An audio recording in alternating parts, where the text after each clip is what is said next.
the villagers, they are here on the site in order to go back to their damaged houses to take their important belongings. Earlier this morning, these villagers have taken the jewelry and also important assets of the family, and now we're about to help them to transport this important belongings to somewhere else.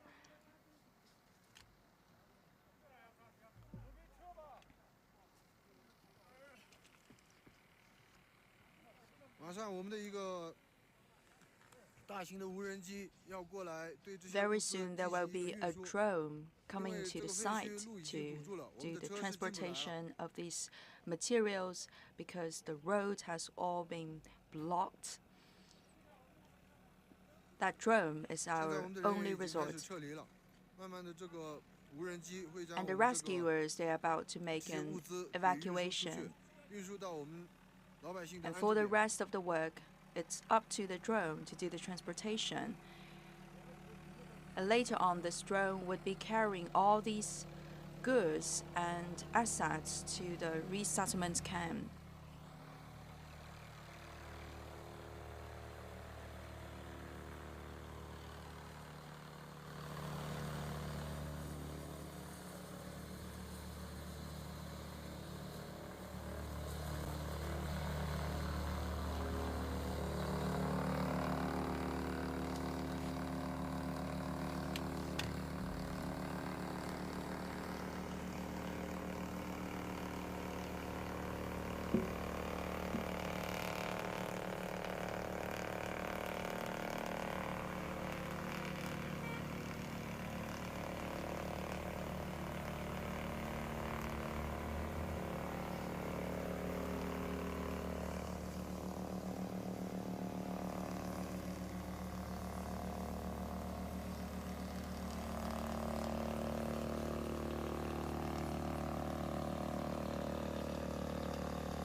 All these are belongings, family assets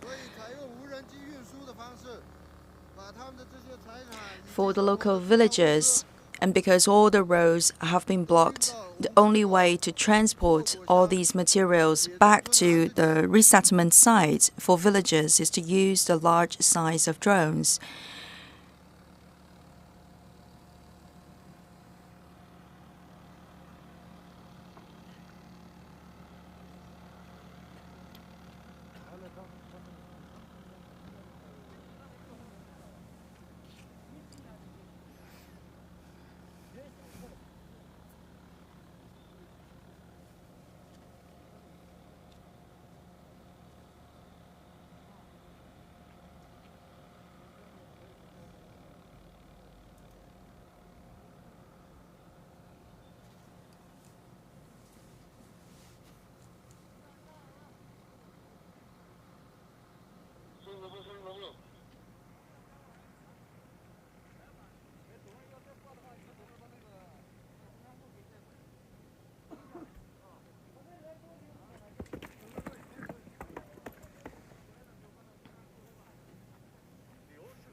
You three, you can tie all these luggages together.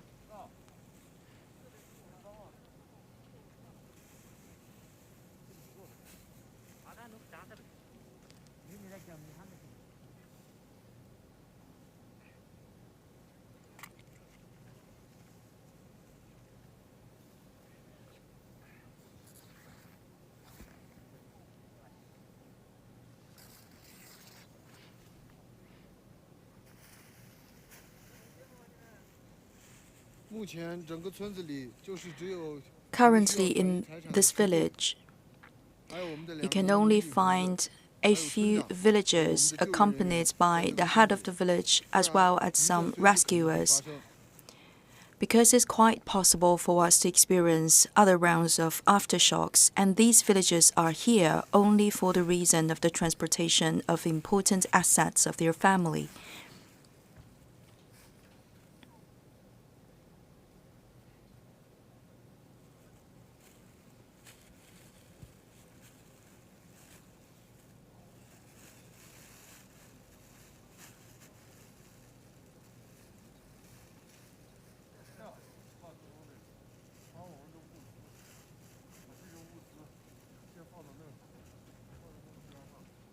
For all these materials, we have to arrange them and also put them aside over there. To that point,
有音乐没关系。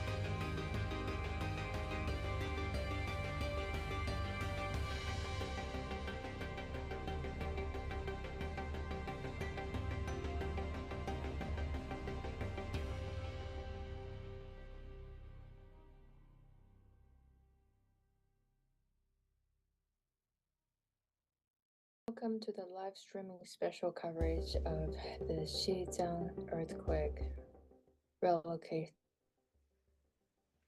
开始了吗？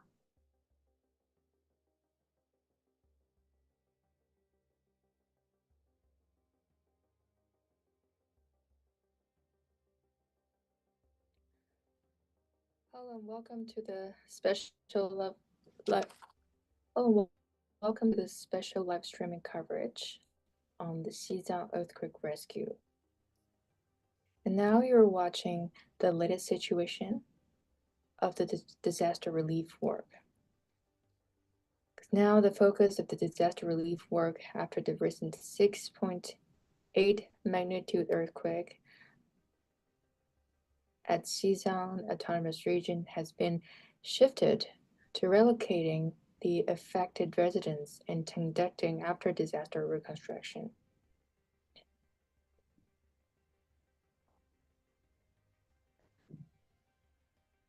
Now, as you can see from our live signal, the intensified work is now being conducted in relocating the residents and treating the injured and recovering damaged facilities, as well as monitoring aftershocks and preventing secondary disasters. And now a total of over 400 trapped individuals have been rescued according to the number provided by the local government. And around 46,000 people affected by the earthquake have been transferred to over 187 resettlement sites. And also, the tourists at the county have now all gone to the city as of Wednesday with no injuries. That's also according to the government officials.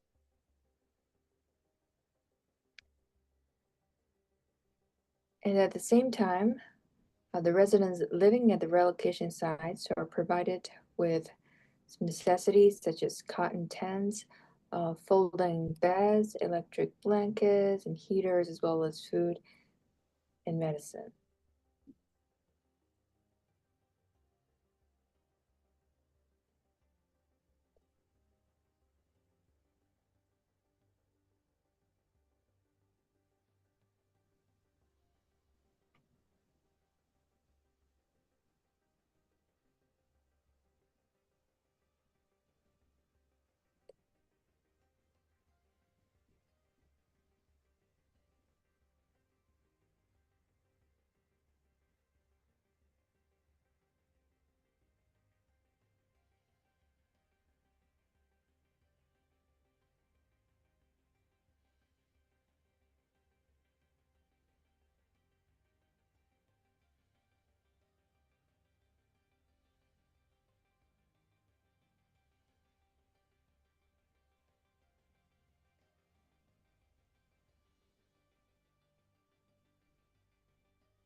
Earlier President Xi Jinping has urged all-out rescue efforts to minimize the casualties following that earthquake.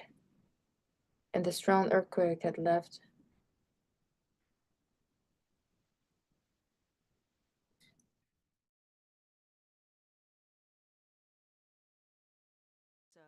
for forest firefighting in Xizang Autonomous Region.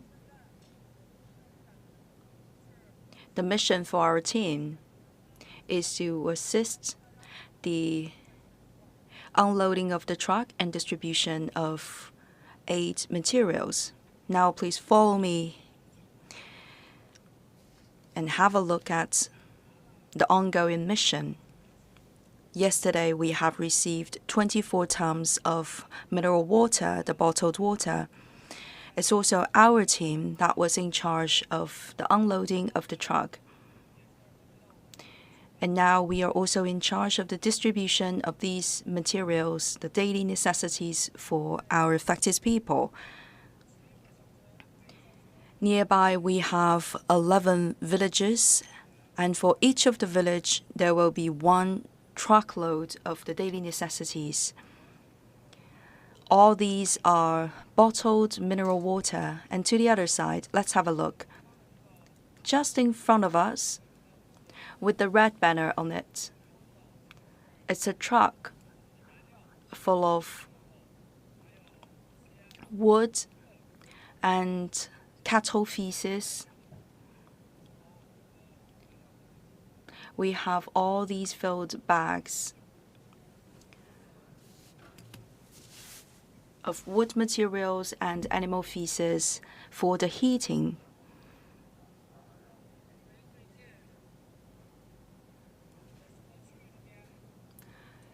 In recent days, in the affected area, the temperature is very low. So for the heating,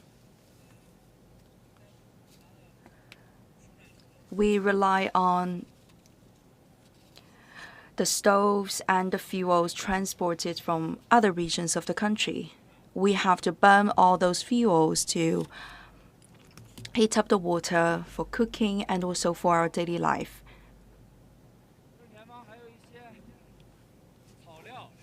In front of us, there are also food for the animals, the forage for the herders, so that we can also keep the sheep and cattle alive.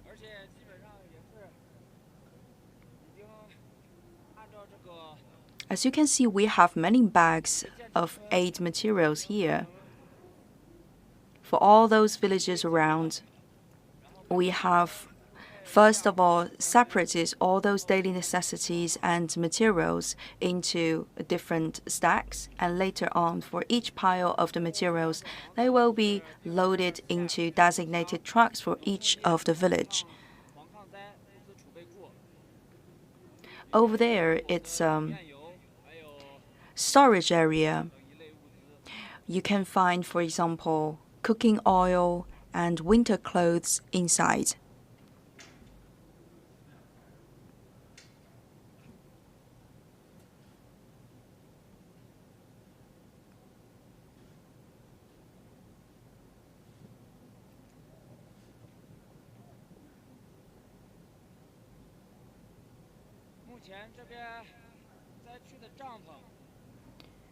And now in the affected areas, all the tents have been built up.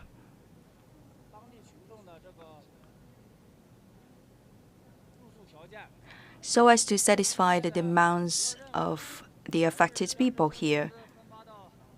The most important part of our mission for the moment is to do the distribution of the materials to each and every household in the affected area. All the military personnel are also giving a helping hand so that we can better assist these people in resettling themselves.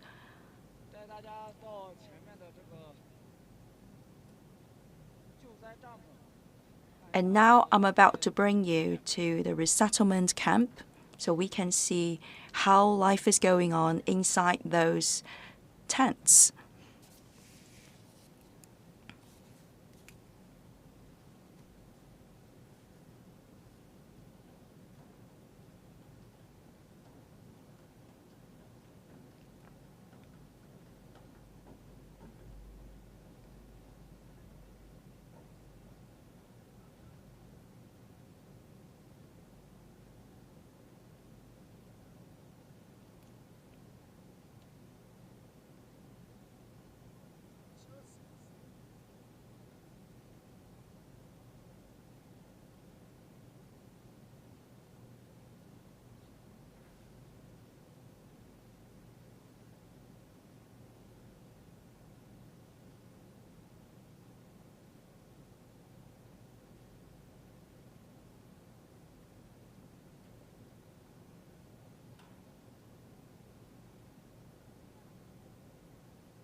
As you can see that these are the stoves that we have just received yesterday.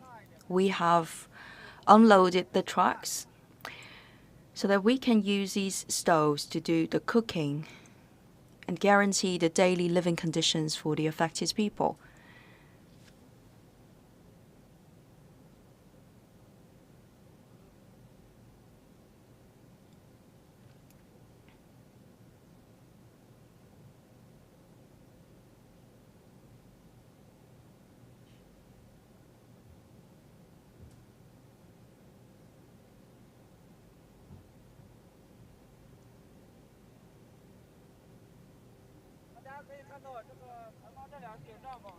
From here, you can see two tents. It's marked charity beef noodles. All these beef noodles are donated.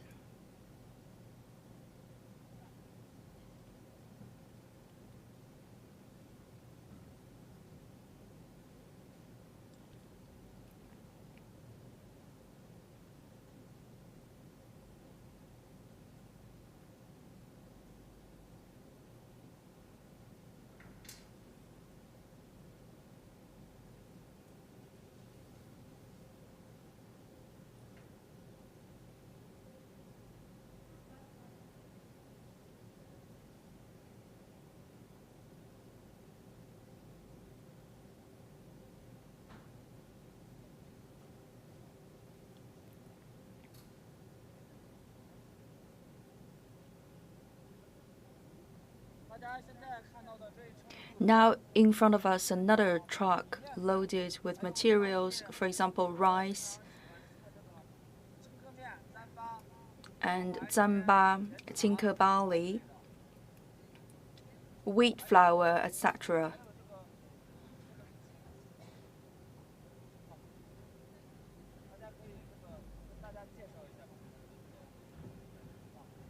Maybe our ladies can do an introduction about the materials.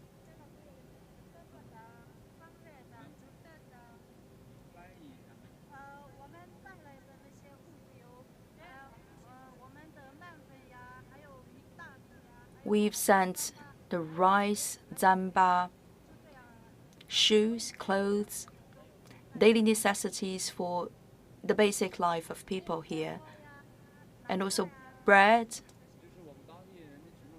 and milk tea. Daily necessities, but with the best quality that we have offered to these people. Thank you for your hard work.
Now, as you can see, that military personnel is with the kids in the affected area. This is also to give them psychological relief.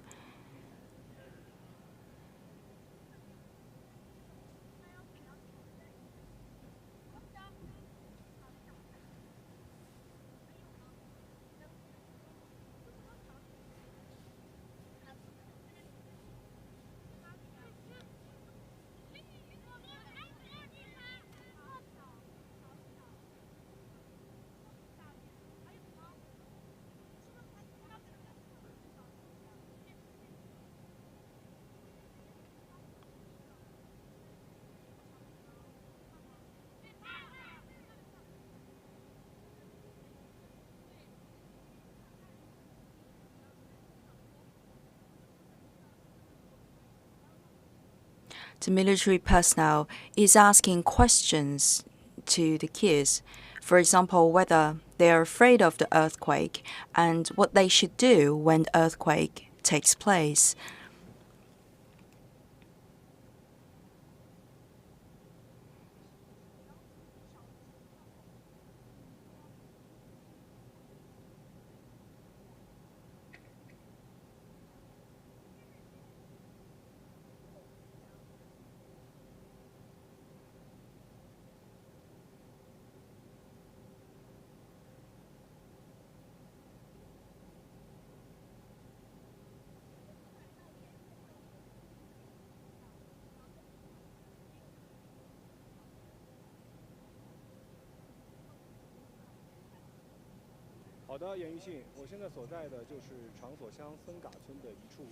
Well, I'm now in one temporary settlement site in the Xigaze village. This is my second visit to this resettlement site, and I've noticed a lot of changes. For example, for my first visit here, we have only put up 30 something tents, and today the total number of the temporary tents has reached or has surpassed 100. And now it's at noon local time, so people they are enjoying some sunbathing outside the tents. And inside the tents, we have also put up some temporary facilities, for example, some quilts and also foldable beds. And after these days of improvement, let's see what are the changes that we can notice inside. And now we are with the CMG live program. Inside, you can see people have sufficient cotton quilts, some covers. Previously, I've also communicated with personnel of the power company. All these tents have power supply, and inside, I feel very warm. In comparison with the outside temperature, even you are walking or sitting in the sunshine, even if you can have some sunbathing, for temperature consideration, it's warmer inside. And you can also have a closer look at the stove and also heating facility. Because we have this chimney guiding the smoke outside, it's also very warm and safe inside. How old are you? I'm 16. How many people do you have in this one tent? 16 people. You come from the same family? No, we are two families. You have the stove, you have the lighting. Was it warm enough yesterday during the night? Yes, indeed. What do you need now? We hope that we can move to the new house as soon as possible. We will also make more efforts so that you can go back home.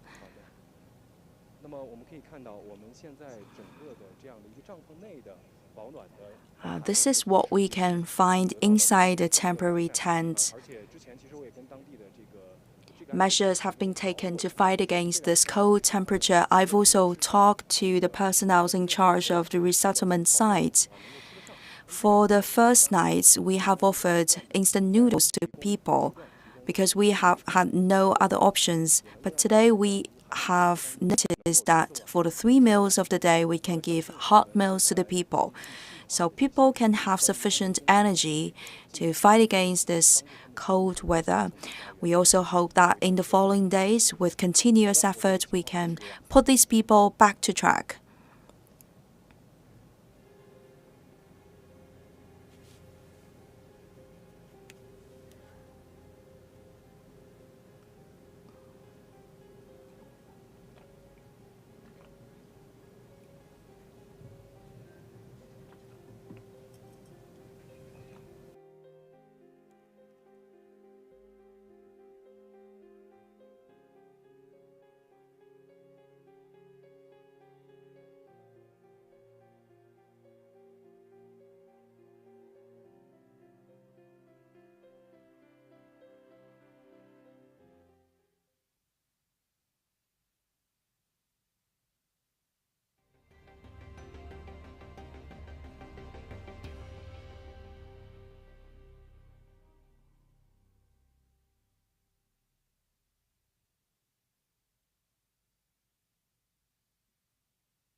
Good day to all of you.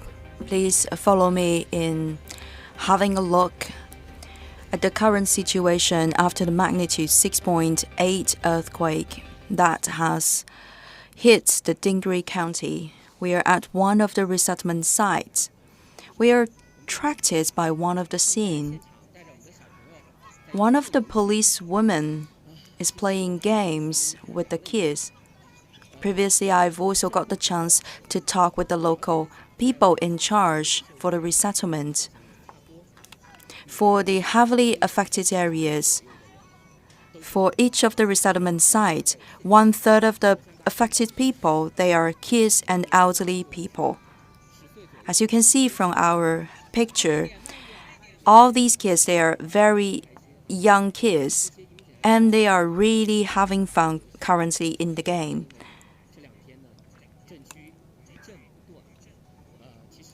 And in recent days, in the quake-affected areas, actually people were experiencing repeated aftershocks.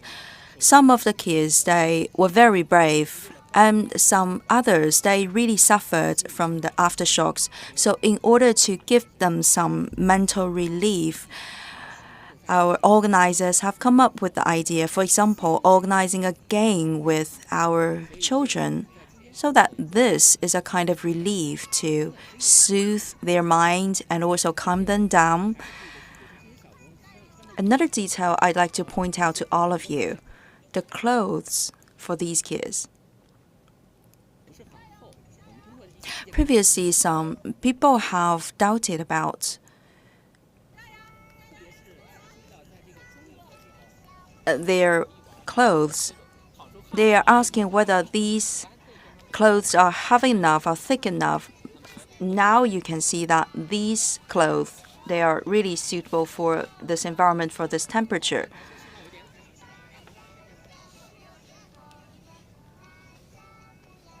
And previously, we have experienced a very short blockage of the signal. Maybe we can change a little bit in the positioning.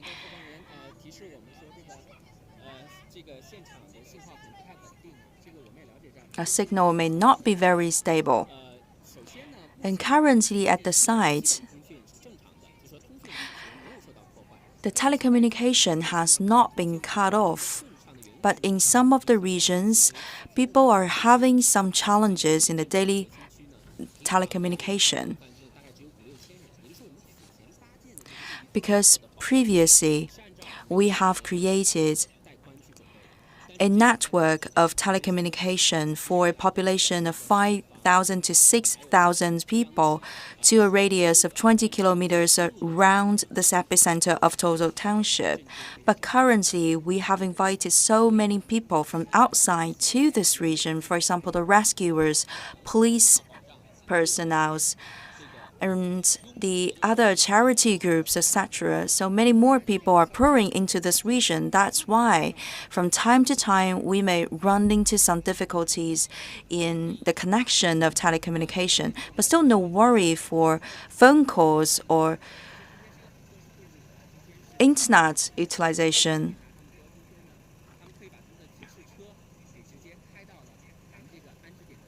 And now it's lunchtime. They have their cooking truck here. So let's have a look at their menu today. What is this? Potato with the ribs and pork. And tomato with the eggs. And also chicken meat.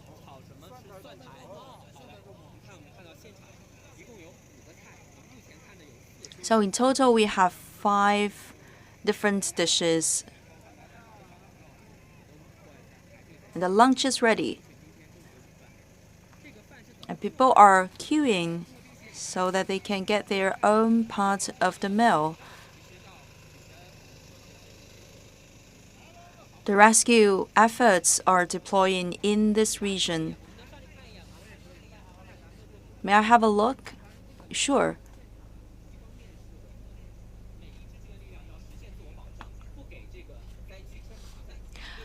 First of all, we have a precondition is that all the teams of rescuers should first of all guarantee their own survival here. Like that, they can do a better job in helping the others. And this is the environment where we can cook the meals. So at this high altitude, you need special appliances.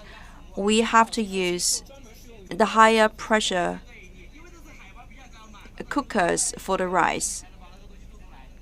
We only use this kind of specialized appliances to cook the rice. And what about the duration differences? We may need more time here to do the cooking because here we are standing at a higher altitude.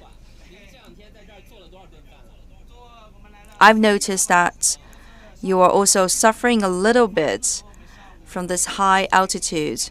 It's not so easy to speak a lot, to do a lot of talking here at a high altitude. And every day, you also have to cook a lot of meals for the local people.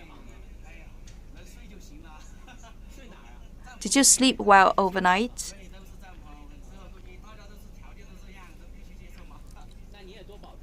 It's just fine. We are also resting in the same tent. Everyone's making an effort. We would like to do our best so that we can offer very good meals to the affected people. Where did you get all those raw materials? We can receive the raw materials from donations. There are some charity groups and also enterprises doing the donations. Thank you for the introduction. Don't forget to eat yourself.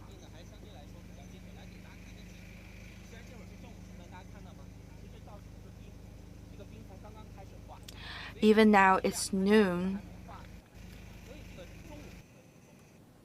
But the ice is not thawing.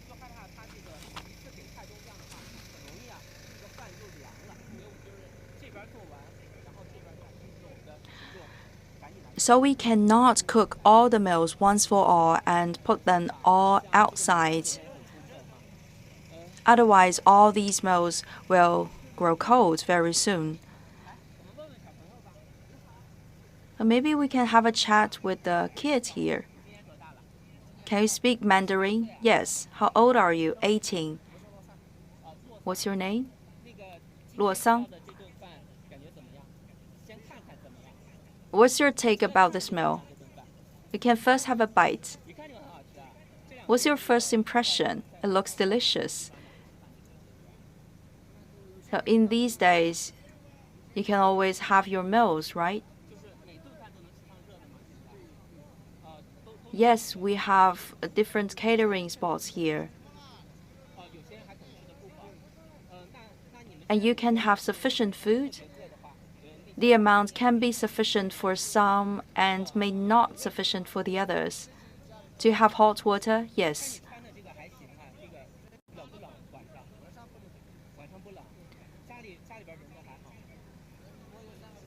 Is it cold for you in the evening? It's okay, it's fine. I've got heavy clothes.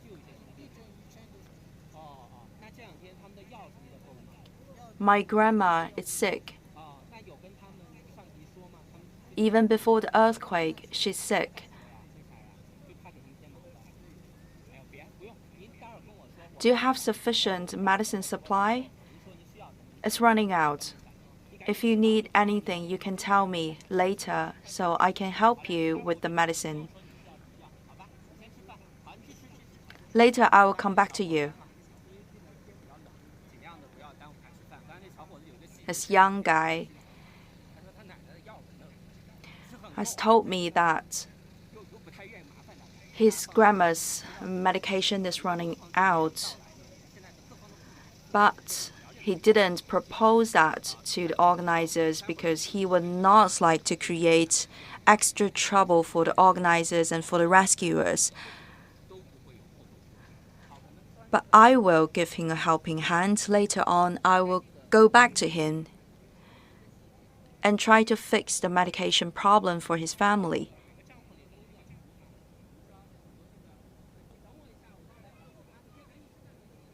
You just wait for me.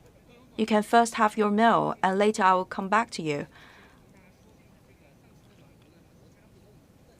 For the stoves, traditionally people would burn the feces of cattle as fuel.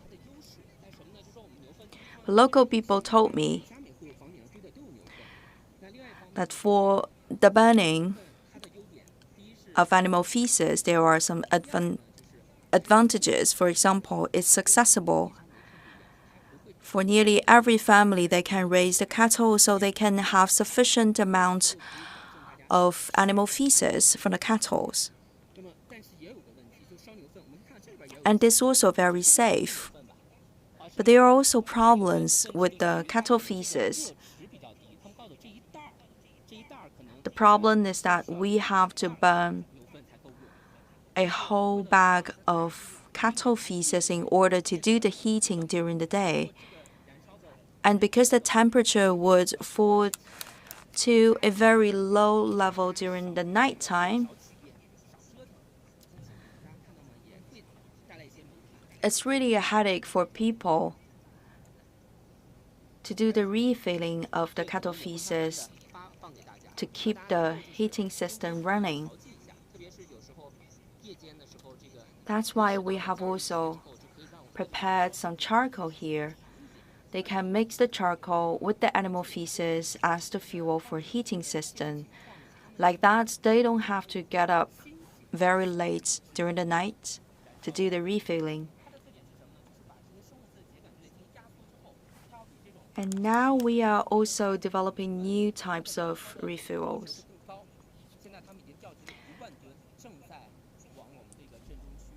For example, the new type of fuels based on the straws, compressed straws. It's very safe as a fuel, and it will give so much more heat in comparison with the burning animal feces. Currently, the new amount of new fuels based on compressed straws have already arrived in the Dingri County. Maybe tomorrow we can expect their arrival at the village level. Okay, the kids, they are having their meals and also the drinks. Do you like your drinks? Yes, exactly. Did you have enough covers and quilts and heavy clothes during the night? Yes. We've also received new clothes.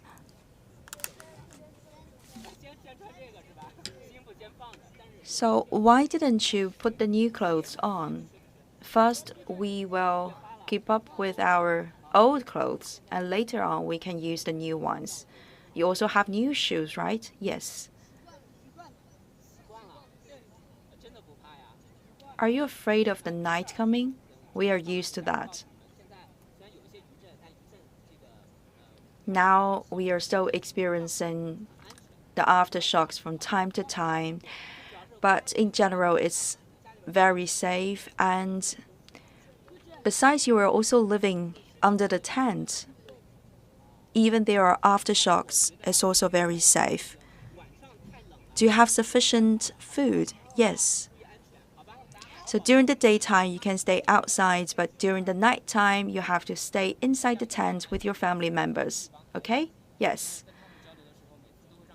All these kids, they stay in the affected areas.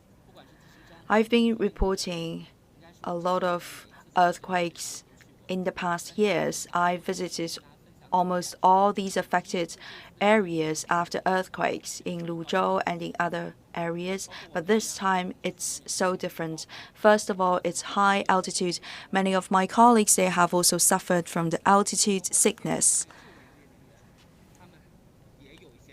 And from the scene, you can also tell that some of the rescuers, the local personnel, they are also having an altitude sickness. Someone is having the oxygen For example, the oxygen bottle is over there.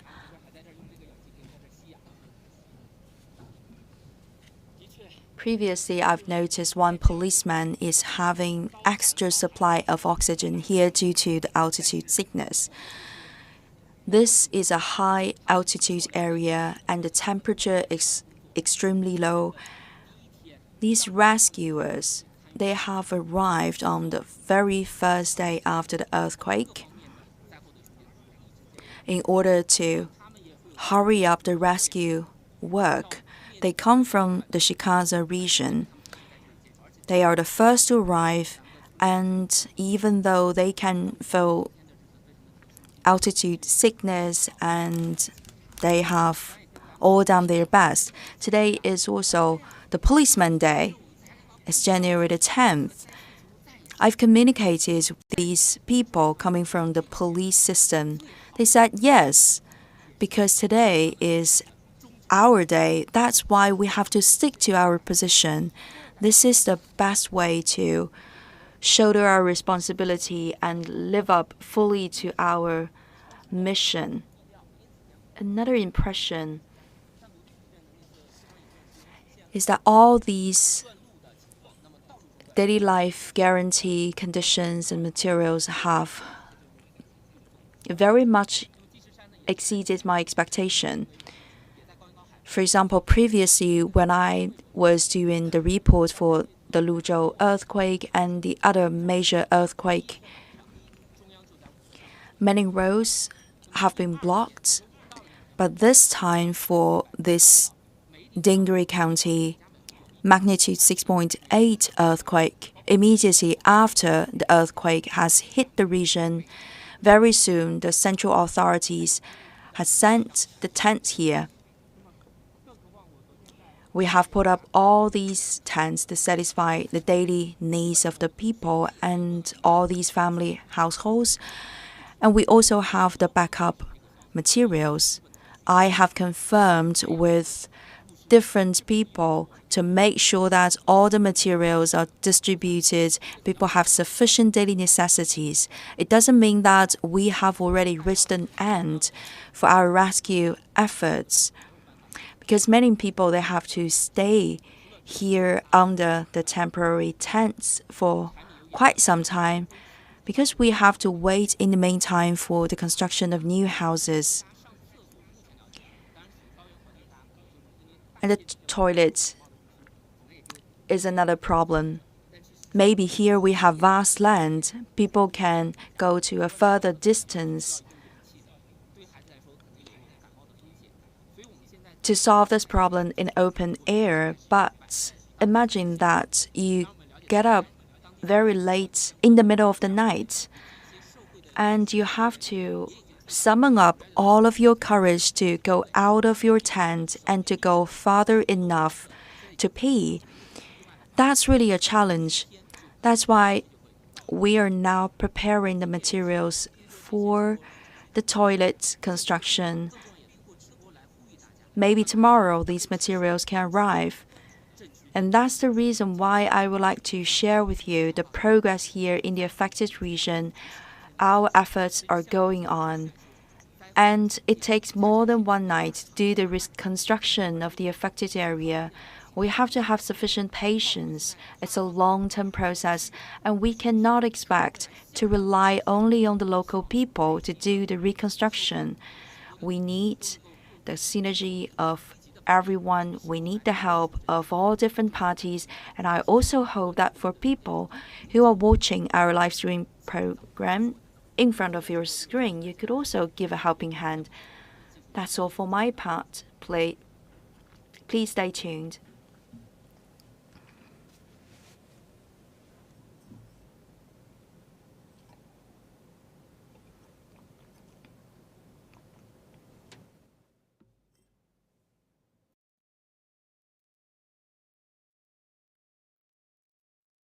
So as we just mentioned, now the intensified work is now being conducted in treating the injured, recovering damaged facilities, and in monitoring aftershocks and preventing secondary disasters. And now what you see on the screen is one of the most affected areas, affected county. And the rescuers are working around the clock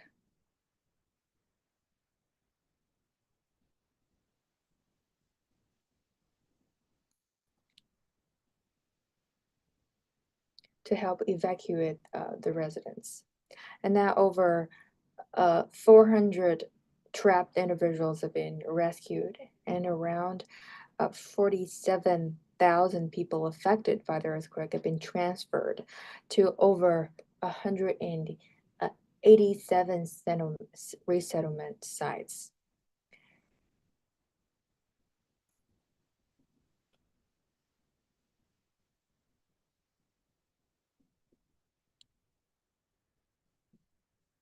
And also, the tourists at the county have all gone to the city as of Wednesday noon. This earthquake was the biggest in the area over the recent 5 years. And besides, the county is located in a high altitude and severely cold mountainous region, and that's what makes the disaster relief work more challenging. And it's also hard to prevent coldness.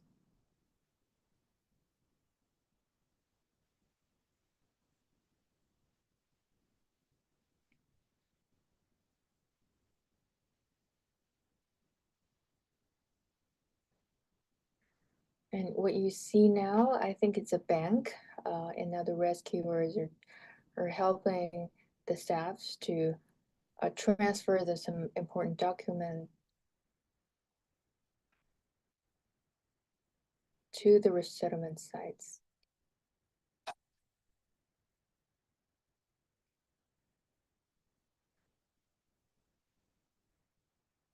So now, as I said earlier, the focus of the disaster relief work now, after the 6.8 magnitude earthquake in Xizang autonomous region has now been shifted to relocating the affected residents and conducting after disaster reconstruction.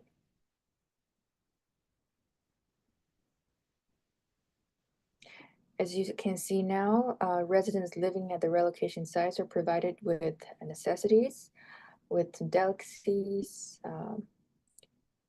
food, beverages. And there are also, yes, as you can see, are the lunch provided for the residents living at the relocation sites. And there are also cotton tents or folding beds, electric blankets, and heaters, as well as some other medicines provided here in this area. And I've seen children even playing games here with the policemen, with the rescuers.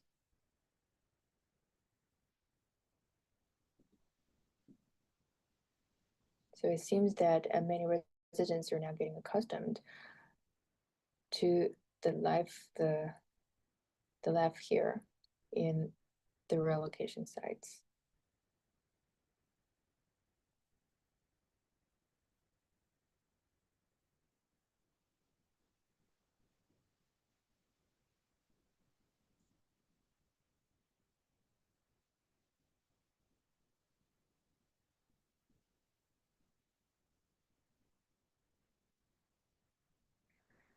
And there are also medical workers conducting disinfection at the relocation site as well.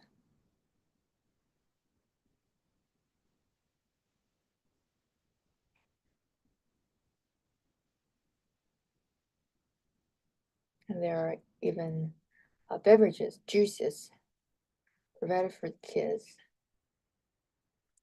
living in the relocation sites.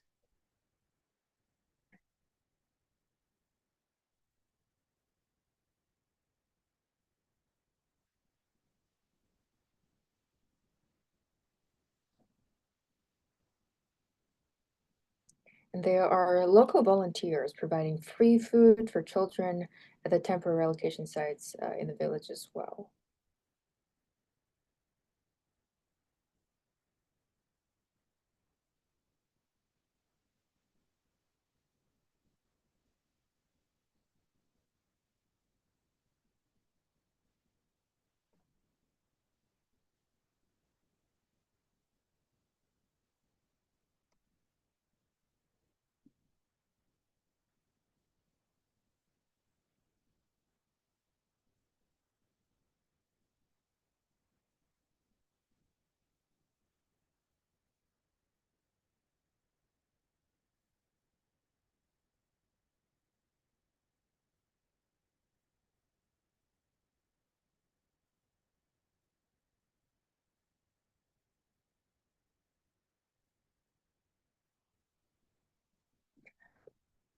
And also on the screen, you can see, as I just mentioned, there are rescuers doing disinfection work.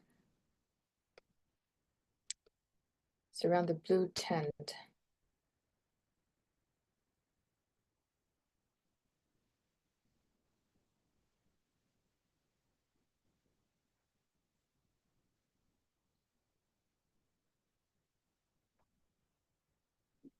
Earlier, President Xi Jinping ordered all-out rescue efforts to save lives and minimize casualties following the earthquake, which occurred at 9 a.m. on Tuesday at a depth of 10 kilometers.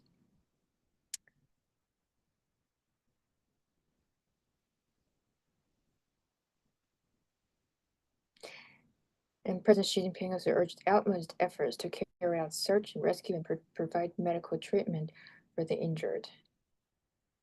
He underlined the need to prevent secondary disasters, like properly resettle the affected people and handle the aftermath effectively. And that's also what the main focus of the disaster relief work now.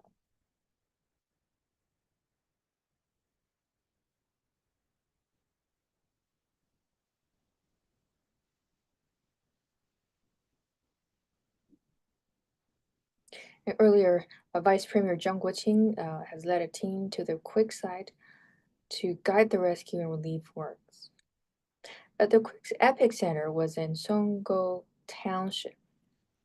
And within a 20-kilometer radius of epicenter, about 6,900 people live in over 27 villages.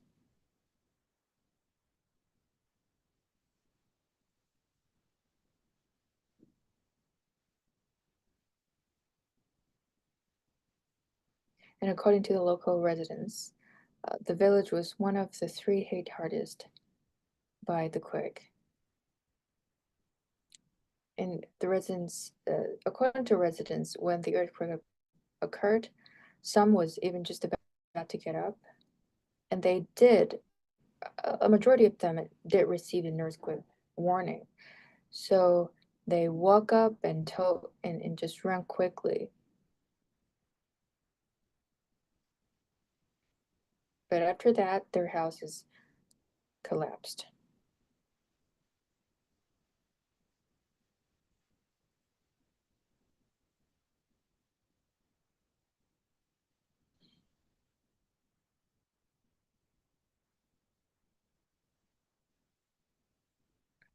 And now, although the village was hit by a power outage, phone signals and networks were fine, and the transportation infrastructure was mostly intact. So, which makes the vehicles able to reach the area. And that's how there are ample necessities provided for the local residents. As you can see here, through our live signal, there are villagers, local residents, getting their lunches with local food and some beverages. They're queuing up for the lunch.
Good day, everyone.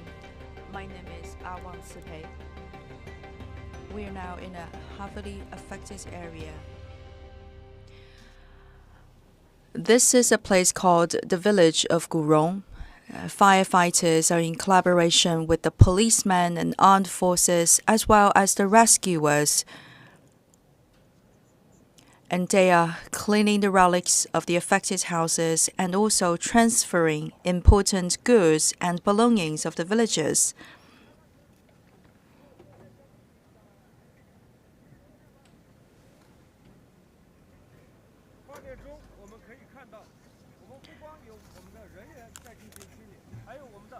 From the camera, you can tell that we have not only the personnel working on the spot, but also we have applied all these big machineries to the other side of the site. It's the completed areas. For example, you can see the sites of the affected houses. We have classified different types of the relics, and this will make our further reconstruction process much easier. The excavator is doing its job. After the excavation part, rescuers of Blue Sky as well as the policemen, they are searching for the belongings for our villagers.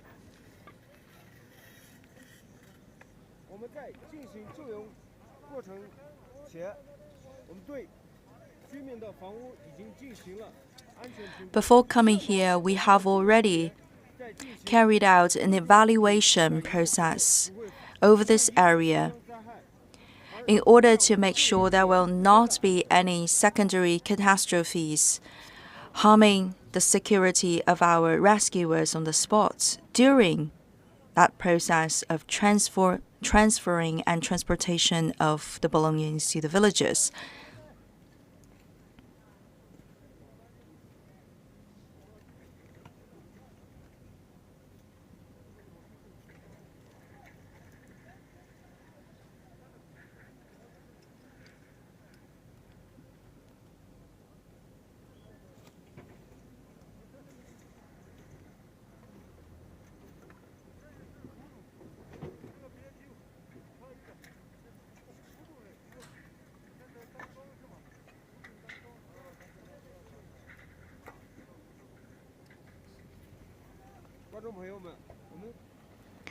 Dear viewers, let's look at this side. Recover after magnitude 6.8 earthquake. Local officials say the first round of full-scale search and rescue work has concluded. The quake struck Dingri County in the city of Xigaze on Tuesday morning. 126 people have been confirmed dead, and over 400 trapped people have been rescued. 246 of the injured have been discharged from hospital, while 91 are still receiving treatment. And the quake has affected 61,000 people, and more than 3,600 houses have collapsed. More than 47,000 affected residents are now living at 224 resettlement sites. CMG reporter Zhang Chenfei has visited resettlement site in Dingri County, where hot meals, medical equipment, and daily supplies are being provided to residents. 今天晚上这顿晚饭他们怎么解决？我现在所在这个茶江安置点，请大家来看我旁边的这样一个 I'm currently at the Xizang resettlement site. Let's take a look at this place, which offers meals for those resettled. This booth is set up by a noodle restaurant from Xigaze. The owner of the restaurant and his staff came voluntarily, and they have been here since Wednesday. They said every day they make approximately 150 bowls of noodles. There are 177 people resettled here, and they will make extra noodles whenever the people need to ensure that everyone has enough to eat. And right here is a temporary health clinic. Doctors here are available 24 hours. They have told us recently that the local elderly and young are experiencing cold symptoms. They have prepared sufficient medicines for colds and viruses. They've also told us that among the resettled residents, some have underlying medical conditions. Thus, they have prepared the necessary equipment to provide checkups. Related departments are working to facilitate more medicines to meet their needs. And finally, there is a large amount of supplies. Besides the cotton clothes and jackets, cotton padded shoes are also being provided, not only for adults, but also children. There are also fresh vegetables, including Chinese cabbage and carrots. And surprisingly, we can see many snacks here. I've reported frequently on earthquakes, and this is the first time I've seen so many snacks being provided just 3 days after the quake. There are many different types of snacks. The speed of aid to the quake zone is impressive. Construction workers have rushed to build temporary houses in Dingri County, the epicenter of the disaster. They have faced the challenges of strong winds, sandstorms, and lack of oxygen. CGTN reporter Liu Xiaoping has more. I'm now at a temporary housing settlement in Chuoloa Township. This settlement has experienced strong winds and sandstorms, which has brought great difficulties to the construction work. The temporary houses you see now are the second batch that the on-site staff have rushed to complete. They're still working on installing the power system, door locks and adding indoor facilities, so there's no time to arrange insulation materials yet. Another row of temporary houses is already ready for residents. But due to ongoing construction, the affected residents in the surrounding area are unable to move in immediately. We're currently in a high altitude area. The biggest challenge for rescue personnel is continuous work. In high altitude areas, one should not have too much strenuous physical activity, let alone concentrated attention and operating machinery. In fact, everyone who comes to the scene will experience the difficulties caused by lack of oxygen. Some people have brought sweet tea and food to thank the construction workers, which has deeply moved them. The locals immediately passed on the warmth to others after their living conditions were guaranteed.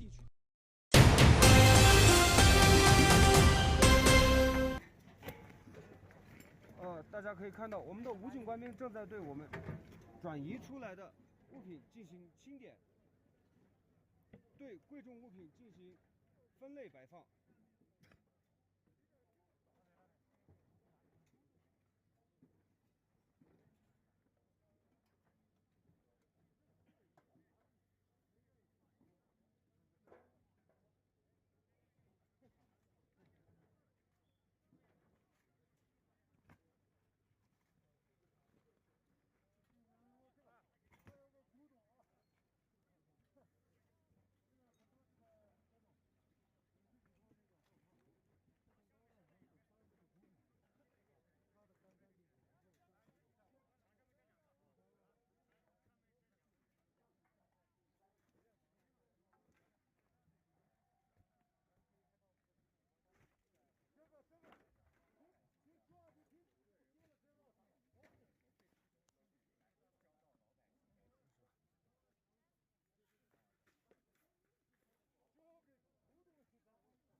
观众朋友们，我们正在把转移出来的物品交给我们的受灾群众。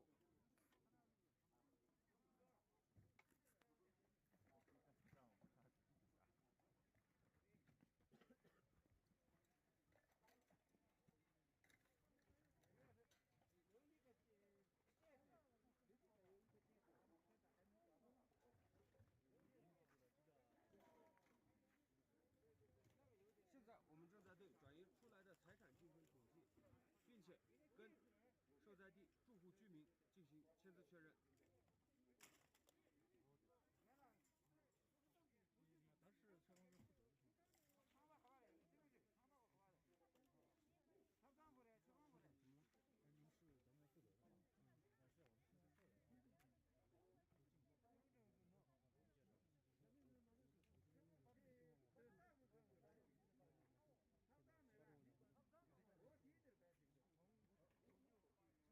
在我们解放军武警官兵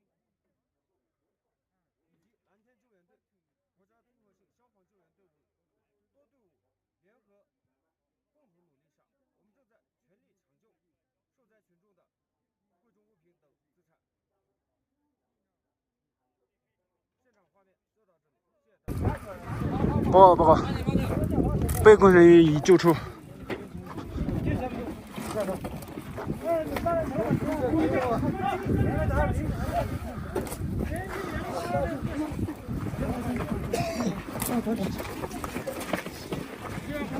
先放这个，您先看一下。好，放在地上。平坦的地方。阳把这个过去了。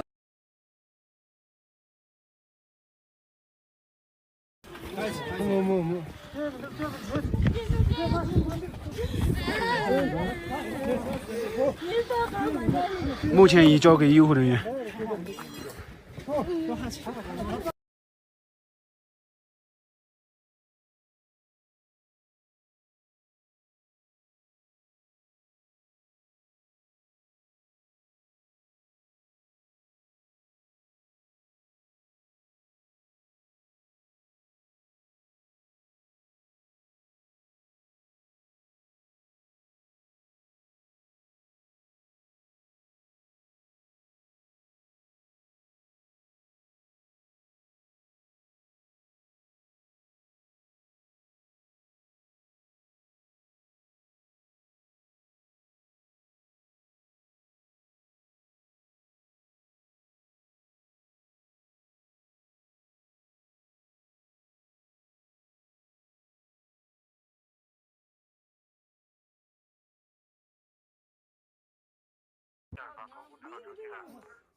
喂，你好，你好。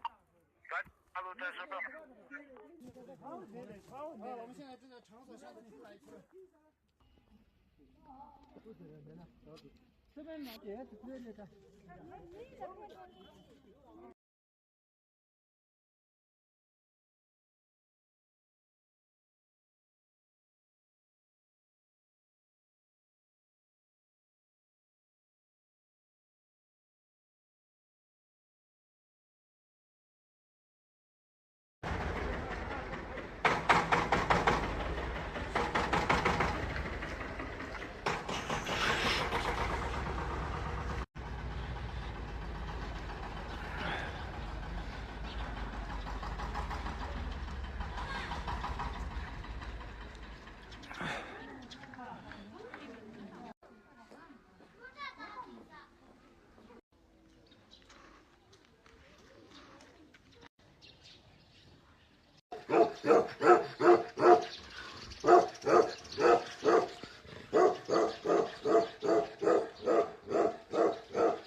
一时段我们连线的是中国地震应急搜救中心原总工程师、研究员博导、国家防灾减灾救灾委员会专家委员会委员许国胜。许老师您好，感谢您接受 CGTN 的采访。首先还是想请您解析一下这次定日县地震有哪些震情特点，以及目前的灾情。We will be talking to Mr. Xu Guosheng, expert and DG from the Ministry of Emergency Management. Thank you for coming to our show. Could you please give us an introduction to this earthquake in Xigaze? On January the 7th, Xizang Autonomous Region has been hit by magnitude 6.8 earthquake. Talking about the characteristics of this round of earthquakes, magnitude 6.8 is a rather strong one. After that, people have witnessed several rounds of aftershocks. Considering the major quake and aftershocks, it's distributed in the central and towards its north and south stretches to the east of Dingri County. Due to this magnitude 6.8 earthquake, many regions nearby have been heavily affected. For example, the houses made of earth and soil have collapsed, leaving 126 people dead. And some other houses composed of bricks are also heavily damaged. But in general, the houses made of earth have suffered from major collapse. Many people have been choked under the collapse of the houses, the main cause of the death toll. After the earthquake, what is the response speed and process of the ministry? Over the past decades,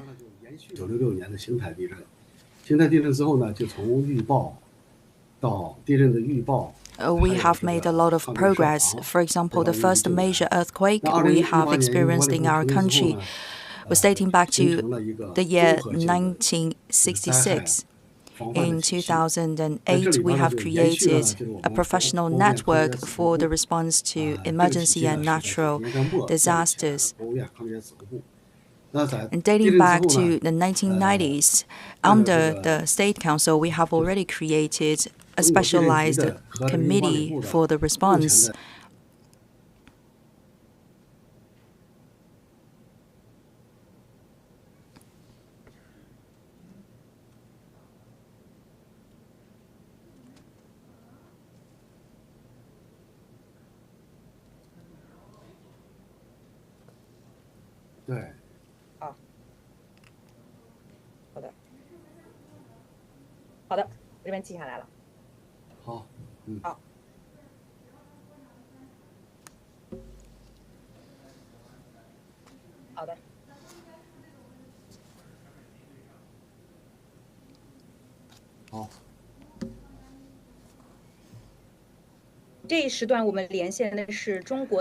This time we'll be talking to an expert from the Ministry of Emergency Management, Mr. Xu Guosheng. Good afternoon, Mr. Xu Guosheng. Thank you for coming to this show. First of all, could you please share with us the characteristics of this round of earthquake in Dingri County? Good day to you. On January the 7th in Dingri County of Xizang Autonomous Region, we have witnessed a magnitude 6.8 earthquake. Judging by the current status, this magnitude 6.8 earthquake has been a very strong one. And after the main earthquake, we have also experienced aftershocks. Talking about the distribution of those quakes, it's a north-south stretching direction to the east of Dingri County. After this earthquake, nearby villages have been heavily affected.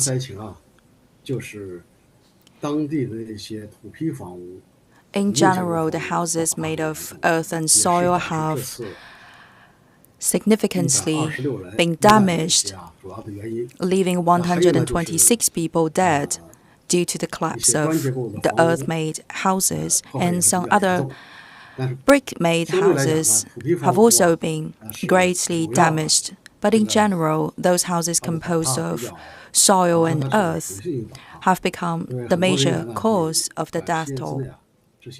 In a very short period of time, people have been suffocated under the collapse of the houses. So that is the major characteristic. After the earthquake, what is the procedure of response of your Ministry of Management of Emergency? We have to consider the origin of major earthquakes dating back to 1966. Afterwards, we have created a whole system of rescue and also forecast of earthquakes. After the creation of the ministry, we have built up a network of emergency response. By the end of 1990s, under the State Council, we have created a headquarters for the emergency response after quake. And then the Chinese Authority of Earthquake Management and also the Ministry of Emergency Response and Management have immediately decided the exact position of the earthquake and also the structure of the plate. This is a very quick evaluation of the situation. That means within a few minutes, we can know the exact information and the recorded report about the earthquake, including the position of the epicenter. And later on, our ministry has launched the level 3 and later upgraded to level 2 response level. Local governments have also upgraded their response level from level 2 to level 1. Since the creation of our ministry, we have a very detailed procedure. First of all, is the fast determination of elements related to the epicenter and the earthquake. We also have early warning system and alert system built in recent years across the country. And according to our pre-made plans, by the Direction Center and the Headquarters of Earthquake Management, we have to carry out an analysis of the earthquake according to the information collected, and we should also make a preliminary determination on the death toll. For the earthquake above magnitude 7 and in heavily intensive populated areas, it's level 1 in the State Council level. And this time, it's with the leadership of multiple central authorities. This is mainly the structure of our response. If we think there is a heavy death toll, we will also motivate the local rescuers and also temporary rescuers. For example, during the Wenchuan earthquake, we have mobilized many different parties of rescuers. We have carried out analysis on the earthquake hit and also the afterquake rescue. This is the procedure for response and measures taken.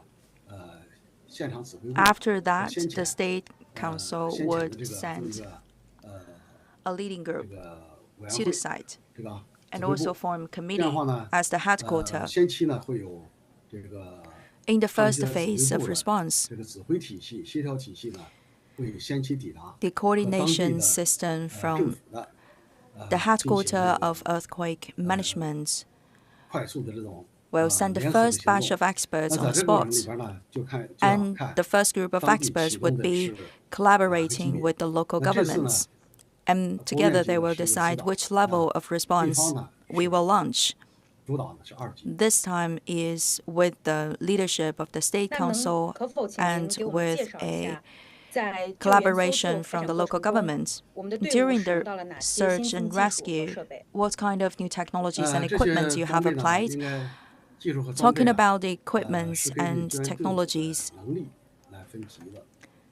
we have also carried out a classification according to the capabilities. For example, 3 different levels of brigades, 3 different levels of teams. And for different levels of teams, they are equipped with different types of appliances and equipment. It is demanded that they should be carrying out non-stop actions within 7 days for buried people. This brigade of rescuers will set their goals to search for people buried at different levels of depth. For example, at shallow level, it's up to the local authorities. People will call out, and immediately we can get the people out of the ground. If people are deeply buried underground, for example, after the collapse of a high building, for example, people buried under 5 meters underground, people that have been buried for 5 to 10 hours, then we need a higher level of equipment. We use not only machineries, but also we will deploy the personnel and also search dogs. We use different equipments, for example, using the radar, using the light, using the sound, the sonic technology. In recent years, our nation has really progressed in terms of the innovation of all those equipments and appliances. We have the detectors for light signals, and these appliances have been widely used during the rescue after quake. And for a higher level of rescuer teams, we have higher requirements for the team members. For example, they should be capable of breaking down obstacles, and they are equipped with technologies and techniques. When they go into the ruins and relics and collapsed houses, they should be able to use supporting technologies. The most important thing in that scenario is to create a channel for the life buried inside to get out. This time for the collapsed houses, they are made of wood and mud. And the small amount of collapsed houses are made of bricks. During this round of Dingri County, most of the victims are buried under the houses made of mud and earth. Currently, if we look at the numbers of the death toll and the injured people, the key issue is the golden window is not 72 hours. It's actually within a few hours. Because when the mud houses fall down, there's no triangle space for the people to continue to be able to breathe inside. People will be suffocating. For example, previously we noticed that in Nepal there has been an earthquake and also with the collapse of a lot of mud houses, and this time is the same case in Dingri County. So with the collapse of the houses made of earth and mud, we don't have so much time to wait before we can get the people out from underground. At this time, we have also mobilized the crane machineries, and we have also detached the many parts, the fallen parts from the collapsed houses.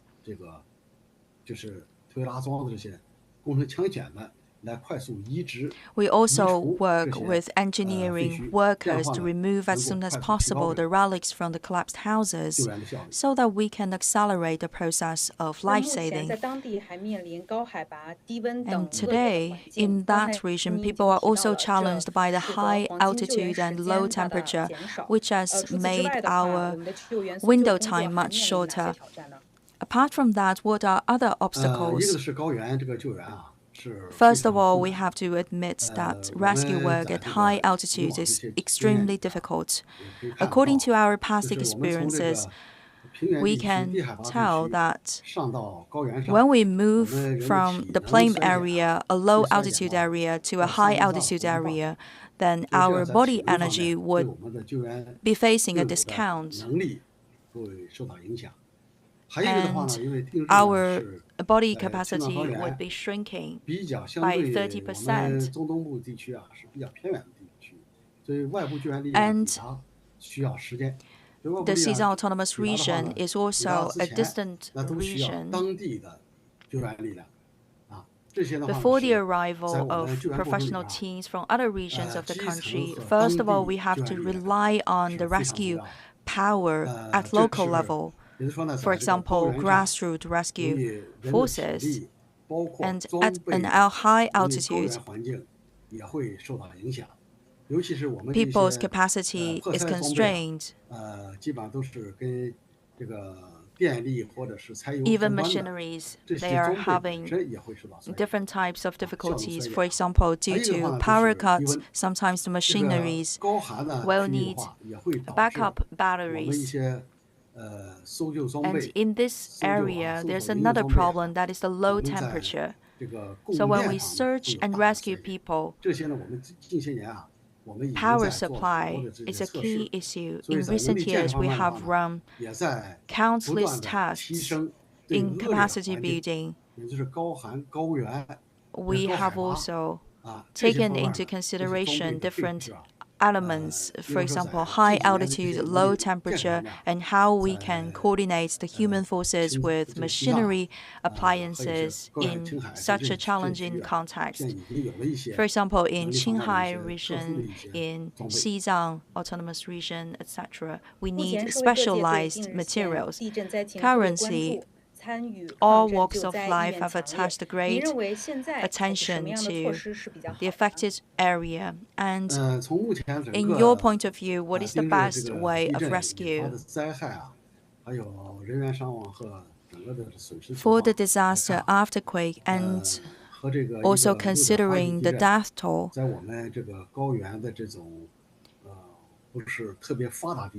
after this magnitude 6.8 earthquake that has hit the plateau area, the loss is huge. First of all, when we look back in history during the earthquake of Yushu, during the same day of the earthquake, in the evening, rescuers have already arrived. That day we noticed that there are very few people. But on the fifth day, rescuers, rescue trucks, and charity groups have all poured into the region. For that township of Jigu, the total population is 100,000, and on the basis of that, that locality has received another 100,000 of rescuers coming from elsewhere. In this scenario after earthquake, social rescue force is very important element. After the earthquake of Yushu,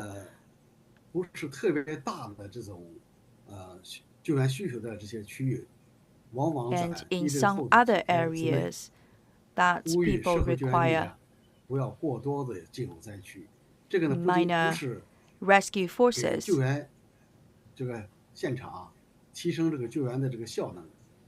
It is recommended that rescue forces should go into the region affected by natural disasters in an orderly manner, and we should also have a reasonable amount of rescuers going into the affected areas. Otherwise, the roads could be blocked by the rescue trucks and population. And especially this time, earthquake has hit the plateau area. When people coming from the plain area, they are not used to the high altitude. They may be suffering from the altitude sickness. And people from elsewhere, they may not be very familiar with the natural environment in a high altitude plateau. So we have to take all these aspects into consideration. So for the rescue forces, we have to make sure the rescue work is very well organized. We have also coordinated with the grassroots social forces.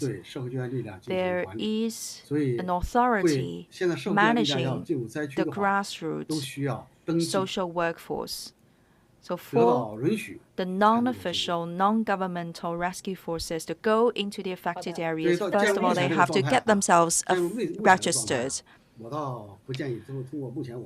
Considering the status quo, according to the result of our analysis, personally, I don't recommend a large scale of grassroots rescue force to move into the affected areas. And what about the future? How can we contribute to this build-up of the system of response to emergency, especially the development of technology? There are several directions. First of all, we have to get ourselves ready. We should always be ready. Otherwise, it's so hard for us to respond immediately when there's an emergency or there's a catastrophe. And then we should be clear about the classification of the levels of the catastrophe. And we have to make our plans in advance so that we can give better response to those emergencies. And what's more, for the high altitude regions, we have to strengthen the capacity in fighting against these earthquakes and other types of natural disasters, especially for the houses made of earth. In the future, when we do urbanization or the construction projects in rural areas, we have to take extra measures to renovate those houses. In 2003,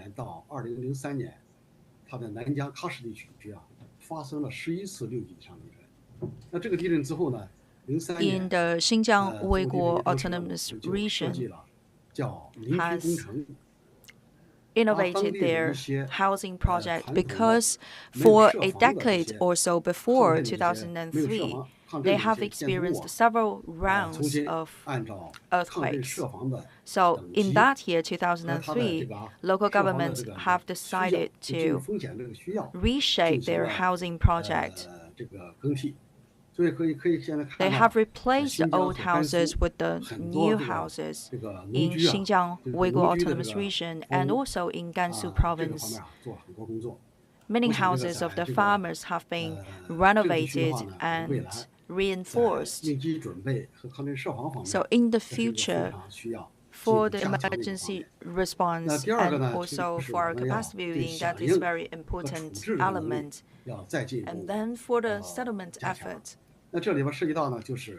we have to strengthen our capability too for grassroots emergency response rescue teams, for example, at township level, at county level, and also at municipal level. We have to make our team stronger. For example, at district level and county level, last year our Ministry of Emergency Management has already sent advanced equipment and appliances to the western regions of our country. And these appliances have already reached the grassroots level. So in case of an emergency, people have handy equipment and appliances, especially at grassroots level.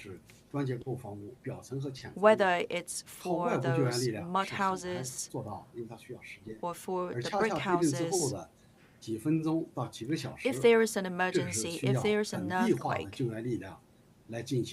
it's very hard for the outside rescuers to rush to the region. So first of all, we have to rely on the local rescue forces.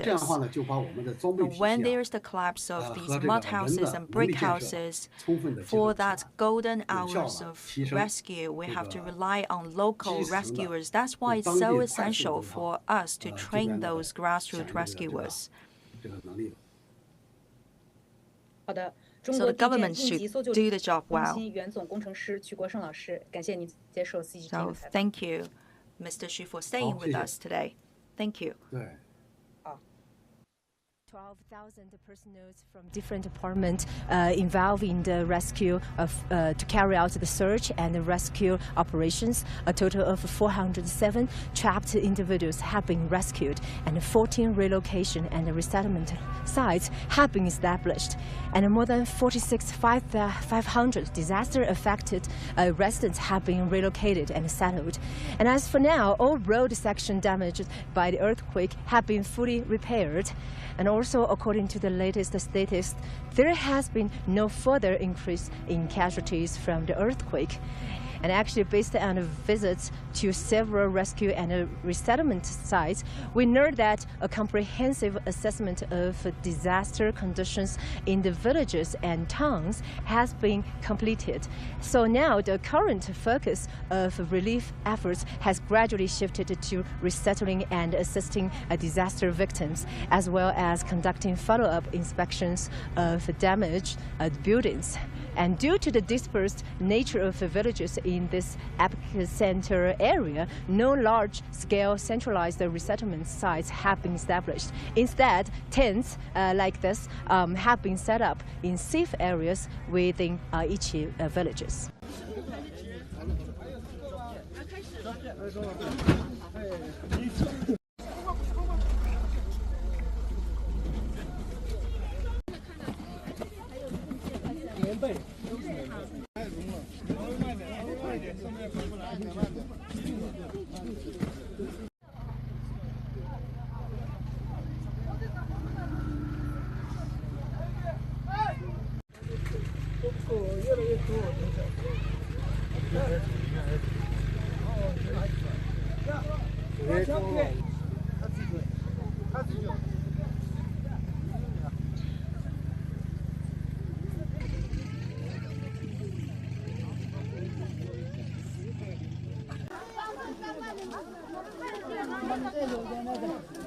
Hi, everyone.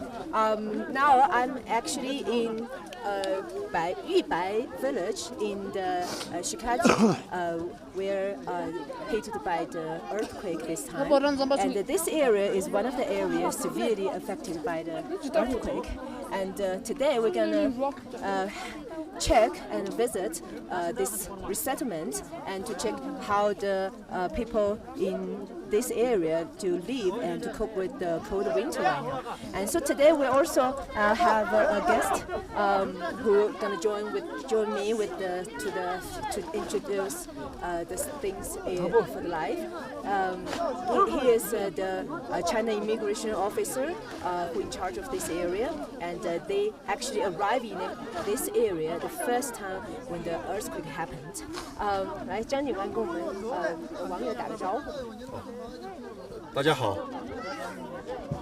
So today 今天呢，你能给我们介绍一下，就是目前就是这一块安置区它的一些基本的情况，就是它的居民啊什么的。好的，主持人，我们现在所在的是定日县长所乡玉白村，我们整个村子呢有28户人家，也166人。现在整个呢，从昨天到今天，我们的工作的重心就是帮助我们当地的老百姓恢复正常的生产生活秩序。So actually, this village has in total has 26 families with over 100 people, and now their focus, the importance in their work is shifted to helping the local residents to have a normal life, and also to provide necessities for the villagers. 那我们就是这个安置点大概它的一个规模怎么样？相对来说，我们这个安置点的规模不是很大。现在我们是一共有31顶帐篷，包括我们的储备物资的一个帐篷，还有一些老百姓生活的帐篷，一共是31顶。Okay, yeah, he actually introduced, like you can see, also surround us. They already has set up 31 tents for 26 families, including some tents for storing the food. And also, actually, you can see here the new goods keep coming out, and actually the people trying to. Now we can see actually from the truck there are some rice going to deliver to the local residents. Okay, let's go. Actually, let's follow the Officer Zhang and to check the situation in the resettlement and how the people's living conditions. Okay, 那我们现在就往里面看一下哈，看一下这个地方的一些情况。可以。这边呢，我们的右手边是我们的一面国旗，这个也是我们来的时候，因为我们搞这个仪式教育的时候我们带来，然后在这儿安置点的时候，我们就把它插在了我们的安置点。We can see a flag also flying over here, and we can see some heating equipment here. 就这个应该是他们取暖的设备是吧？这个是我们暖炉的一个备用的一个烟管，因为是现在是暖炉的话，现在我们每天都要烧，每天生火的话，就怕它这个有损耗和消耗，就是放在这里，我们后面方便后期更换。Okay, so these are some equipment for the heating services. Because here, actually at night, it could be very cold. The temperature could be reached to minus 17 degrees Celsius. So, and also here we can see some waters and beds. Yeah, and also clothes. This all the goods for help the local residents to live a good to cope with the cold in this winter. Oh, here. 这个是我们的那个炉子，就是我们的火炉，用来晚上取暖用的。这个是今天我们新到的。昨天我们31顶帐篷，每个帐篷都配备了一个这样的炉子。昨天晚上已经升起火了。炊烟已经升起来了，第一个是方便我们群众温暖过冬，第二个是可以生火做饭。Here we can see the new batch of heating equipment, the fireplaces, and last night actually a lot of tents already equipped with all these devices. 刚刚我们也组织了一个糌粑的发放。现在我们还在陆续的到物资，我们也会到了以后，我们会立马组织发放到群众手里。Yeah, so Officer Zhang told me like actually more goods are coming to this place as well.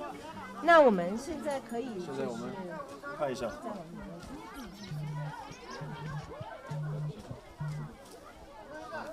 Okay. Now we are actually entering these tent areas. 好的，我们每个帐篷前面都配备了一个垃圾桶。OK。我们也要注意这个，每天我们也会派专人来进行对帐篷周围进行一个消杀，就是这个是消杀，就是对这个灾后的一些卫生进行一个防疫的一个措施然后我们每天也配备了垃圾桶，到时候垃圾会放在这里。So each tent is actually equipped with one is rubbish bin, and for the hygiene and cleaning issues. 这一户帐篷呢，也是我们昨天搬进来以后第一家生起火做起饭的一户我们的群众小次蛋家。So now let's go into one of the tents and to see the living conditions inside. Okay. 刚刚才做饭，他们刚刚做饭。刚刚做饭，就看我们这个百姓家，这个新鲜的这个蔬菜，刚刚都是才是做好饭。所以这个相当于既可以取暖，它也是生火做饭的一个，对。所以说我们昨天的任务就是把帐篷和暖炉全部安装好，安装完毕，方便大家就是在第一个晚上我们温暖的过冬，然后生火做饭。So actually all these equipment already finished last night. So it's the first night actually after the earthquake. So it's make sure like the people here can have a nice warm meal and also have a heating equipment in this cold winter. 物资也是很多。So 你们觉得这里，能就是问一下他们，觉得就是说，这里的这个生活条件怎么样？就是。可以。Very good. So, wow, that's nice. So, 在晚上他们会觉得冷吗？Yeah. So they say they feel actually warm at night. 那你们现在就是的这个生活的话呢，还会有一些什么样的困难吗？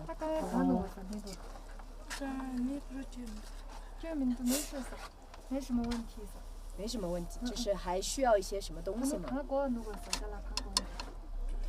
觉得还有是？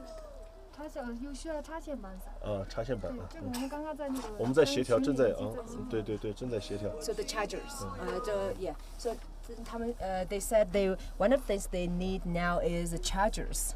So they need to recharge for their other electric. 因为我们电通了以后，它就是插线板也是一个必备品。对，我们看we can see actually here in each tent. 对。The electricity is also going normal right now. Okay. Okay. So.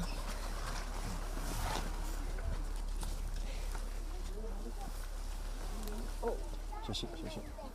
像我们这个安置点一共是12顶帐篷，现在家家户户都通起电了。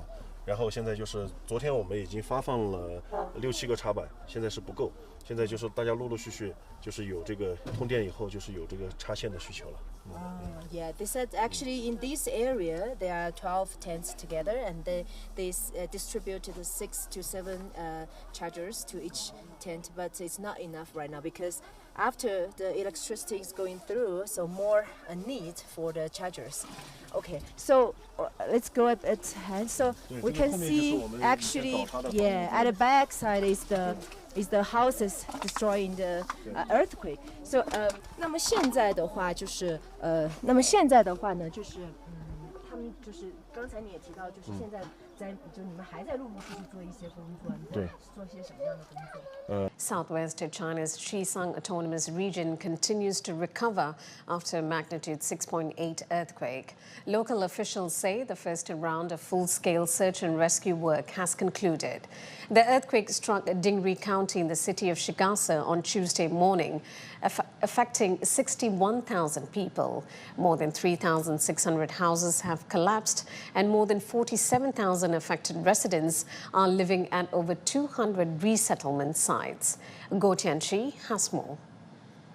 We are here at the Xizang village, and according to yesterday's press conference, in the entire Dingri County, there are more than 200 resettlement sites like this, and the authorities said they've already dispatched 600,000 earthquake relief supplies to the epicenter, including cotton tents, heaters, blankets, and thick coats. Also, we know that the biggest problem for the people living in here is the low temperature at night and high altitude.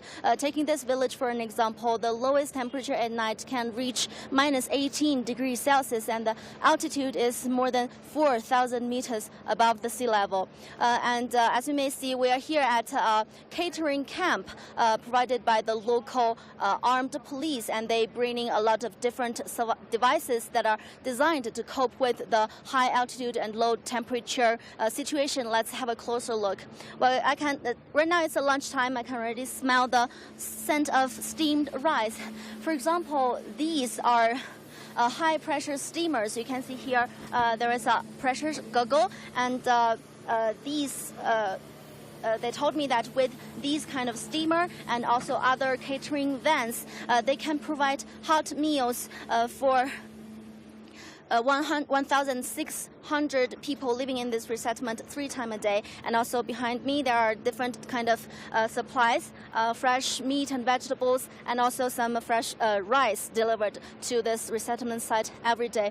The authority have already dispatched 2,000 units of portable house to this resettlement site, to this epicenter. A long-term portable house resettlement have already finished construction in Changsuo village, the epicenter. And as for the restoration of the infrastructure, well, the first day after the earthquake, the electricity, telecommunication, and the traffic have basically restored. But the authorities say the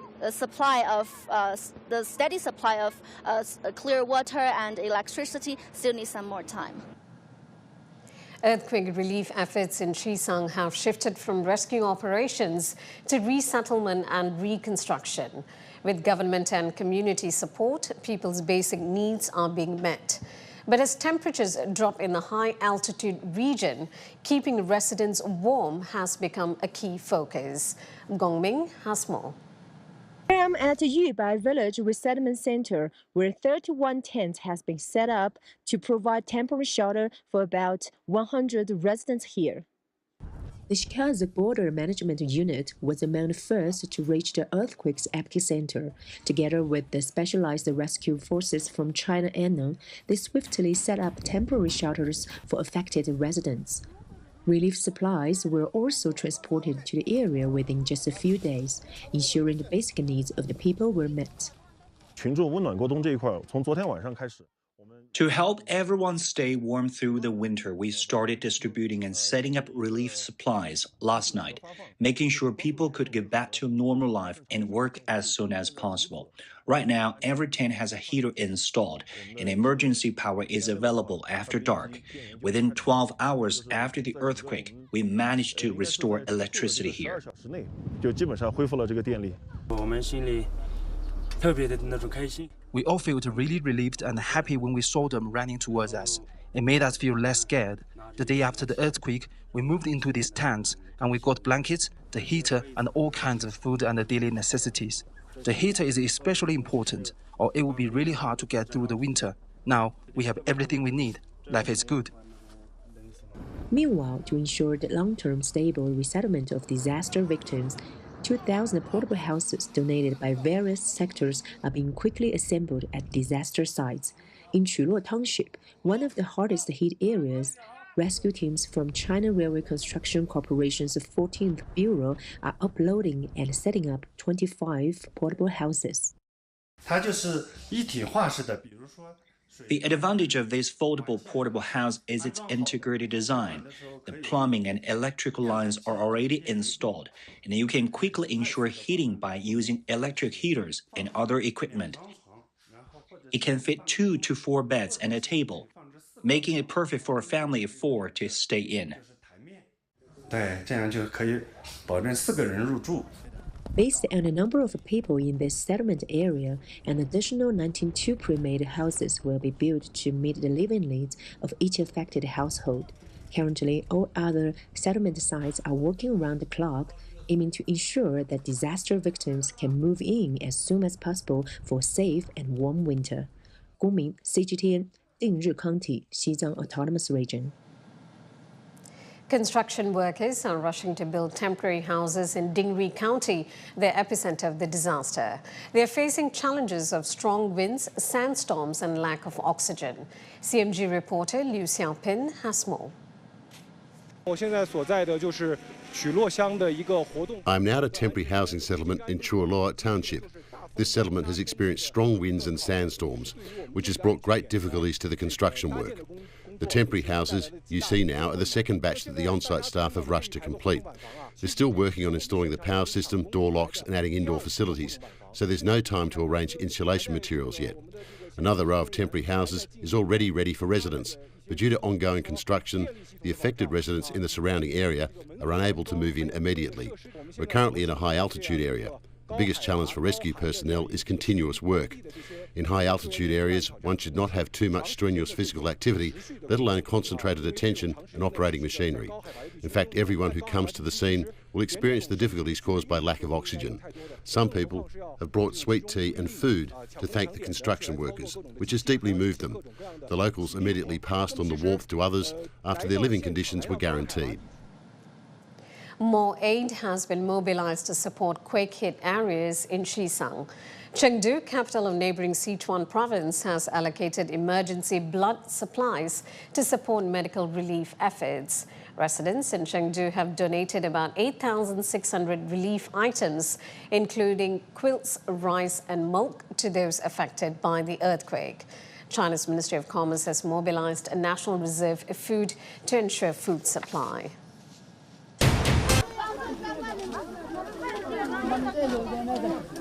Hi, everyone. Now I'm actually in Yubai village in the Xigaze, where hit by the earthquake this time. And this area is one of the areas severely affected by the earthquake. And today we're gonna check and visit this resettlement and to check how the people in this area to live and to cope with the cold winter right now. And so today we also have a guest who gonna join me with to introduce the things for the life. He is the China immigration officer who in charge of this area, and they actually arrived in this area the first time when the earthquake happened. 来，张警官跟我们网友打个招呼。大家好。So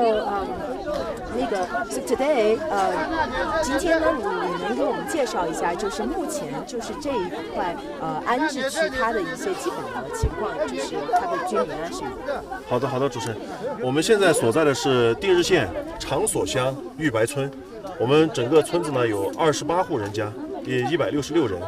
现在整个呢，从昨天到今天，我们的工作的重心就是帮助我们当地的老百姓恢复正常的生产生活秩序。So actually, this village has in total has 26 families with over 100 people, and now their focus, the importance in their work is shifted to helping the local residents to have a normal life, and also to provide the necessities for the villagers. 那我们就是这个安置点，大概它的一个规模怎么样？相对来说，我们这个安置点的规模不是很大。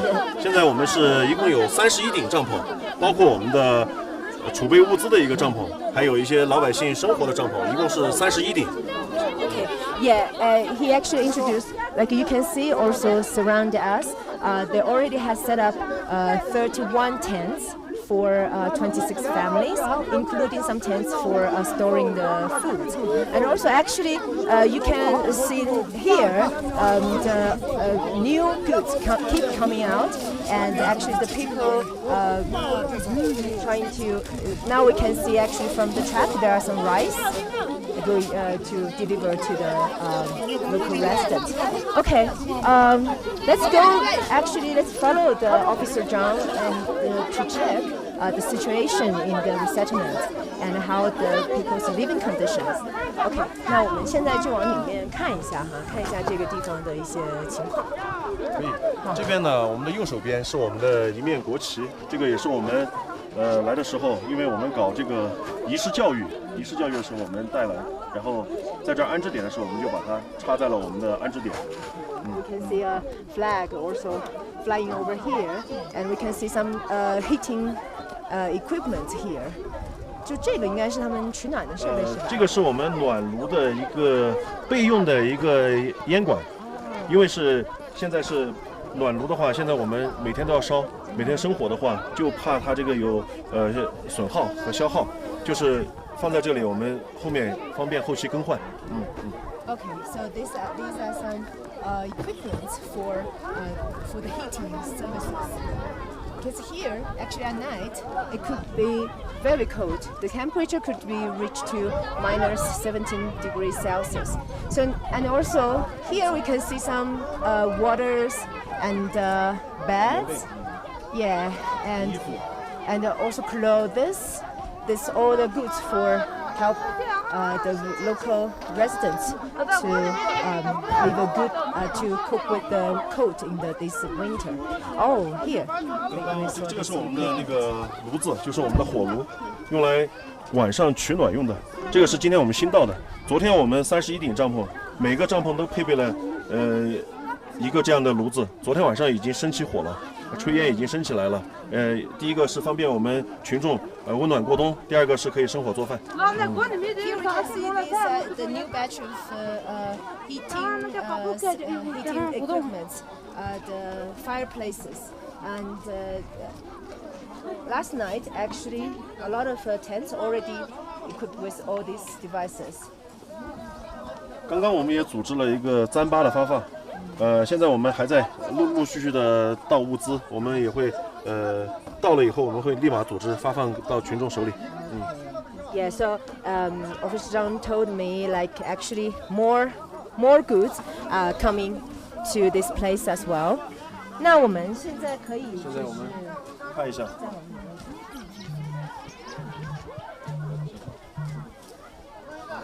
Okay. Now we are actually entering these tent areas. 好的，我们每个帐篷前面都配备了一个垃圾桶。OK。我们也要注意这个，每天我们也会派专人来进行对帐篷周围进行一个消杀，就是这个消杀，就是对这个灾后的一些卫生进行一个防疫的一个措施然后我们每天也配备了垃圾桶，到时候垃圾会放在这里。So each tent is actually equipped with one this rubbish bin, and for the hygiene and cleaning issues.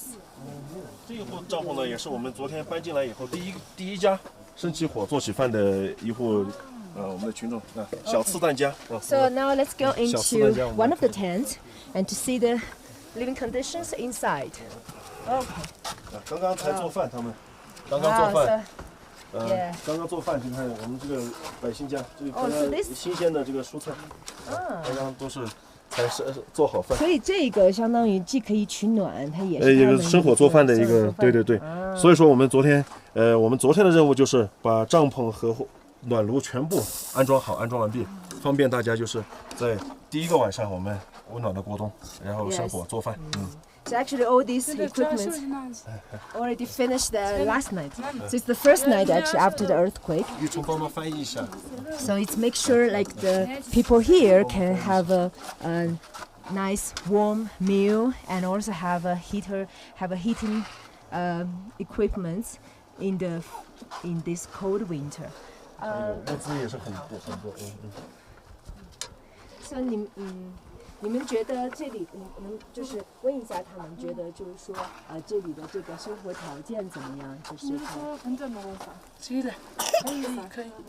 Very good. So wow, that's nice. So 在晚上他们会觉得冷吗？Yeah. So they say they feel actually warm at night. 那你们现在就是的这个生活的话呢，还会有一些什么样的困难吗？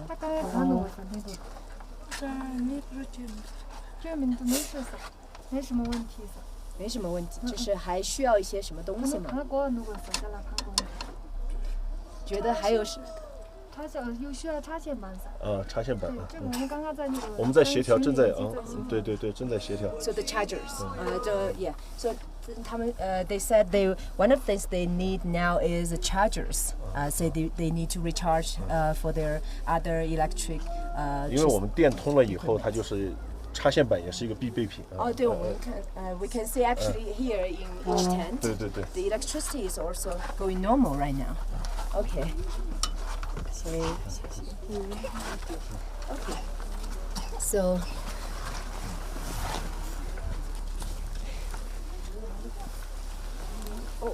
谢谢。像我们这个安置点一共是12顶帐篷，现在家家户户都通起电了。然后现在就是昨天我们已经发放了6、7个插板，现在是不够。现在就是大家陆陆续续就是有这个通电以后，就是有这个插线的需求了。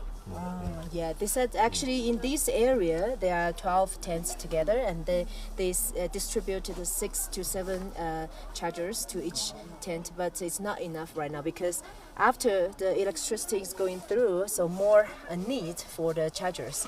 Okay, so let's go up at hand. So we can see actually, at the back side is the houses destroyed in the earthquake. So 那么现在的话就是他们就是刚才你也提到，就是现在就你们还在陆陆续续做一些工作，对，做些什么样的工作？第一个就是我们先把老百姓的正常的生产生活秩序先帮他恢复起来。第二个呢，就是我们要对他们的一些困难和一些现实的一些需求进行一个搜集和整理和汇总。第三个呢，就是我们要积极的协调，就是把他们的困难和问题反映到我们的指挥部，让统一来统筹解决。因为你说到就是好像要帮他们有些财务好像还在这里。对，今天的话，那就是我们今天的一个主要任务。今天的主要任务呢，第一个就是我们把这些倒塌的房屋的一些危险隐患给它排除掉。排除掉了以后呢，我们的人陆续进去帮助老百姓，每家每户我们派人帮助他把里边的财物，就是值钱的东西，我们给它转移出来，转移到自己的帐篷里。Yeah, so actually, Officer Zhang told me, like today, their main work is trying to also doing the inspection of all these dangerous buildings, and also now still there are a lot of properties of the people that are still buried or still hiding in those barriers. So they are trying to help them to find all these properties and trying to give back to them.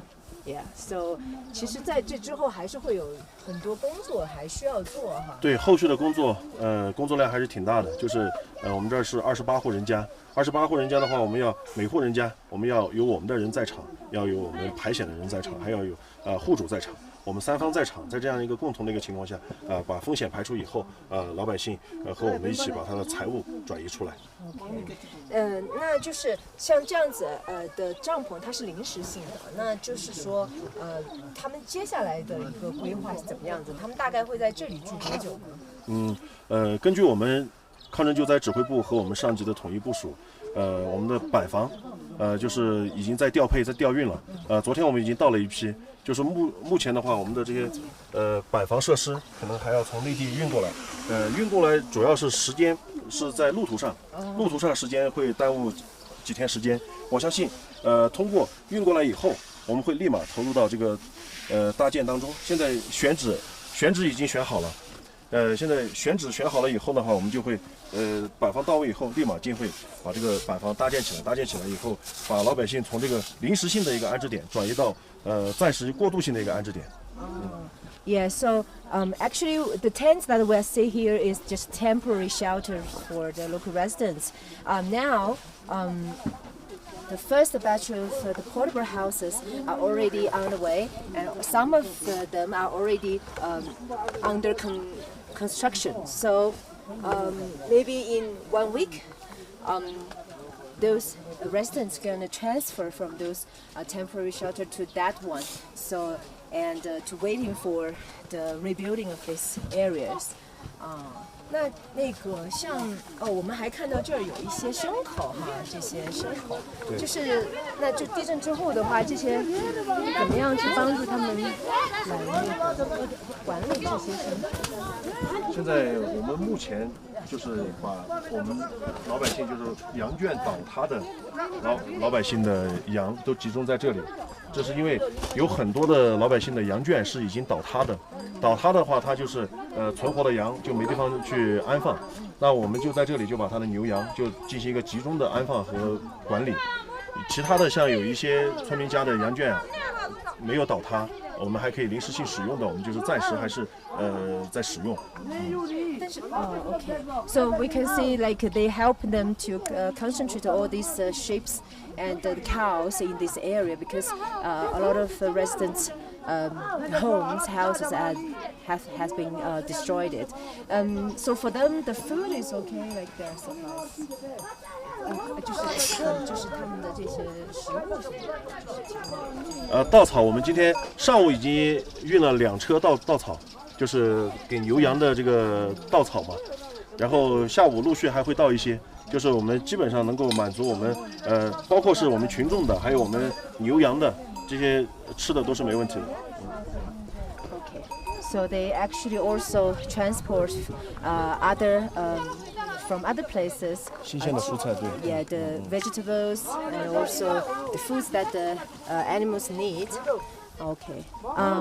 那就是说，现在目前这里的话，基本上村民的大部分需求都满足。对，我们现在就是生活物资这一块基本上是不缺的，然后就是现在就是帮助他们把这个正常的生产生活秩序给它恢复出来，因为现在我们很多老百姓的财物啊，还有一些东西还在以前倒塌的房屋里面还没有转移出来。今天我们要做的就是帮他把这些没有转移出来的财物，还有一些什么锅碗瓢盆啊，这些就是他常用的一些东西给他转移出来。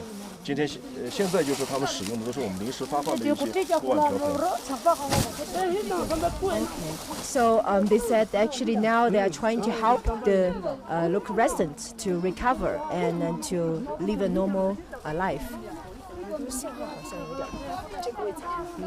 那我们再往那边走一下。Okay. So also in that area we saw another part of the tents as well. So the people also started to live in those tents. 就是他们也就是陆陆续续都住进去，就那边这样子。整个就是这边这个村子和这边我们这个村子都是一个整体，全部都住进去了。还在调整。现在是我们在搭建一个那边平整。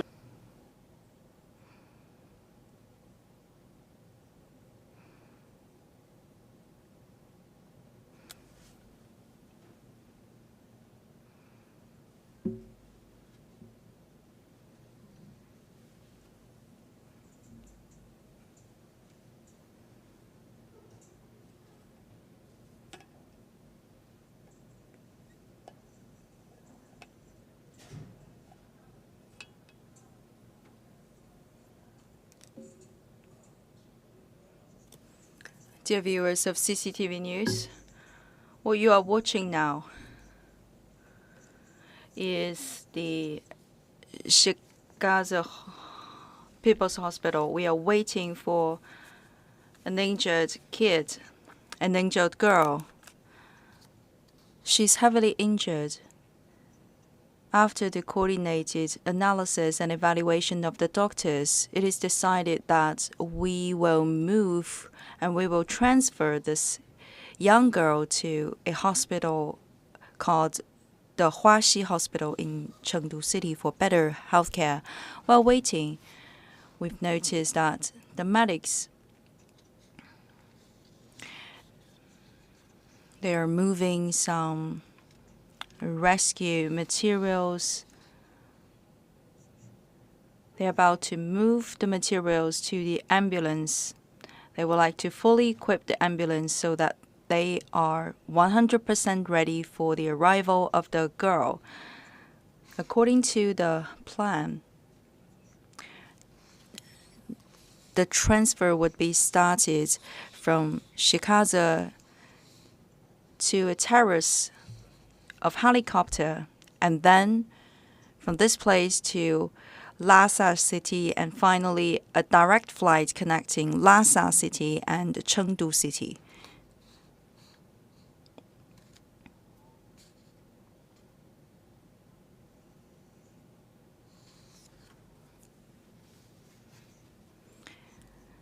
The People's Hospital of Xigaze is a comprehensive hospital with multiple functions: medical care, medicine education, emergency response. And this hospital is also in collaboration with 9 famous hospitals in Shanghai. And the 9 hospitals in Shanghai have long been collaborating with the People's Hospital of Xigaze, and they have sent many batches of doctors to the site.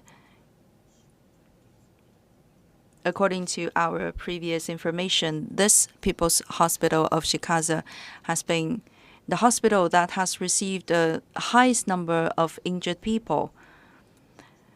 More than 100 of the injured people after the earthquake. Currently, there are still 40 plus people staying in the hospital.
Now we can already see that severely injured girl is being transferred to another site with so many medics as a company.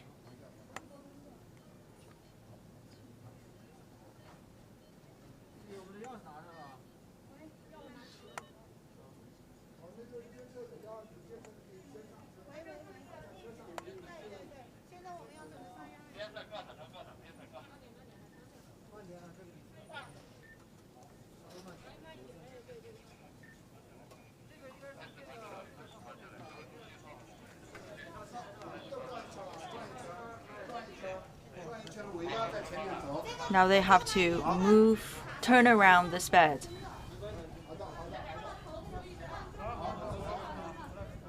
Each move should be very gentle.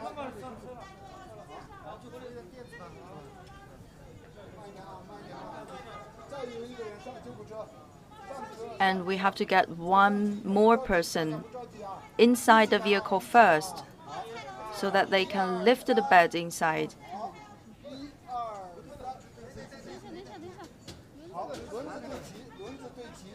Also, we have to align the wheels of the hospital bed.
等一下，扶这个管子，管子扶住，好，管子扶住，这个累的，是不是？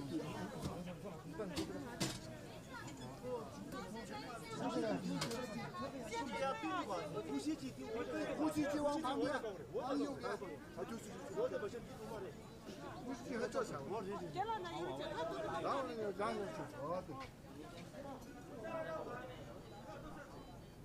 对，让师傅来啊，让师傅来，让师傅定位置啊。好，他打你。来个电话，来个电话。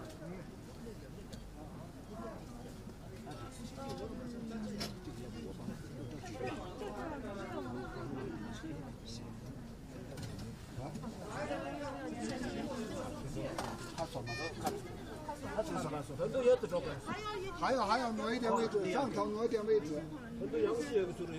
副院长，上头副院长管管子啊，给我再空出一点东西来啊，腾点空气，我们要往上一点。好，人出来，人出来了没？空气出来了吧？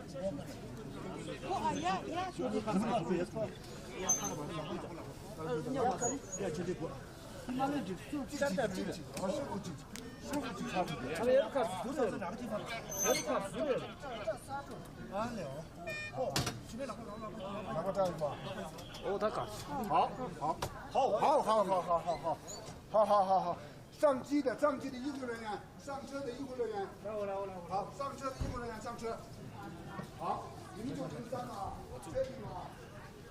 我来开空气。上，小心台阶。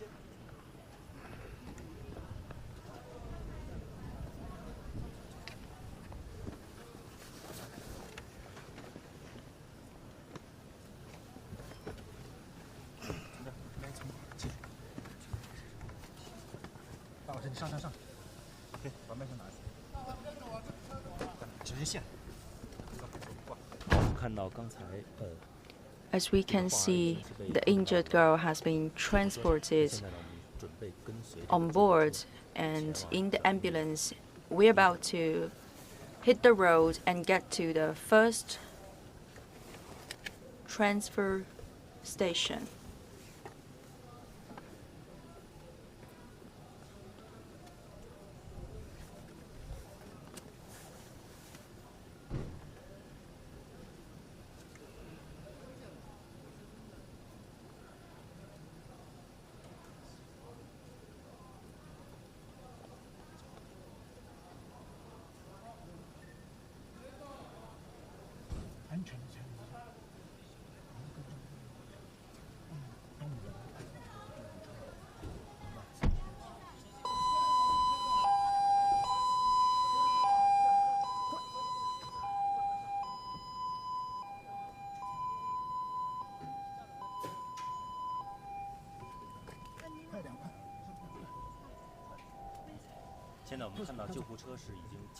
Now, as we can see, the ambulance has hit the road, and the ambulance is heading towards the transferring site.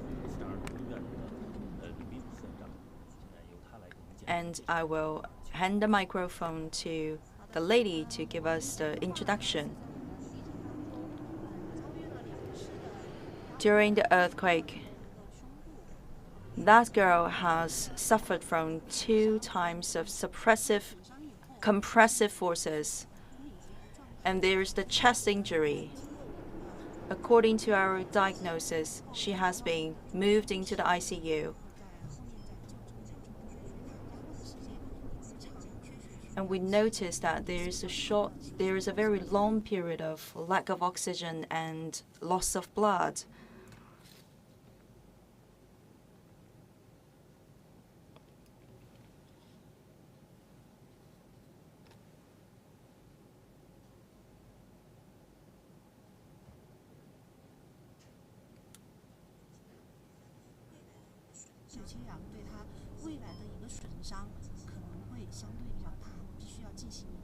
And Due to the oxygen poor situation, we may say that in the future she would still suffer from the follow-up consequences.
The personnel from different departments involved in the rescue to carry out the search and the rescue operations. A total of 407 trapped individuals have been rescued, and 14 relocation and resettlement sites have been established, and more than 46,500 disaster-affected residents have been relocated and settled. And as for now, all road sections damaged by the earthquake have been fully repaired. And also, according to the latest statistics, there has been no further increase in casualties from the earthquake. And actually, based on visits to several rescue and resettlement sites, we know that a comprehensive assessment of disaster conditions in the villages and towns has been completed. So now the current focus of relief efforts has gradually shifted to resettling and assisting disaster victims, as well as conducting follow-up inspections of damaged buildings. And due to the dispersed nature of the villages in this epicenter area, no large-scale centralized resettlement sites have been established. Instead, tents like this have been set up in safe areas within each villages.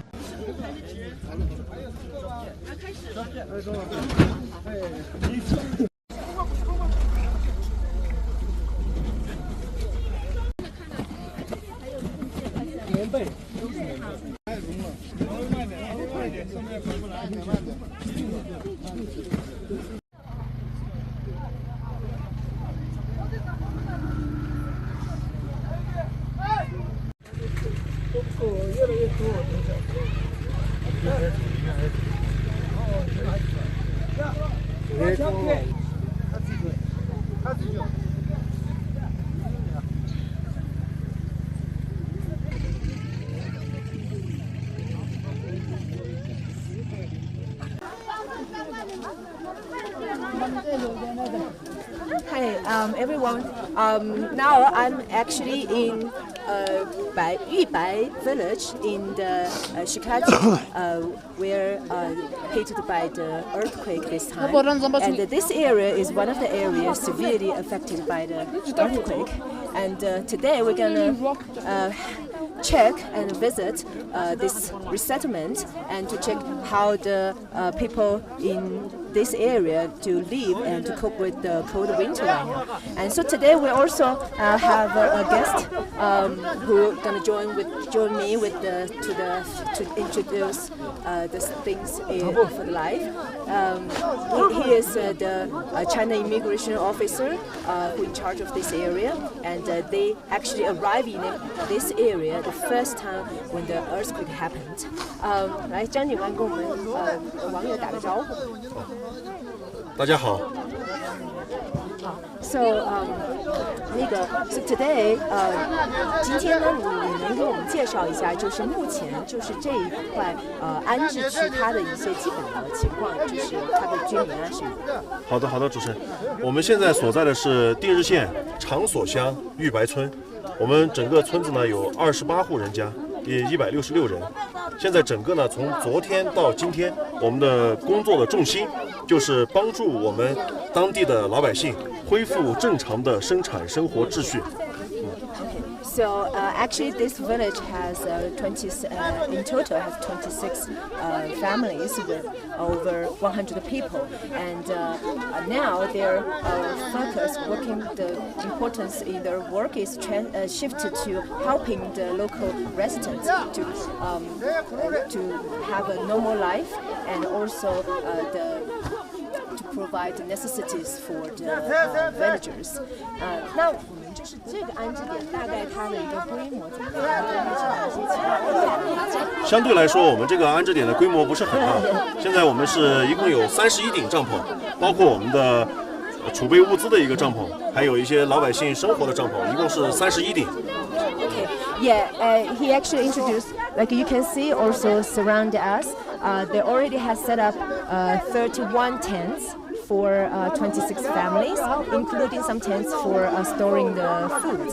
And also, actually, you can see here the new goods keep coming out, and actually the people trying to. Now we can see actually from the truck there are some rice going to deliver to the local residents. Okay, let's go. Actually, let's follow the Officer Zhang and to check the situation in the resettlement and how the people's living conditions. Okay, 那我们现在就往里面看一下哈，看一下这个地方的一些情况。可以。这边呢，我们的右手边是我们的一面国旗，这个也是我们来的时候，因为我们搞这个仪式教育的时候我们带来，然后在这儿安置点的时候，我们就把它插在了我们的安置点。We can see a flag also flying over here, and we can see some heating equipment here. 就这个应该是他们取暖的设备是吧？这个是我们暖炉的一个备用的一个烟管，因为现在是暖炉的话，现在我们每天都要烧，每天生火的话，就怕它这个有损耗和消耗，就是放在这里，我们后面方便后期更换。Okay, so these are some equipment for the heating services. Because here, actually at night, it could be very cold. The temperature could be reached to minus 17 degrees Celsius. So, and also here we can see some waters and beds. Yeah, and also clothes. This all the goods for help the local residents to live a good to cope with the cold in this winter. Oh, here. 这个是我们的那个炉子，就是我们的火炉，用来晚上取暖用的。这个是今天我们新到的。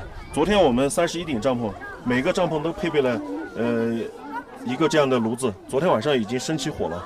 炊烟已经升起来了，第一个是方便我们群众温暖过冬，第二个是可以生火做饭。Here we can see the new batch of heating equipment, the fireplaces, and last night actually a lot of tents already equipped with all these devices.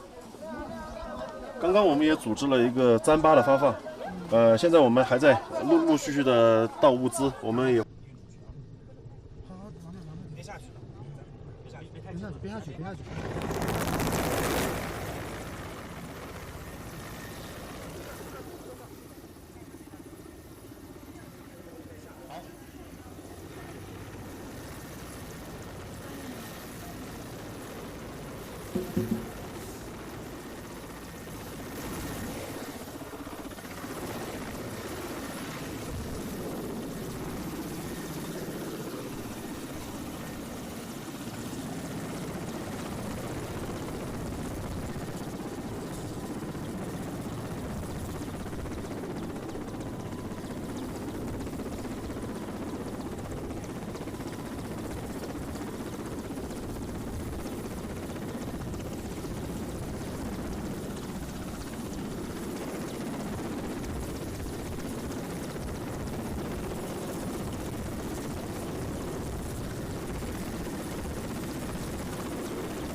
So this is the 10 kilometers away from the Xigaze City Municipal Hospital. A little girl was caused damage and also injured because of the earthquake, and also have a high pressure of the intracranial, and she will be transferred to Lhasa through the helicopter, and also through the civil aviation. She will be transferred to Sichuan for further treatment.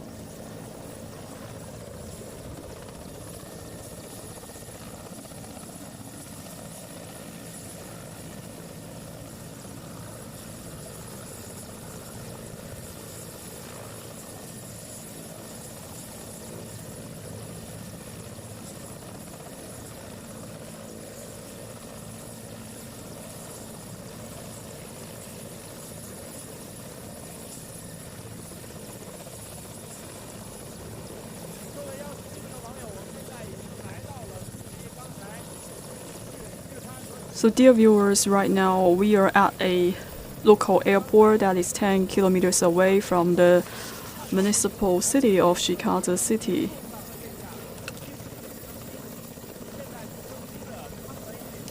A little girl was injured because of the earthquake, and also she will be transferred to Lhasa and later to Chengdu City for later treatments. And now you could see the helicopter is about to take off.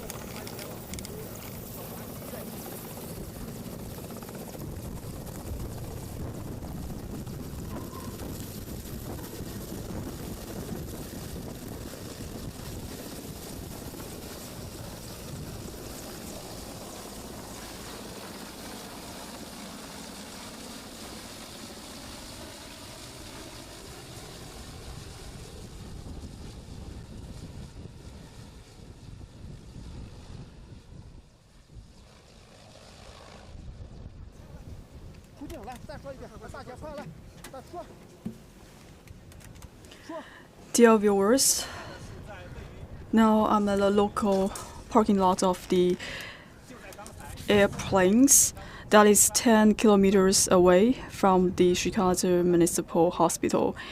And she will be transferred through the helicopter to Lhasa and later transferred to the Huaxi Hospital for treatment. And just now we are seeing that we have sent this little girl to this emergency airplane. We are not sure about the signal. And I'm not sure if you already captured that moment the helicopter had been taken off. And it is very difficult task, and we have many medical workers and also we have some rescuers to provide support to the little girl. And also in the ambulance, and also we are seeing a medical worker, and she is actually also boarding on this helicopter to accompany the little girl. We will also give you more updates about the recovery and the treatment of this little girl. So that is the current situation.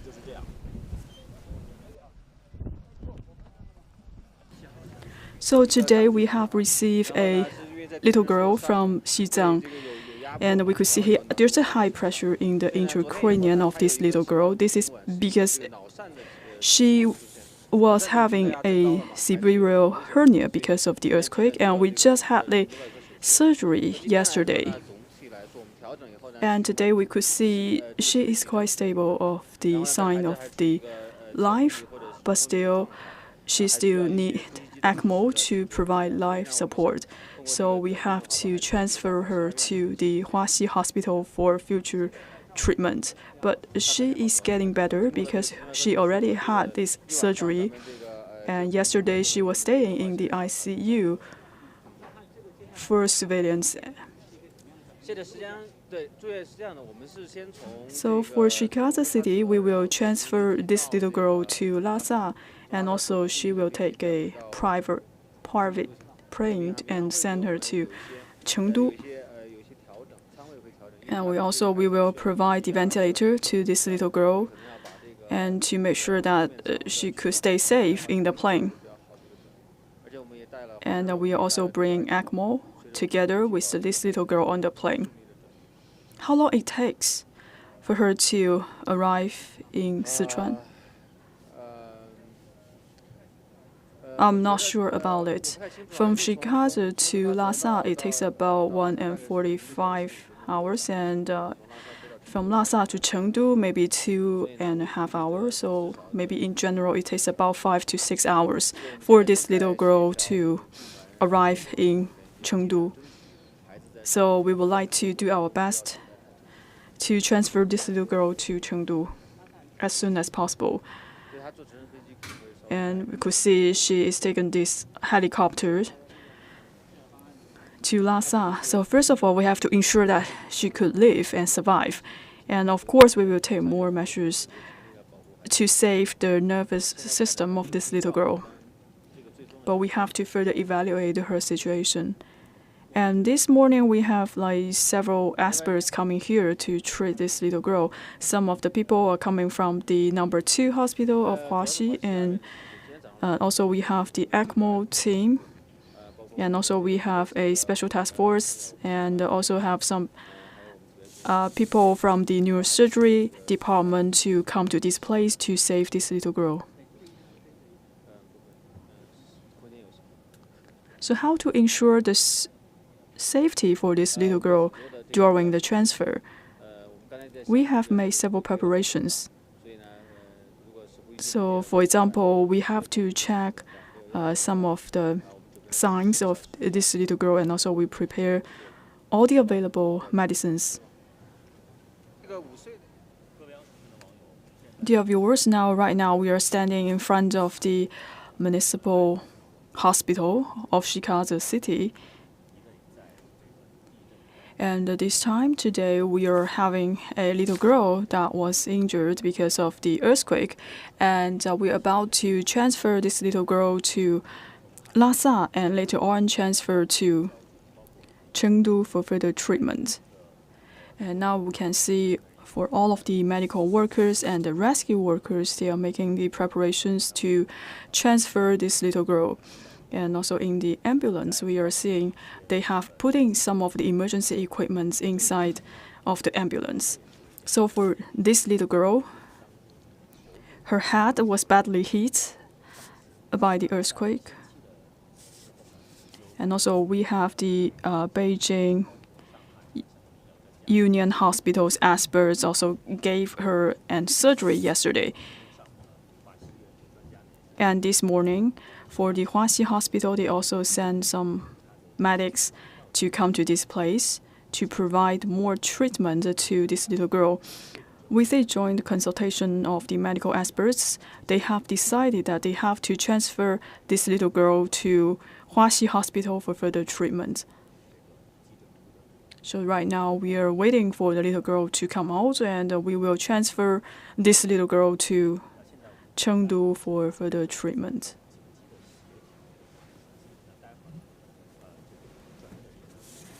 And later on, we will send this little girl through the ambulance and also to use the helicopter to bring her to Lhasa and later on send her to Huaxi Hospital in Chengdu for further treatment.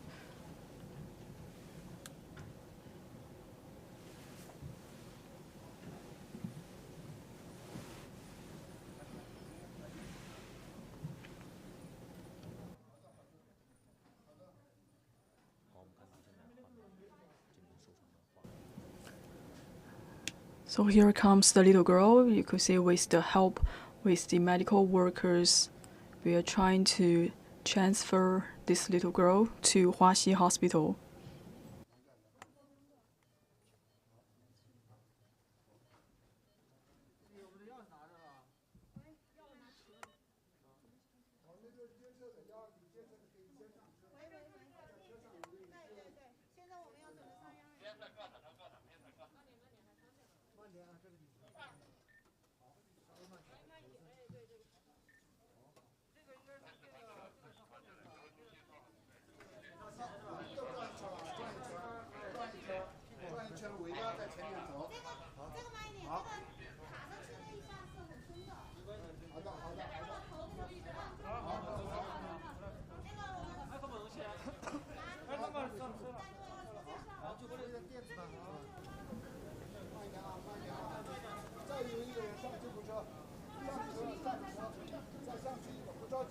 着急啊，一起来啊，一起来啊，好，1、2、3，好，1、2、3，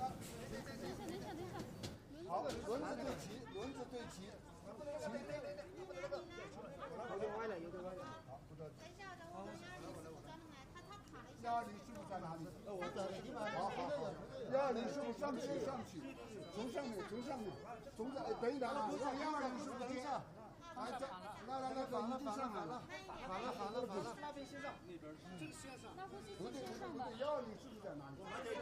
好吧，好。那先这个机器先上了。能记住吧，师傅？首先要把这个呼吸机弄上去，你要保证管子不要口的了。还有干部，谁点？师傅给你发了，干部交吧，呼吸机通过了。好兄弟，我，对，交通好东西去啊。要慢一点，好，我们有没有送？好，这个慢点啊，就是这样能够这个什么呢？慢点啊。需要停了，那咋样嘛？不是对着，然后对着，还没好，不要动，让师傅开始，好了，开始。好，等一下，扶这个管子扶住，好，管子扶住，啊，这个累的，是不是？你笨，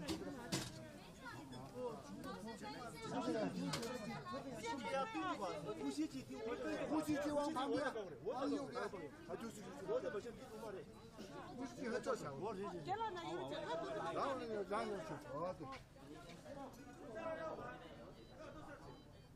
对，让师傅来啊，让师傅定位置啊，好，200米，好，来个电话，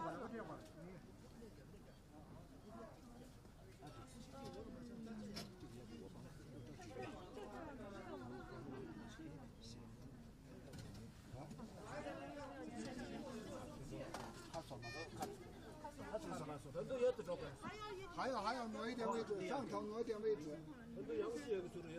副院长，上头，副院长帮管子啊，给我再空出一点东西来啊，腾点空气，我们要往上一点。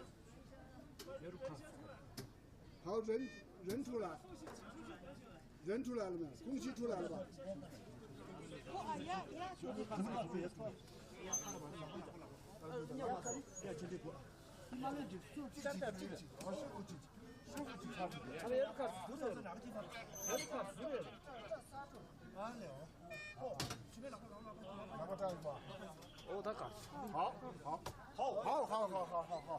好，上机的医护人员，上车的医护人员，好，上车的医护人员上车，好，你们就停3了啊，车停了啊。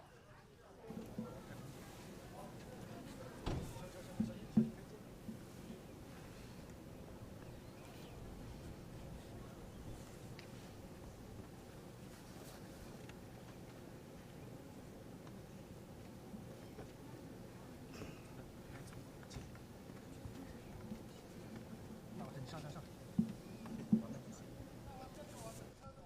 直线。So just now we are seeing for this little girl, she was sent to the ambulance.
Now you could see for the ambulance, it is racing to the nearby parking apron.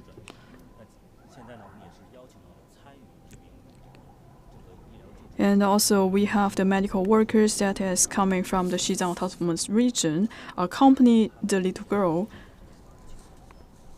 on the ambulance.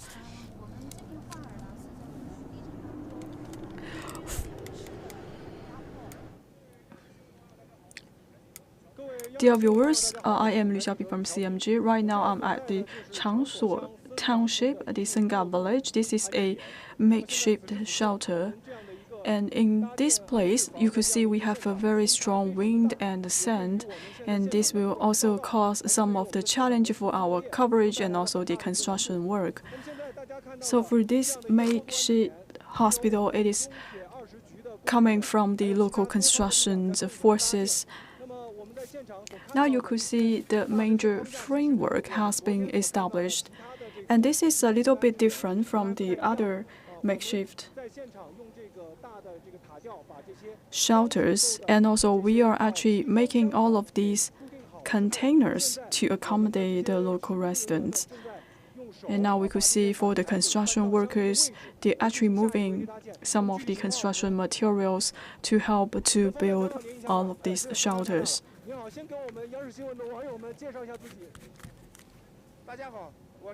Good afternoon. I'm the person in charge for the construction of the makeshift shelter in the Xigaze village. So today you could see we have very strong wind and sand. Does that have any challenges for us for our work? Yes, indeed. If the wind is too strong, it will give us a lot of risks to install some of these shelters. So what is the progress for the shelter? We will build 25 container rooms. And now you could see for the major framework has been completed. And later on, we will put on some of the windows. And also for these shelters, we have to make sure that we can provide the power supply.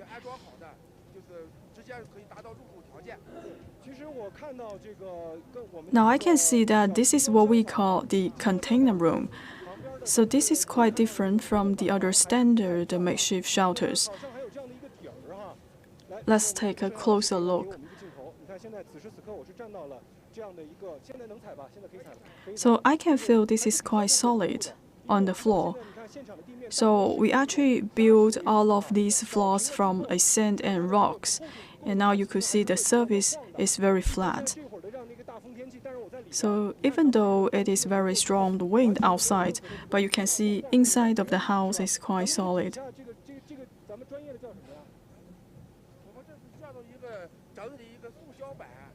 So this time we are using a lot of the plastic plates to assemble all of these makeshift shelters. And also it is quite solid and it is very stable.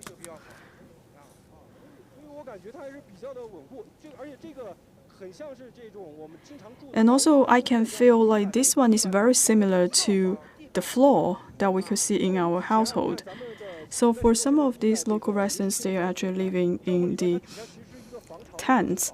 And in the tents, actually on the ground, especially for the floor, is quite thin. But for this one, I would say it is quite solid. And it takes about tens of minutes to build one container room. So how long it takes to build all of these makeshift shelters? Well, it takes around 1 hour to build a container house, but still we have to connect the electricity. So when we say this container house, we will have the walls and also we have the floors ready. So that creates the main structure. And right now for some of the construction workers, they are helping to build the walls for the container houses. So for each one of the container house, it has about 13 plates. And also we have the rooftop. And this morning, on our journey to the epicenter, we are also seeing some of the trucks and the vehicles that has been bringing all of these construction materials.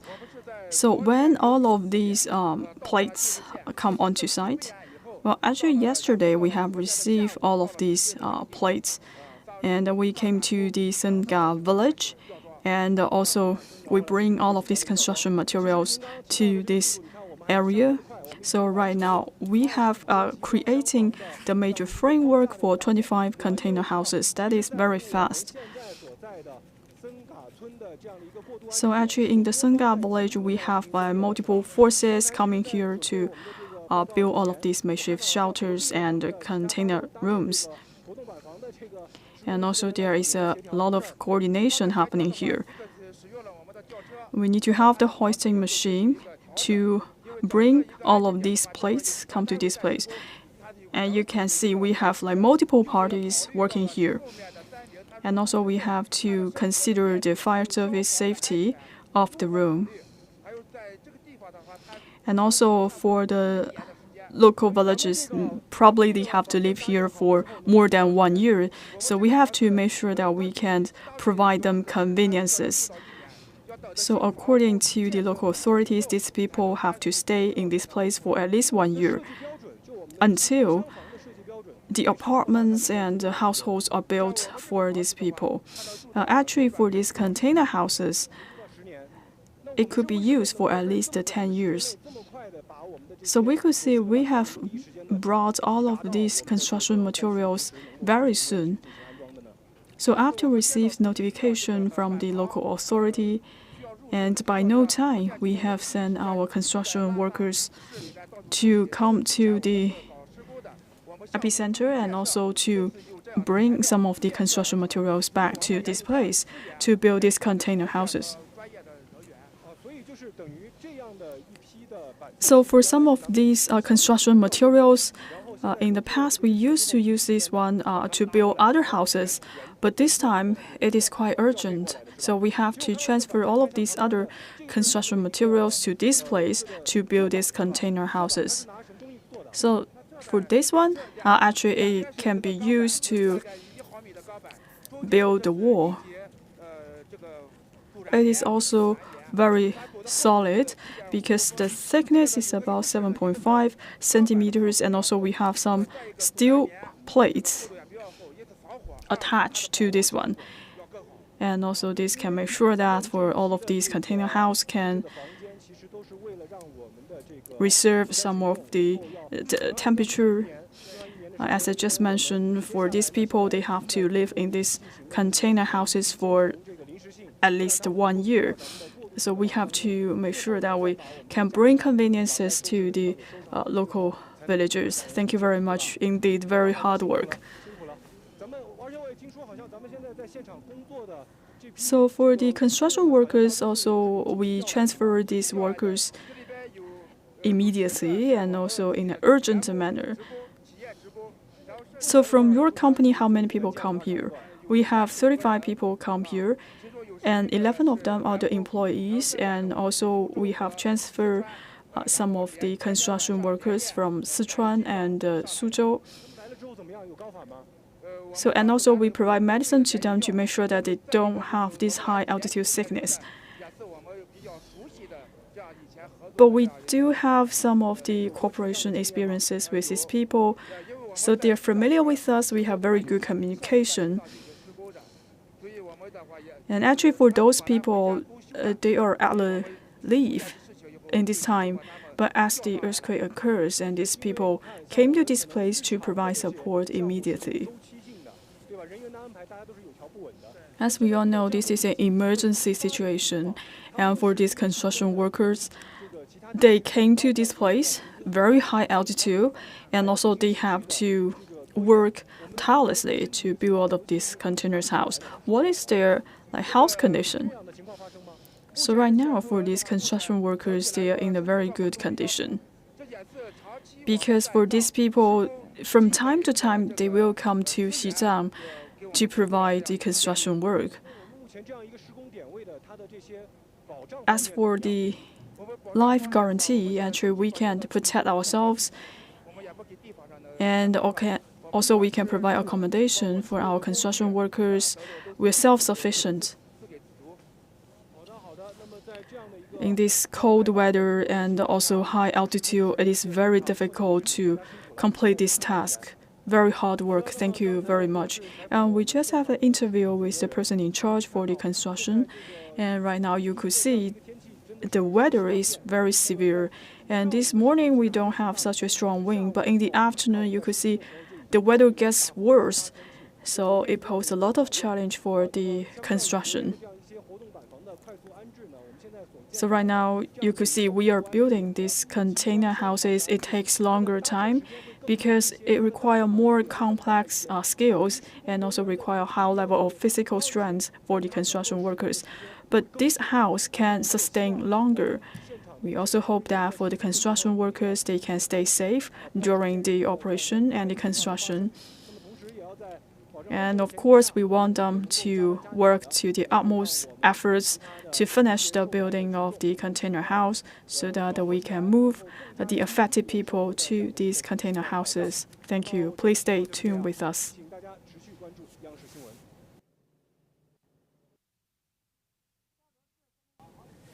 So this is from the fire service brigade. Now I am at the Cuoguo Township. So in this place, now you could see we are preparing food for the affected villagers. And just take a look at the food today. For lunch, we have two types.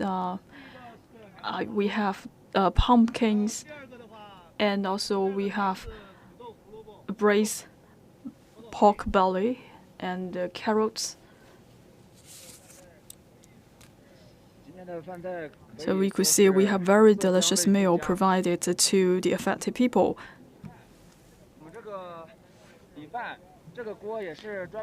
And also we have this high pressure rice cooker.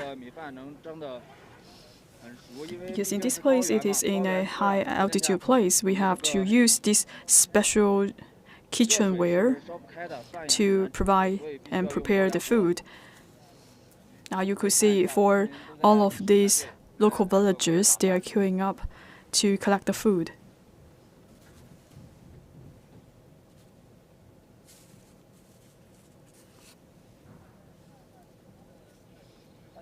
Just take a look at the dishes again.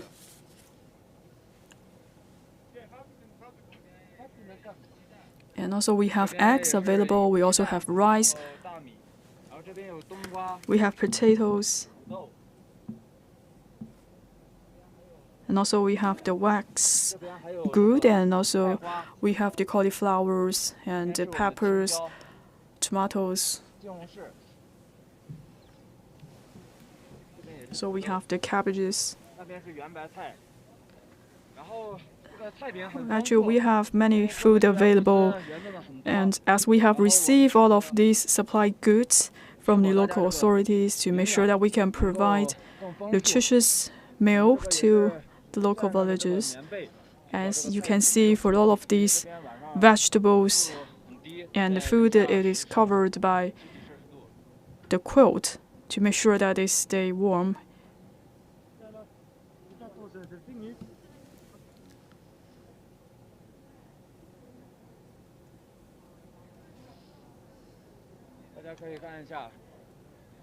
Now you can see for the local people, they have already get very warm meal. They are enjoying the lunch.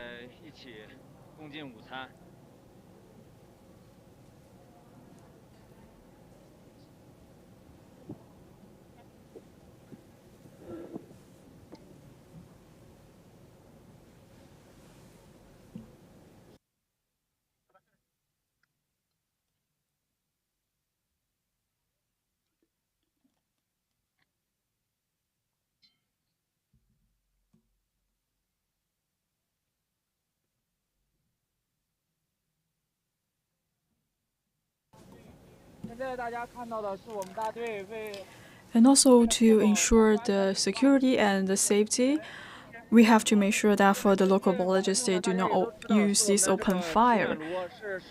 So for the stone, we are basically use the cow excrement as the fuel, and some people have to light up the stove to stay warm in the tent.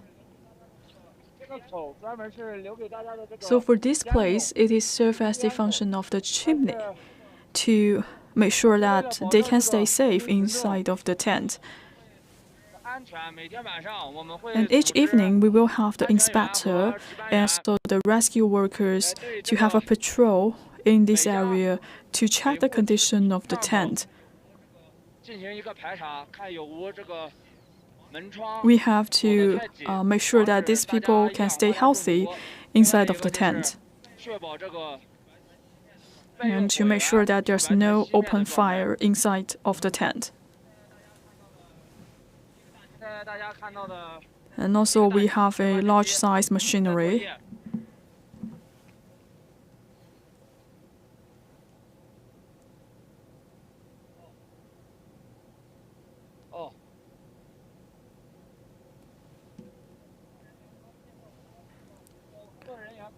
According to the rescue workers, actually for this excavator is helping to lay out the water pipeline. So first we have to dig out a ditch, and then we have to bury this water supply pipeline.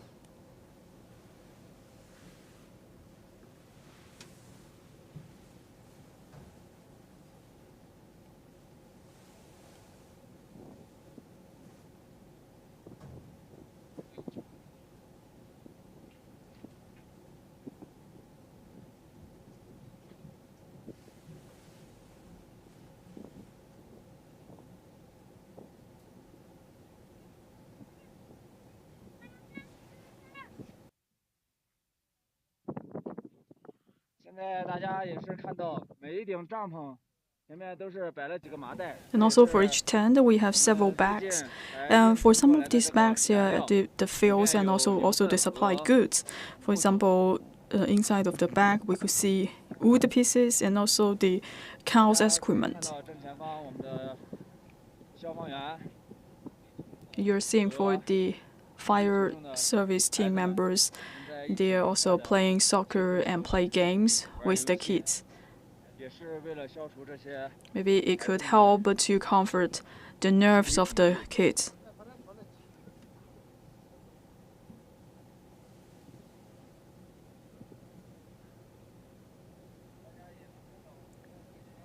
And in the Xizang village, we also have a temporary medical service counter. So for this area, we have some of the medics that's coming from the Xizang Red Cross Society. In this place, as I mentioned, it is very cold, and some people they suffer from flu and cold, and they can come here to get some medicines for treatment.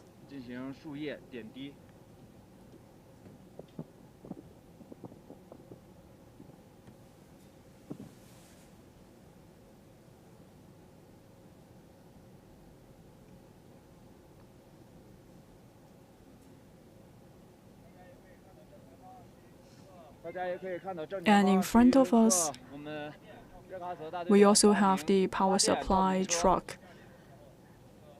So when the sun is set, for this lighting vehicle, it could also provide a lot of light, and also to ensure the livelihood for the affected villages.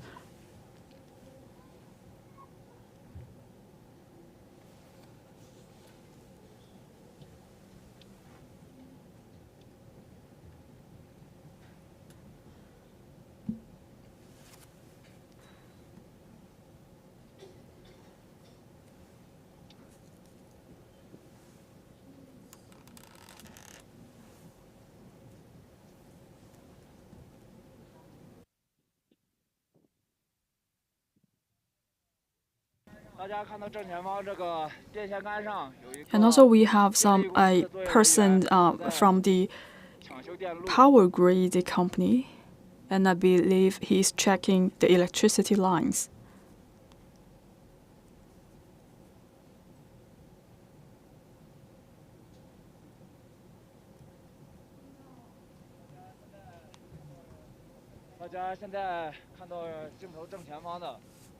And here, you could see for all of the reserve for the field, for the Yejiang village, we have wood and the cattle's excrement. We have sufficient supply goods.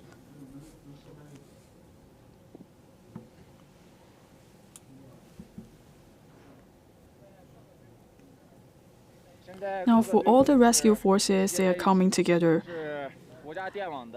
So these people are coming from the state road.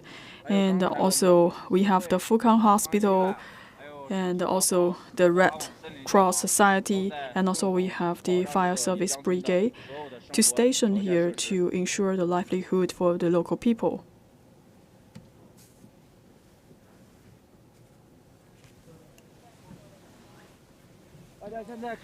And in this place, you could see more supply goods. For example, we have some of the beverage. For example, the iced tea, and also some yoga, etc. As we have so many kids here, so we want all of these beverage.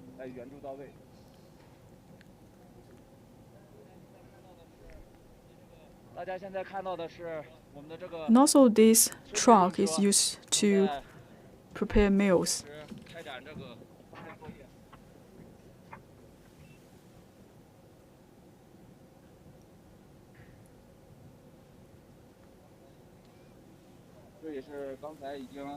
So we have just finished the cooking, and also we are distributing the meals to the local people. See, we have the steaming equipment, the high pressure steaming equipment to make sure that we can prepare the rice. And also we are able to provide the hot waters to the local villages, and also we have the water filter available.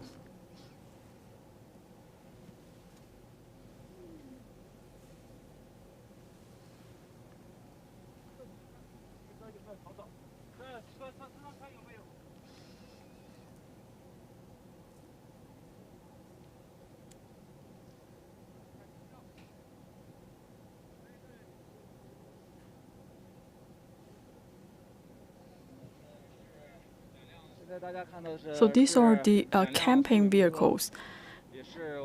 These two vehicles have just arrived. So for the fire servicemen, they could have a comfortable resting areas.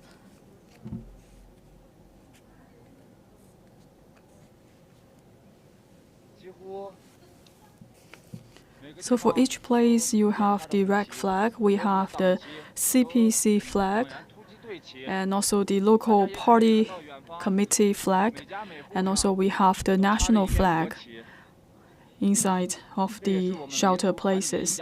This also shows the unity of the Chinese people.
Hi, everyone.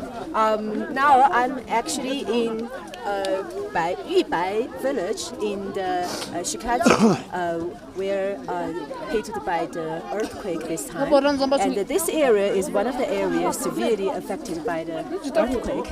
And today we're gonna check and visit this resettlement and to check how the people in this area to live and to cope with the cold winter right now.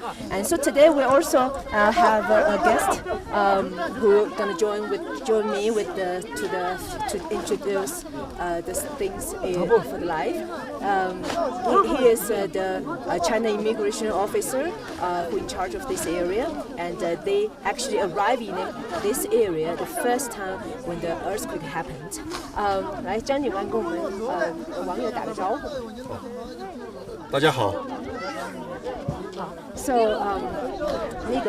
today 今天呢，你能给我们介绍一下，就是目前就是这一块安置区它的一些基本的情况，就是它的居民啊什么的。好的，主持人，我们现在所在的是定日县长所乡玉白村，我们整个村子呢有28户人家，也166人。现在整个呢从昨天到今天，我们的工作的重心就是帮助我们当地的老百姓恢复正常的生产生活秩序。So actually, this village has in total has 26 families with over 100 people, and now their focus, the importance in their work is shifted to helping the local residents to have a normal life and also to provide the necessities for the villagers. 那我们就是这个安置点，大概它的一个规模怎么样？相对来说，我们这个安置点的规模不是很大。现在我们是一共有31顶帐篷，包括我们的储备物资的一个帐篷，还有一些老百姓生活的帐篷，一共是31顶。Okay, yeah, he actually introduced, like you can see, also surround us. They already has set up 31 tents for 26 families, including some tents for storing the food. And also, actually, you can see here the new goods keep coming out, and actually the people trying to. Now we can see actually from the truck there are some rice going to deliver to the local residents. Okay, let's go. Actually, let's follow the Officer Zhang and to check the situation in the resettlement and how the people's living conditions. Okay, 那我们现在就往里面看一下哈，看一下这个地方的一些情况。可以，这边呢，我们的右手边是我们的一面国旗，这个也是我们来的时候，因为我们搞这个仪式教育的时候我们带来，然后在这儿安置点的时候，我们就把它插在了我们的安置点。You can see a flag also flying over here, and we can see some heating equipment here. 就这个应该是他们取暖的设备是吧？这个是我们暖炉的一个备用的一个烟管，因为现在是暖炉的话，现在我们每天都要烧，每天生火的话，就怕它这个有损耗和消耗，就是放在这里，我们后面方便后期更换。Okay, so these are some equipment for the heating services. Because here, actually at night, it could be very cold. The temperature could be reached to minus 17 degrees Celsius. So, and also here we can see some waters and beds. Yeah, and also clothes. This all the goods for help the local residents to live a good to cope with the cold in this winter. Oh, here. 这个是我们的那个炉子，就是我们的火炉，用来晚上取暖用的。这个是今天我们新到的。昨天我们31顶帐篷，每个帐篷都配备了一个这样的炉子。昨天晚上已经升起火了，炊烟已经升起来了。第一个是方便我们群众温暖过冬，第二个是可以生火做饭。Here we can see this, the new batch of heating equipment, the fireplaces, and last night actually a lot of tents already equipped with all these devices.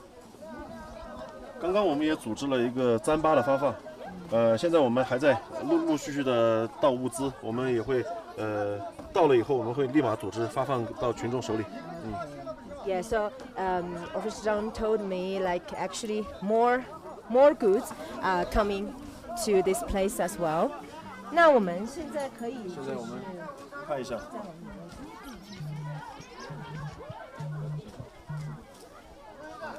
Okay. Now we are actually entering these tent areas. 好的，我们每个帐篷前面都配备了一个垃圾桶。OK。我们也要注意这个，每天我们也会派专人来进行对帐篷周围进行一个消杀，就是这个是消杀，就是对这个灾后的一些卫生进行一个防疫的一个措施然后我们每天也配备了垃圾桶，到时候垃圾会放在 So 这 each 里。 tent is actually equipped with one this rubbish bin, and for the hygiene and cleaning issues. 这一户帐篷呢，也是我们昨天搬进来以后第一家生起火做起饭的一户我们的群众小次蛋家。So now let's go into one of the tents and to see the living conditions inside. Okay. 刚刚才做饭，他们刚刚做饭。刚刚做饭，就看我们这个百姓家，这个新鲜的这个蔬菜，刚刚都是才是做好饭。所以这个相当于既可以取暖，它也是生火做饭的一个，对。所以说我们昨天的任务就是把帐篷和暖炉全部安装好，安装完毕，方便大家就是在第一个晚上我们温暖的过冬，然后生火做饭。So actually all these equipment already finished last night. So it's the first night actually after the earthquake. So it's make sure like the people here can have a nice warm meal and also have a heating equipment in this cold winter. 物资也是很多。So 你们觉得这里，就是问一下他们觉得就是说，这里的这个生活条件怎么样？就是很怎么办法？可以。Very good. So, wow, that's nice. So, 在晚上他们会觉得冷吗？Yeah. So they say they feel actually warm at night. 那你们现在就是的这个生活的话呢，还会有一些什么样的困难吗？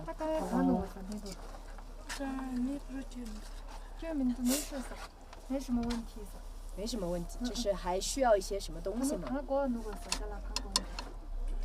觉得还有是？有需要插线板插线板。这个我们刚刚在那个。我们在协调，正在对，正在协调。So the chargers, yeah. So 他们they said one of the things they need now is the chargers. So they need to recharge for their other electric. 因为我们电通了以后，它就是插线板也是一个必备品。对，我们看we can see actually here in each tent. 对。The electricity is also going normal right now. Okay.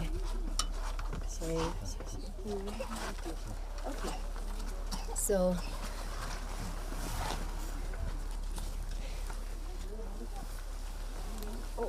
谢谢。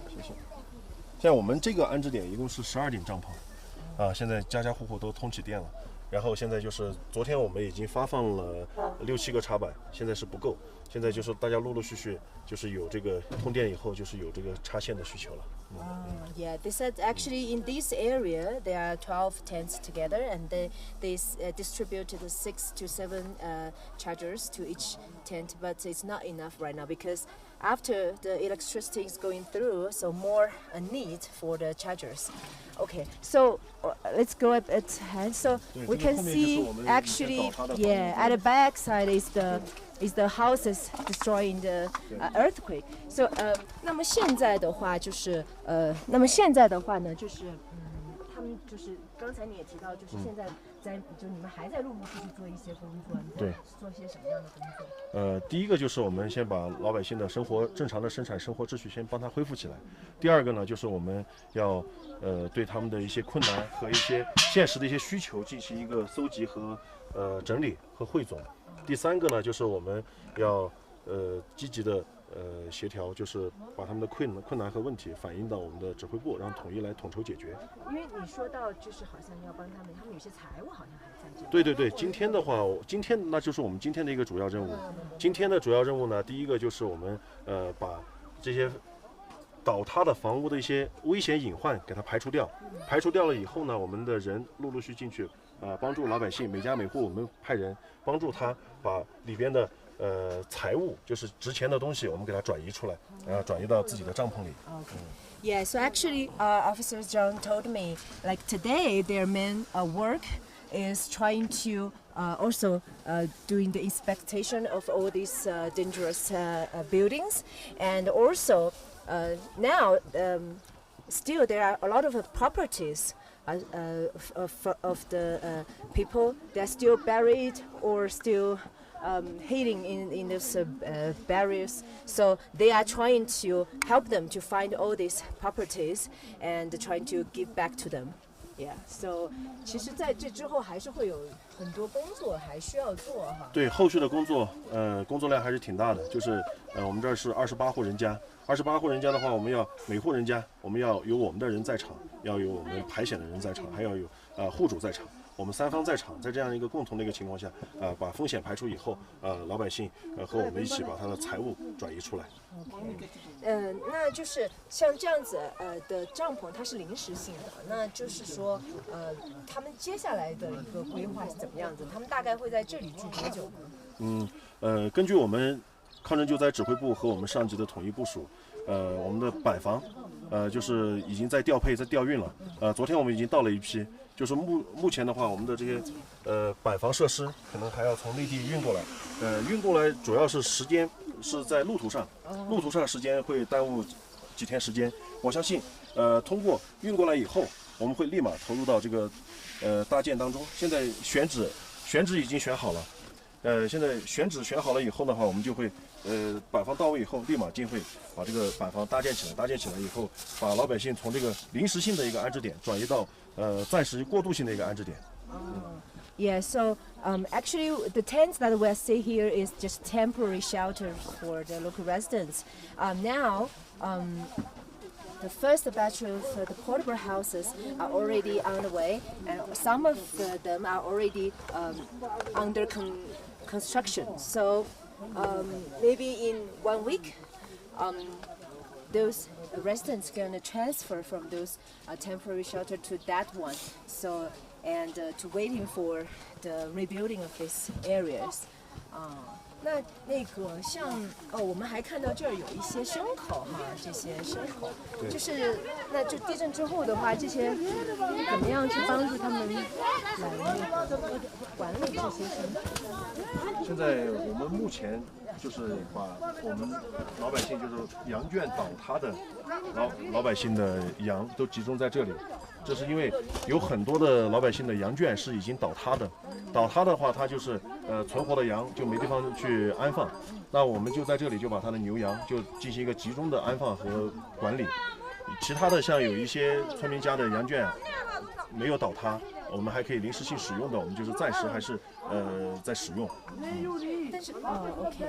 So we can see like they help them to concentrate all these sheep and the cows in this area because a lot of residents' homes, houses has been destroyed. So for them, the food is okay, like their supplies. 就是他们的这些食物什么。稻草我们今天上午已经运了2车稻草，就是给牛羊的这个稻草嘛。然后下午陆续还会到一些，就是我们基本上能够满足我们包括是我们群众的，还有我们牛羊的这些吃的都是没问题的。So they actually also transport other from other places. 新鲜的蔬菜，对。Yeah, the vegetables and also the foods that the animals need. OK， 那就是说，现在目前这里的话，基本上村民的大部分需求都有。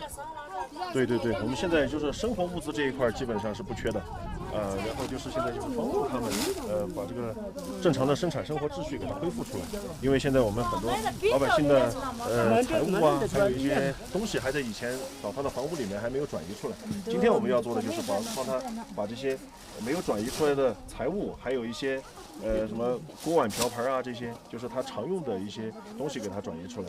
今天现在就是他们使用的都是我们临时发放的一些锅碗瓢盆。So they said actually now they are trying to help the local residents to recover and to live a normal life. 信号好像有点这个位置那我们再往那边走一下。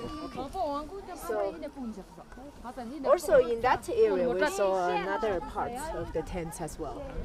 So the people are started to live in those tents.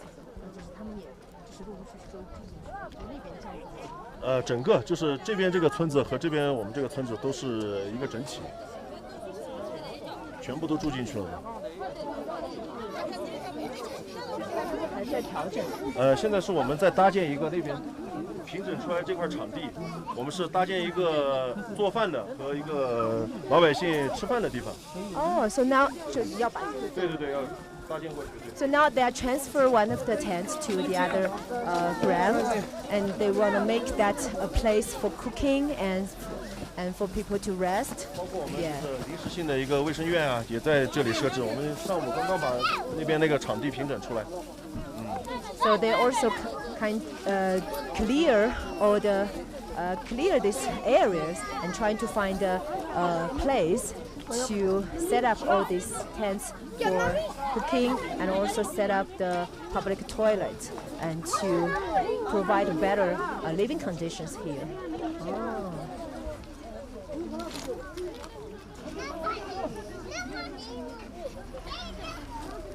那那个就是物资的话，还是就是这几天还是陆陆续续在到达，就是物资现在是处在一个就是相对充足的情况。So now they already have like they actually gradually more and more goods will come transport here. So they have like enough food necessities for the residents. 那就是从你们在来到这儿开始救灾之后哈，从那个你觉得当地的群众啊，他们的这些心态现在他们的恢复，就是他们现在的状态是怎么样子？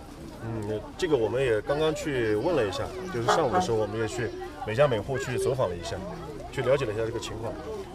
得到的大部分的正向反馈，尤其是小刺探家、巴桑家，他们给我们的反馈就是，地震发生的那一天，他们就是心情还是有点沮丧，因为房子倒塌了，然后财产也损失了，就是还是有点沮丧。然后从昨天我们把所有东西安置好，让他们住进了这个我们临时性的这样一个安置点。帐篷还有火炉都升起以后，他会就觉得很激动、很开心，然后对我看，我也能感觉到他们今天很多笑容。对对对。So Officer Zhang told me actually he talked to some of the people here, and when the earthquake happened the first day, and most of the people actually feel very depressed. But after they already after all these resettlements have been set up, and also they get what they need. So now, actually today, when I'm walking around this area, I can feel like people have these smiles on their face, and they also, you can feel like their strong will and their to actually to cope with this, overcome these difficulties.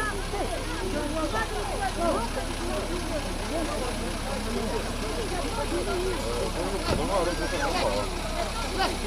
就是现在村民就是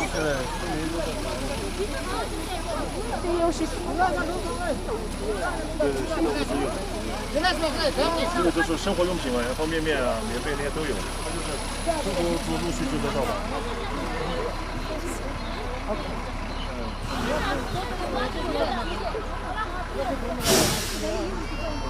因为普通话觉得不是很好。好的，行。Okay, so today actually we give us a brief of what's going on and how the situations now in those temporary resettlements. So. Yeah, that's all for today's live, and just maybe in the next few days we're gonna visit more resettlements and to bring more updates.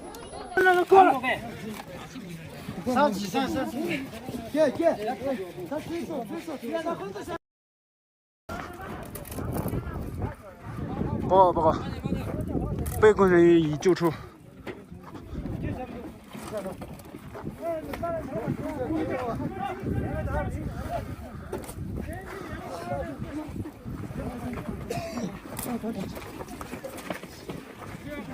先放这，你先看一下。好，放在地上。平坦的地方。这个过去了。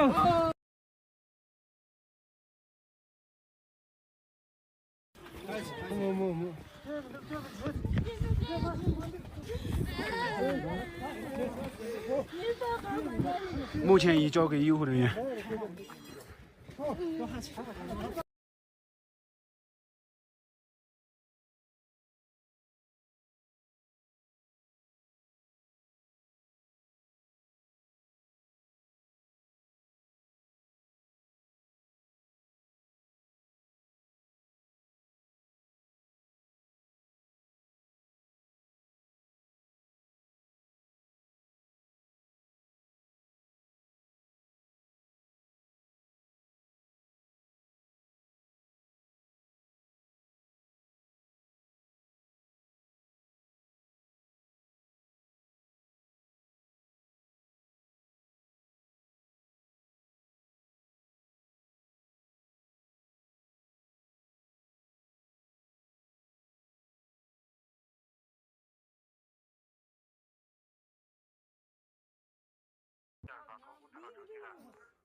大陆在收到。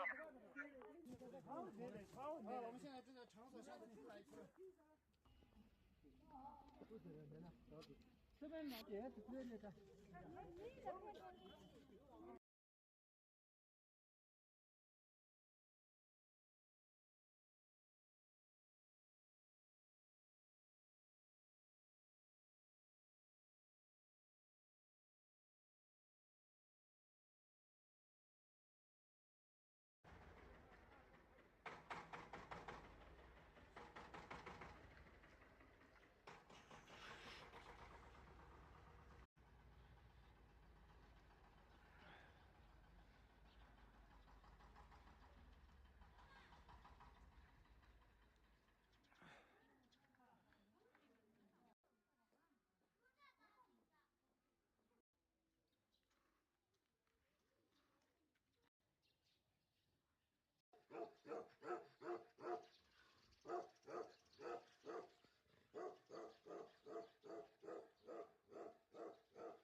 CGTN, will give you the latest situation in China's Xizang Autonomous Region. Southwest China's Xizang Autonomous Region continues to recover after magnitude 6.8 earthquake, and local officials say the first round of full-scale search and rescue work has concluded. The quake struck Dingri County in the city of Xigaze on Tuesday morning, and 126 people have been confirmed dead, and over 400 trapped people have been rescued. And the latest figure is that 246 of the injured have been discharged from hospital, while 91 are still receiving treatment. An earthquake has affected 61,000 people, and more than 3,600 houses have collapsed. And more than 47,000 affected residents are now living at 224 resettlement sites. And officials at a news conference previously said the basic needs of these residents are being met. And you're watching the footages here in Xizang. We can see lots of people and rescue workers have rushed to the scene to help rebuilding those kind of collapsed building. And they're trying all their best to racing against the time to rescue those who are still trapped under the rubble. And we can see that lots of construction workers are now working very hard during midnight. They have been working long hours at such high altitude plateau and digging out the buried people under the rubble. And it's said that because the mud and brick houses and buildings, it just have lots of difficulties and challenges to rescue those people who are still trapped under the rubble. And we can see that lots of people now trying their best to rebuild those houses, and they are just to settle some of the resettlement site for those who are still trying to get to the scene to help the rescue and search efforts. And more than 10,000 rescue workers have been deployed to Dingri County in Xigaze. Villagers held their assistance and support. And previously, we have lots of supporters dispatched from CGTN to the scene to give us more situation on the rescue and recovery efforts. And they told us that more aid has been mobilized to support the quake-hit areas in Xizang.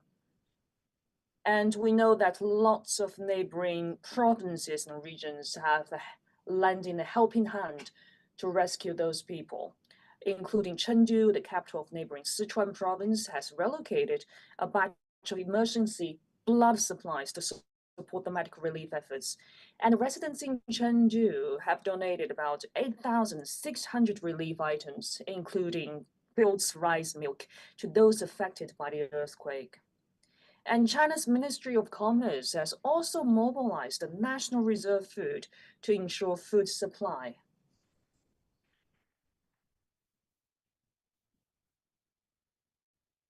And our reporter has also visited lots of resettlement sites in Dingri County, where hot meals, medical equipment, and daily supplies are being provided to residents. And we've seen the pictures during the past few days. The earthquake was happened 3 days ago, and now it's the third day. And construction workers have rushed to the building site to rebuild temporary houses in Dingri County, the epicenter of the disaster. And we've seen from the pictures that they're working around the clock and racing against time to build temporary houses and resettlement sites. They have faced the challenges of strong winds, sandstorms, and lack of oxygen, but they're still working very hard to trying their best to rebuild this kind of situation, because this area has been hard hit by the earthquake and lots of difficulties still remain.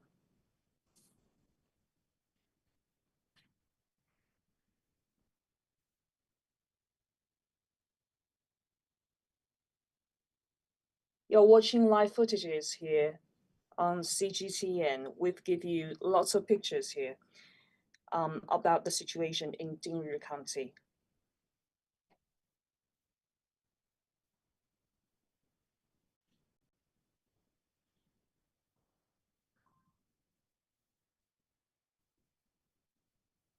And previously, we know that China's Ministry of Commerce said Thursday that Commerce departments are making all-out efforts to ensure the supply of daily necessities for local residents after the magnitude 6.8 earthquake hit Dingri County in southwest China's Xizang Autonomous Region on Tuesday. And in a statement, the ministry said it has asked key suppliers to increase supply efforts. So far, 743,000 tons of daily necessities such as grain, cooking oil, meat and vegetables have been dispatched. An additional 2,000 tons of frozen pork and 1,600 tons of frozen beef and mutton and 2,250 tons of compressed tea are ready for transport. And the local commerce departments are being guided by the ministry to send emergency supplies of food and goods to help keep people warm, because we know that the temperatures is very low in such high altitude plateau in Xizang, and the lack of oxygen, and the temperatures is -degrees Celsius, so it's a little bit difficult, and frigid weather and temperature will just add difficulties for those people who are rushing to the site to help the rescue and relief efforts. And local caring enterprises are also being mobilized to provide hot meals for the affected residents and rescue workers in the resettlement sites. And the statement said, at present, the stock of daily necessities for the affected region is sufficient and market supply is stable.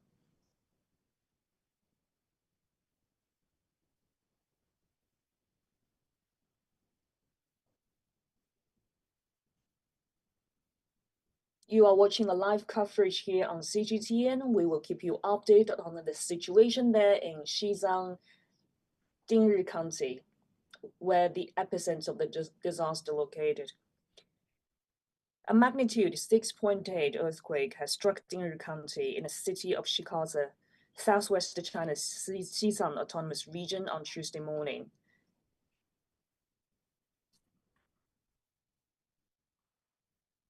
And now more than 14,000 rescuers have raced against time to search for the survivors and speed up the resettlement of affected residents. Chinese central authorities have allocated the second batch of 20,000 items, such as quilts and folding beds, and 2,000 sets of bunkhouses, and 200,000 winter supplies to quake-stricken areas.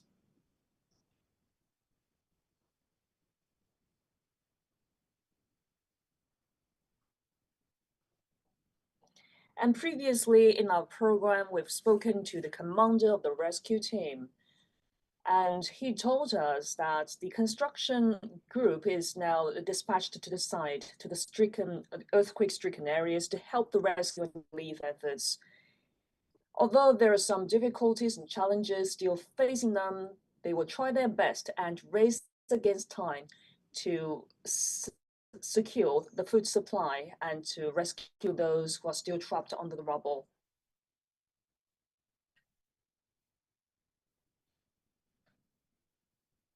So in such difficult circumstances, we can see that the rescue workers and construction workers are still working very hard to rebuild the collapsed building, and they want to build temporary houses in Dingri County.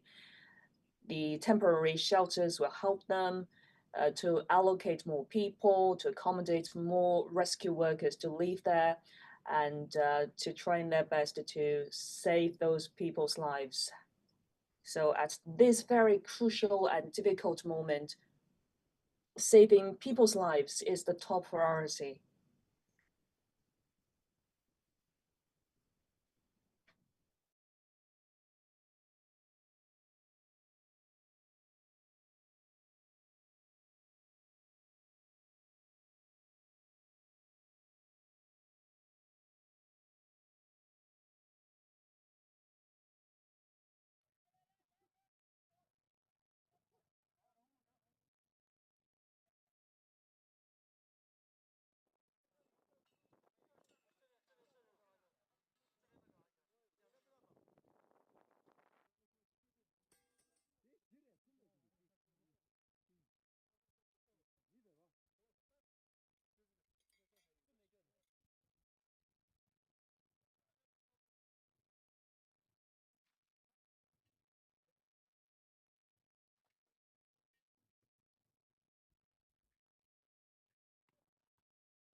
watching CGTN.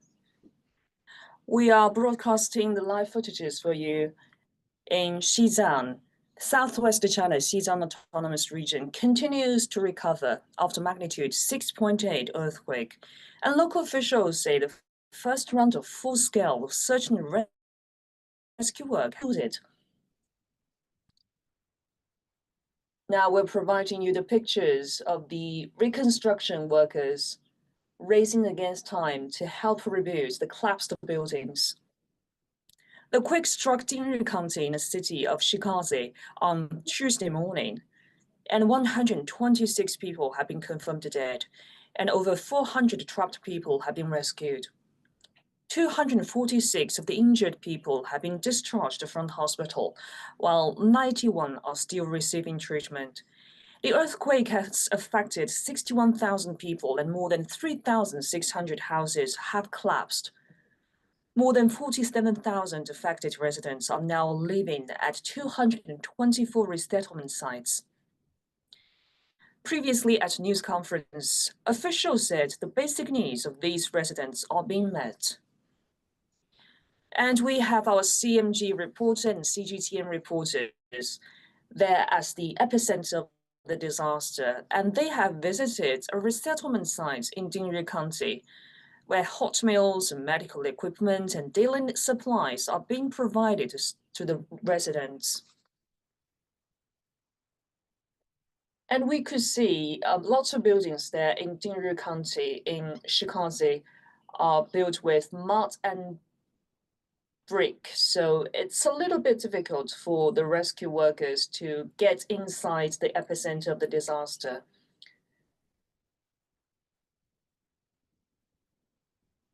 And we could see the rescue workers and construction workers still racing against time to help dig out those people who are still trapped on the rubble, and they're trying their best to rebuild the resettlement site.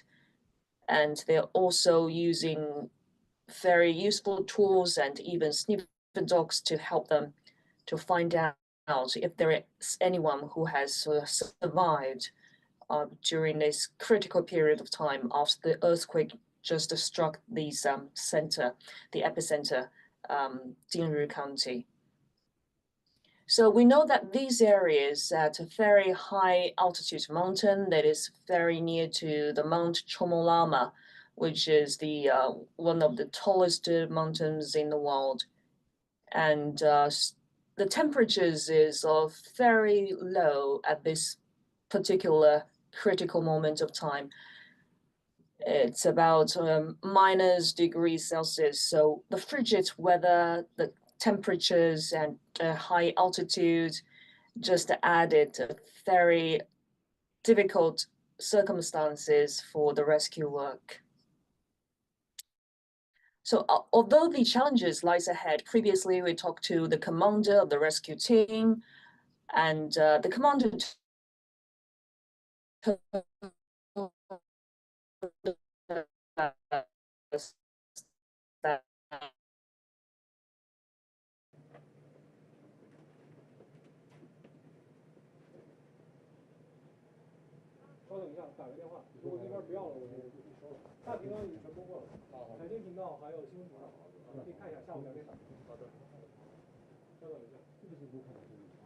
sandstorms and lack of oxygen.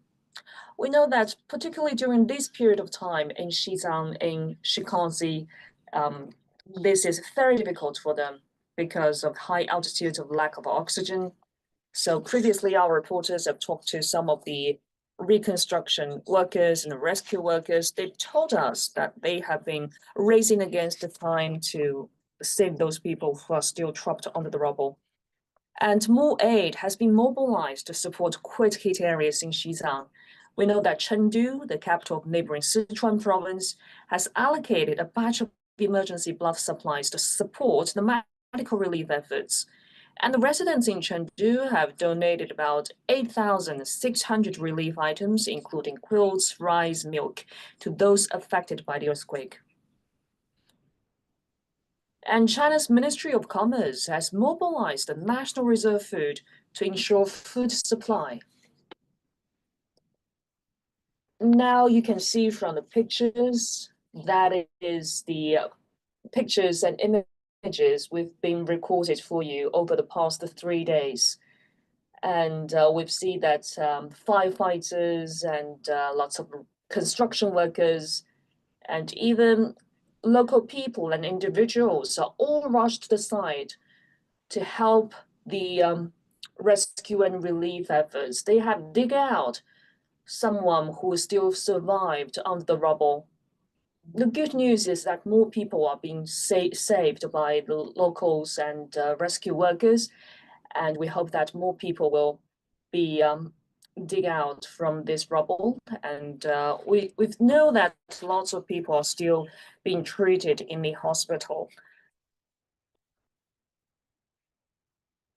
You are now watching the pictures here in Xizang autonomous region, that is the Dingri County, the epicenter of the disaster. And we are now showing you some of the images, exactly the time when the earthquake struck Dingri County. We see the buildings are shaking now, and we still feel tremor, lots of aftershocks after that. After the earthquake, there are lots of tremors, and with the largest magnitude of 4.4. So the tremors still added lots of challenges for the rescue and relief efforts. And the earthquake struck Dingri County in the city of Xigaze on Tuesday morning. And 126 people have been confirmed dead, and over 400 trapped people have been rescued. And 246 of the injured have been discharged from the hospital, while 91 are still receiving treatment. The earthquake has affected 61,000 people, and more than 3,600 houses have collapsed. And more than 47,000 affected residents are now living at 224 resettlement sites. And you can see from the street of Dingri County in Xizang Autonomous Region, we've seen that the traffic has been get back on track, and the lives have been returned to normal. But we've seen lots of buildings are still collapsed and is severely damaged. Because the modern brick houses, it's a little bit difficult for the rescue workers to reach the epicenter of the earthquake. And we're just showing you some of the pictures. We've seen that houses have been severely damaged and the buildings have been collapsed.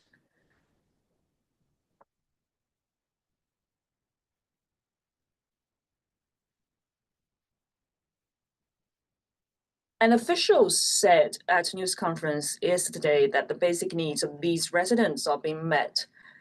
We know that lots of food and medicines have been delivered to the epicenter to help those people who are still trapped under the rubble. Now we're showing you the pictures from Dingri County in Xigaze, in southwest China's Xizang Autonomous Region. And the rescue workers and construction workers have been racing against time to save the lives of those people who are still trapped on the rubble, and they're trying their best. They're staying very late, during midnight even, to help rebuild the temporary sites and shelters to accommodate those people who are now rushing to the epicenter, including reporters, the firefighters, and construction workers. They are building those kind of temporary shelters using their bare hands, and they're now digging something into this earth, and they want to build these temporary shelters as soon as possible so that it can accommodate more people who are now rushing to the site.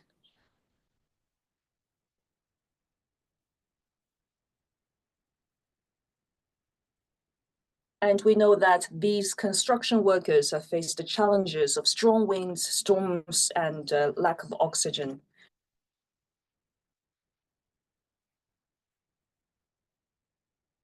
You are now watching CGTN. We are keeping you updated on the situation in southwest China's Xizang Autonomous Region. local authorities have been working very hard, and they'll continue to recover after magnitude 6.8 earthquake. Local officials say the first round of full-scale search and rescue work has concluded. Earthquake struck in the city of Xigaze on Tuesday morning, and 126 people have been confirmed dead, and over 400 trapped people have been rescued. 246 of the injured have been discharged from hospital, while 91 are still receiving treatment. An earthquake has affected 61,000 people, and more than 3,600 houses have collapsed. More than 47,000 affected residents are now living at 224 resettlement sites.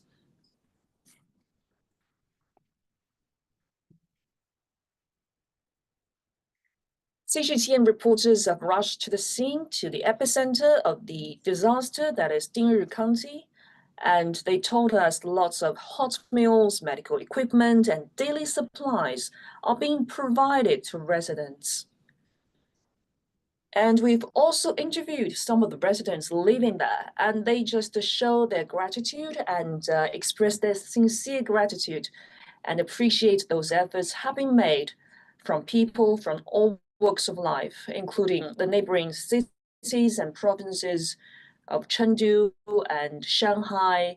They've donated their blood, and also they've sent lots of food, medicine, and daily necessities to the local people who have been affected severely by this earthquake. That is magnitude 6.8 earthquake, which has struck Dingri County in Xigaze on Tuesday morning.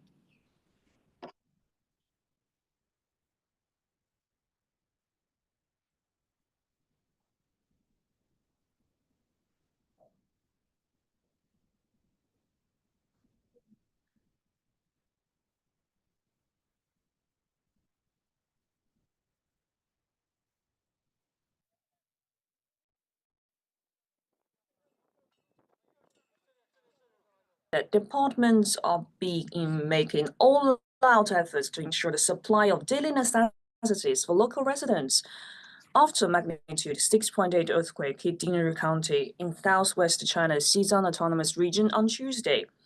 And in a statement, the ministry said it has asked key suppliers to increase supply efforts. So far, we've show you the latest statistics. That is, 743,000 tons of daily necessities such as grain, cooking oil, meat, and vegetables have been dispatched, and additional 2,000 tons of frozen pork, and 1,600 tons of frozen beef and mutton, and 2,250 tons of compressed tea are ready for transport. And the local commerce departments are being guided by the ministry to send emergency supplies of food and goods to help keep people warm, because we know that these days in Xizang it's very difficult for them to reach to the epicenter, and the low temperatures and frigid weather just add challenges for those who are rushing to the epicenter of the disaster.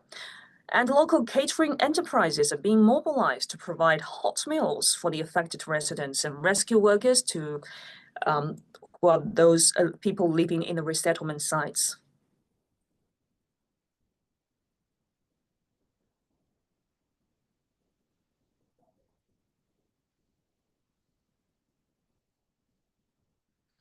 And previously, Xi Jinping, General Secretary of the Communist Party of China's Central Committee, chaired a CPC leadership meeting on Thursday to study and arrange disaster relief following the 6.8 magnitude earthquake that struck Xizang autonomous region earlier this week.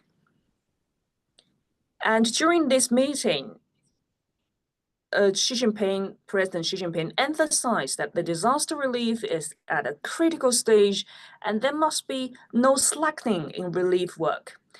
And he also emphasized that efforts must be made to ensure a decisive victory in this tough battle against the disaster. The meeting also reviewed the relief efforts to date, noting that the relevant localities and departments had responded swiftly and effectively. racing against time to save lives and minimize casualties.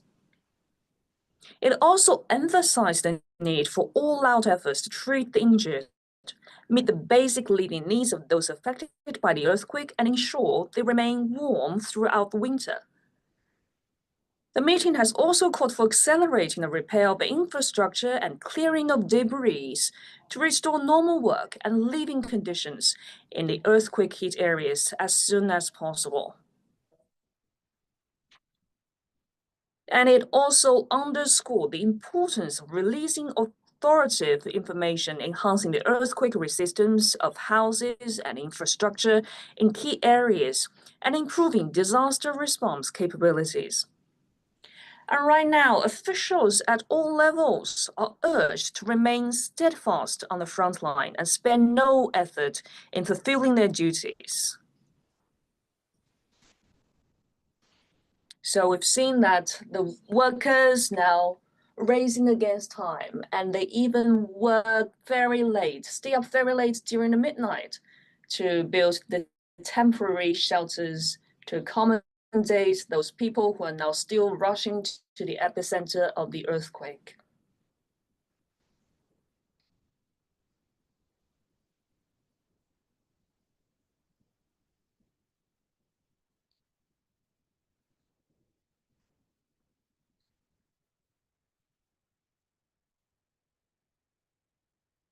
And previously, CGTN reporter and CMG reporters have rushed the scene, and they've interviewed lots of local people. And those individuals have expressed sincere gratitude and appreciate efforts from people from all walks of life. They are showing their gratitude to those people who have been providing food supplies and medicines and daily necessities to the affected people in the earthquake-stricken areas. So we know that the earthquake has affected 61,000 people, and more than 3,600 houses have collapsed, and more than 47,000 affected residents are now living at 224 resettlement sites. We could see from the pictures and the images that this area is just located in the high altitude mountains and with very low temperatures during this bitter winter time. So it is a little bit difficult for the reconstruction workers and rescue workers to do their work. Although there are some challenges, they're still racing against time to save those people who are still trapped on the rubble and to rebuild those kind of resettlement sites and help to rebuild their homes. Lots of modern brick buildings have been collapsed during this very powerful and deadly earthquake.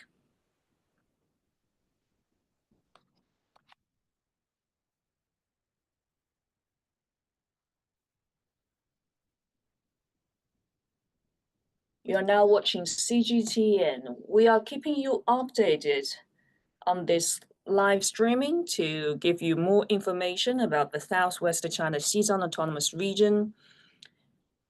This region is now continues to recover after magnitude 6.8 earthquake.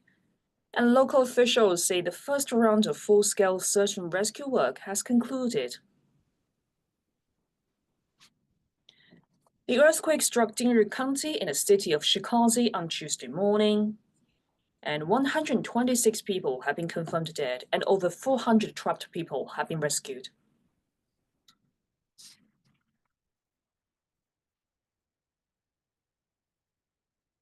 And construction workers have rushed to build temporary houses in Dingri County, the epicenter of the disaster. They have faced the challenges of strong winds, sandstorms, and lack of oxygen.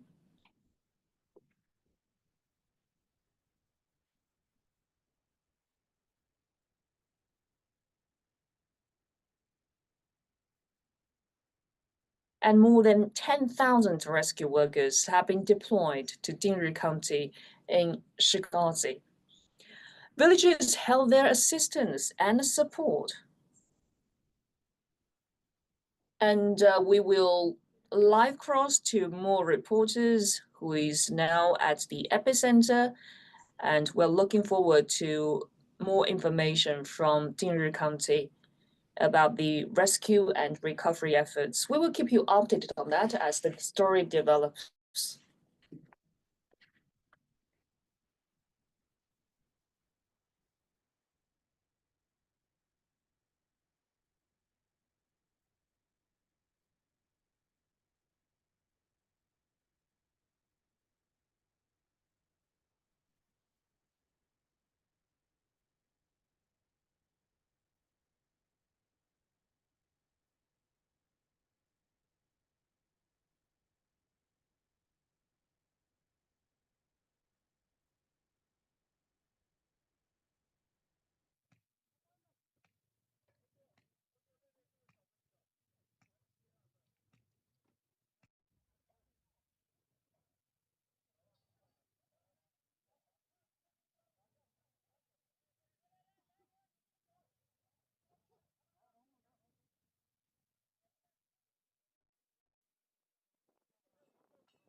Now you're watching CGTN. We're you some of the images from southwest China's Xizang autonomous region. This region is now continues to recover after magnitude 6.8 earthquake. And local officials say the first round of full-scale search and rescue work has concluded. The quake struck Dingri County in the city of Xigaze on Tuesday morning, and 126 people have been confirmed dead, and over 400 trapped people have been rescued. 246 of the injured have been discharged from hospital, while 91 are still receiving treatment. The earthquake has affected 61,000 people, and more than 3,600 houses have collapsed. More than 47,000 affected residents are now living at 224 resettlement sites.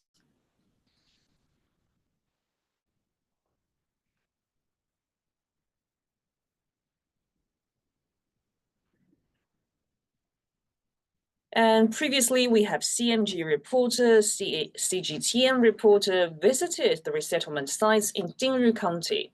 And they told us that the hot meals, medical equipment, and daily supplies are being provided to residents. More than 10,000 rescue workers have been deployed to Dingri County in Xigaze, and villagers held their assistance and support. And more aid has been mobilized to support quake-hit areas in Xizang. We know that Chengdu, capital of neighboring Sichuan province, has allocated a batch of emergency blood supplies to support the medical relief efforts. And the residents in Chengdu have donated about 8,600 relief items, including quilts, rice, and milk, to those affected by the earthquake. And China's Ministry of Commerce has also mobilized the National Reserve Food to ensure food supply there.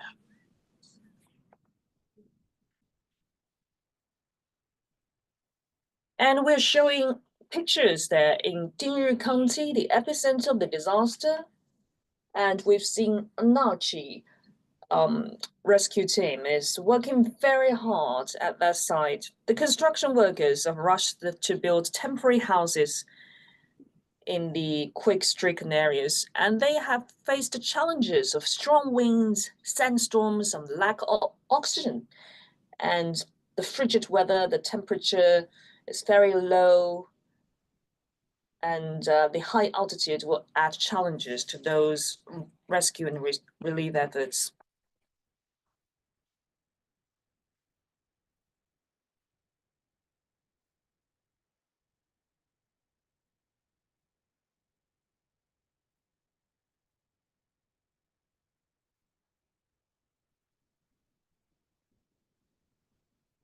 And we've told that the resettlement is proceeding in a northerly manner after 6.8 earthquake struck Dingri County in Xizang Autonomous Region, southwest China on Tuesday morning. And as seasonal temperatures can fall below -10 degrees Celsius, a key focus has been distributing winter relief items. Among them, a total of 12,730 tents have been sent up, and 1,572 stoves have been installed, and 3,020 electric blankets and 104 trucks of fuel have been allocated to the disaster-affiliated area. And the supply of disaster relief materials is generally adequate, and the living needs of the residents are basically ensured. And local residents now can have hot meals, clean drinking water, and timely medical treatment.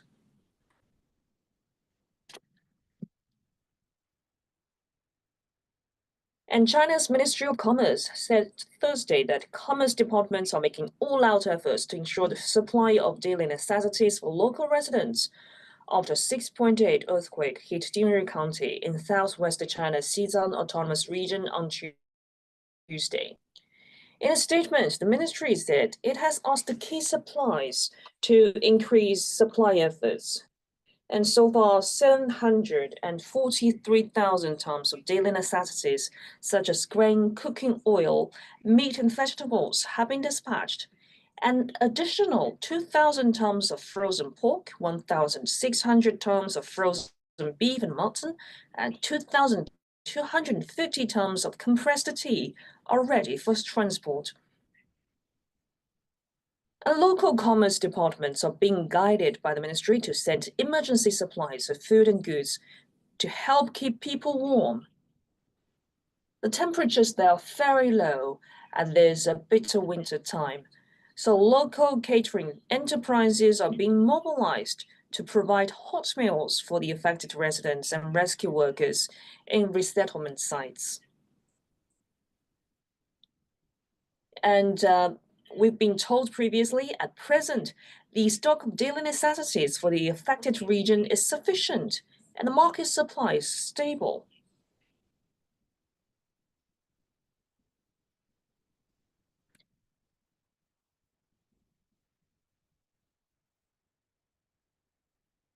Well, we don't know whether you have been to Xizang, southwest China, Xizang Autonomous Region, but we've told you that these very high altitude mountains is just near Mount Chomolungma, the highest mountain in the world.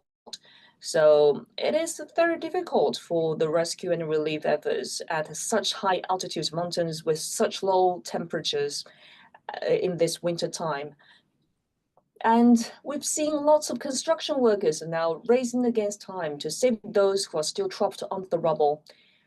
And you can see from these images, these pictures, lots of building has been severely damaged and collapsed.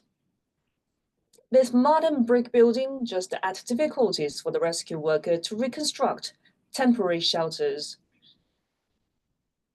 And they're digging out some of the debris there, and we've seen that they're still working very hard during day and night, throughout the whole day.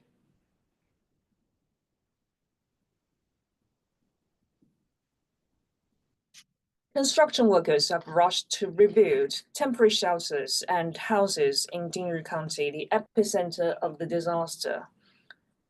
They have faced the challenges of strong winds, sandstorms, and lack of oxygen.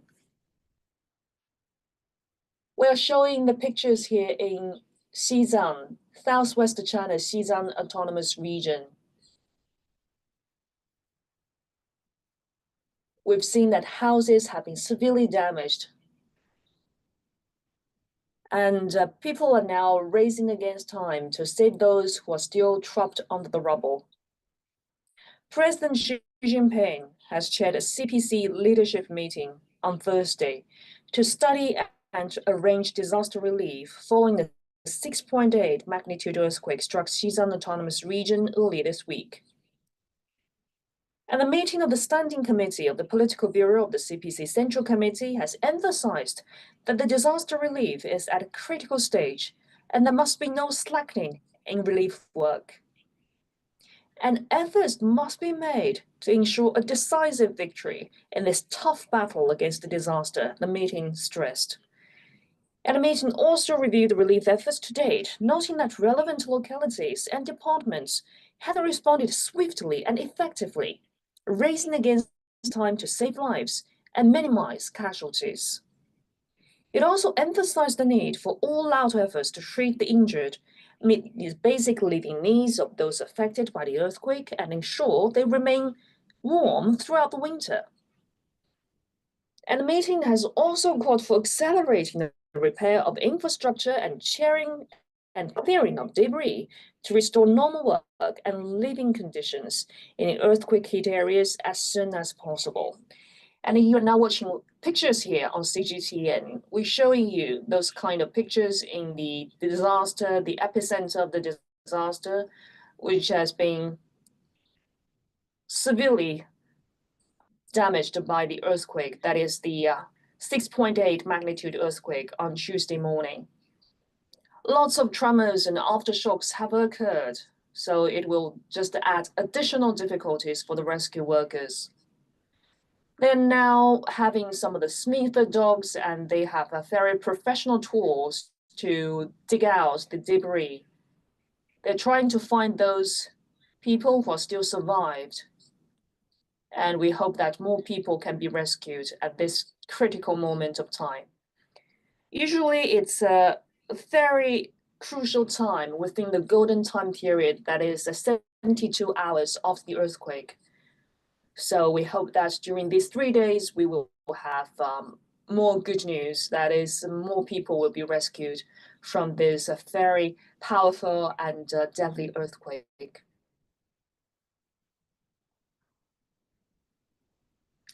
And we know that a total of 1,211 aftershocks have been detected as of 3 p.m. Thursday after magnitude 6.8 earthquake jolted Dingri County in southwest China's Xizang Autonomous Region on Tuesday morning.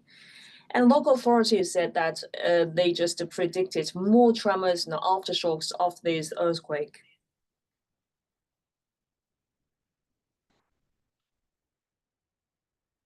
So far, we know that the earthquake struck Dingri County in the city of Xigaze on Tuesday morning, and 126 people have been confirmed dead, and over 400 trapped people have been rescued. And 246 of the injured have been discharged from hospital, while 91 are still receiving treatment. And that figure may raise a little bit during this period of time, but that is the latest figure that we have here for you. So we will keep you updated as soon as we get more information on that. So please stay tuned with us here on CGTN.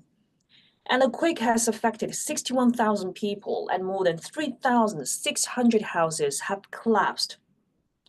And more than 47,000 affected residents are now living at 224 resettlement sites.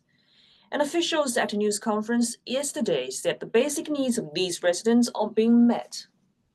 And now we're showing you some of the other pictures from Dingri County, the epicenter of the disaster, which has been stricken very hard by this powerful and deadly earthquake.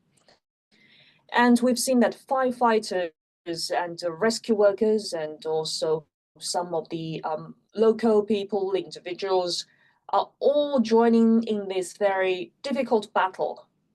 But they want to claim a decisive victory in this difficult battle. And we've seen that lots of people have been survived and rescued from the rubble. And the good news is that more people are now survived and been rescued by the people who are rushing to the epicenter. And you're now watching a recorded video previously. It shows you how significant and powerful or deadly earthquake it is. What a powerful and deadly earthquake you can see from this picture. The houses are shivering and it's still, collapsed buildings can be seen everywhere. And we've seen the houses shaking at this moment. Lots of aftershocks and tremors happened at this very difficult time. That is the magnitude 6.8 earthquake struck in Dingri County in Xigaze in southwest China, Xizang autonomous region. And we've seen that lots of houses have been collapsed. Now you're watching the pictures here in Dingri County in Xigaze in southwest China, Xizang autonomous region. Lots of buildings have been severely damaged. And we've seen that firefighters and rescue workers rushed to the scene, to the epicenter of the disaster. And there've been lots of hot meals and medical supplies and food supplies being delivered to the local people. And now you're watching pictures here in Dingri County, the epicenter, which has been struck very hard by the earthquake, that is 6.8 earthquake. And we've seen that roads and railways have been damaged, but normal lives have been gradually returned to normal, thanks to the efforts made by people from all walks of life who have been donating their blood, who has been sending the food supply, and who has been trying their best to dig out the survived people who are still trapped under the rubble. And we can see that debris is everywhere. The mud brick houses have been collapsed and severely damaged. And maybe the furnitures inside are severely damaged. And we've seen that the cars have been severely destroyed. And hopefully, we hope that the people inside the car can be survived from this very powerful and deadly earthquake. And that is the zooming pictures we are providing for you. And now let's take a look at another picture. This is the people who are trying their best and racing against time to build the resettlement sites and temporary shelters. And we've seen that they're working very hard at this particular moment, because within 3 days, that is 72 golden hours, it's very crucial time and moment for the rescue workers to save those who are still trapped under the rubble. And they're trying their best and racing against time to save those people. And, that it's still very late during the night. It's midnight, and it's the darkness, under the darkness and difficult circumstances. They might feel sleepy, but they are trying their best to overcome the difficulties and challenges facing them to claim a decisive victory in this fierce battle. And CGTN will keep you updated on that situation in southwest China's Xizang autonomous region, which has been struck very hard by a magnitude 6.8 earthquake. Local officials say the first round of full-scale search and rescue work has concluded. And the quake struck Dingri County in the city of Xigaze on Tuesday morning, and 126 people have been confirmed dead, and over 400 trapped people have been rescued. And 246 of the injured have been discharged from hospital, while 91 are still receiving treatment. The earthquake has affected 61,000 people, and more than 3,600 houses have collapsed, and more than 47,000 affected residents are now living at 224 resettlement sites. And officials at a news conference yesterday said the basic needs of these residents are being met. And we've seen that construction workers have rushed to build temporary houses in Dingri County, the epicenter of the disaster. They have faced the challenges of strong wind, sandstorms, of lack of oxygen. And more aid has been mobilized to support the quake-hit areas in Xizang. The capital of neighboring Sichuan province has allocated a batch of emergency blood supplies to support the medical relief efforts. And the residents in Chengdu have donated about 8,600 relief items, including quilts, rice, and milk, to those affected by the earthquake. And China's Ministry of Commerce has mobilized the National Reserve Food to ensure food supply.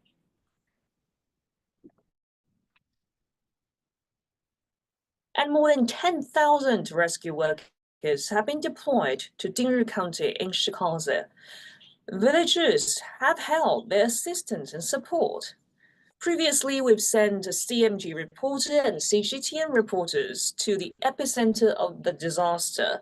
They have talked to local people, and the local people have just expressed their sincere gratitude to those very helpful efforts made by the people from all walks of life across the continent. And our reporter will bring you more information on the rescue and recovery efforts. So please stay with us here on CGTN. We will keep you updated on the situation in China's southwest Xizang autonomous region, which has been struck by the powerful and deadly earthquake. And we will keep you updated on that circumstances as soon as we get more information.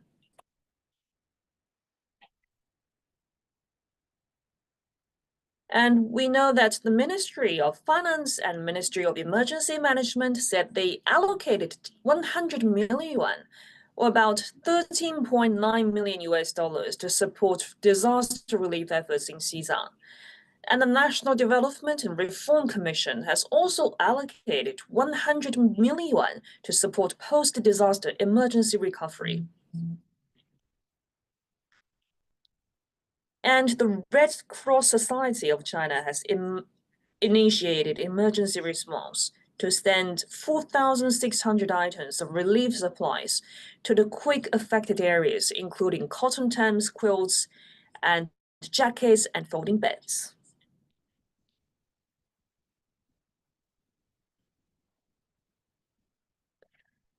We will provide you some information about the county of Dingri. The Dingri County lies on the northern slope of Himalayas, bordering Nepal to the south. So with an average altitude of 4,500 meters, it is home to the northern base camp of Mount Chomolungma, the world's highest peak. And Mount Chomolungma's scenic area has been temporarily closed. The tourists and staff members in a safe condition. According to the Dingri Culture and Tourism Bureau, they're very safe now. And previously, we've talked to some of the people from the Institute of Tibetan Plateau Research under the Chinese Academy of Sciences. And they told us that the aftershocks may last for a long time in the surrounding area.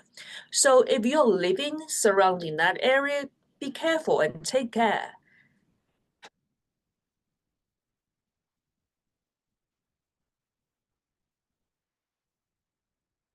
And after the magnitude 6.8 earthquake in Dingri County, Xigaze City, Xizang Autonomous Region, the local authority immediately established emergency rescue headquarters to carry out rescue work. And following the earthquake, General Secretary Xi Jinping has attached great importance to the situation and issued important instructions. And Premier Li Qiang has also made a statement, and Vice Premier Zhang Guoqing has led relevant department officials to the scene to guide rescue efforts. The autonomous region immediately initiated a level 2 emergency response to earthquake relief. And now it has been upgraded to a level 1 response. And the latest news is that the first scale of full-scale rescue and relief efforts have now concluded.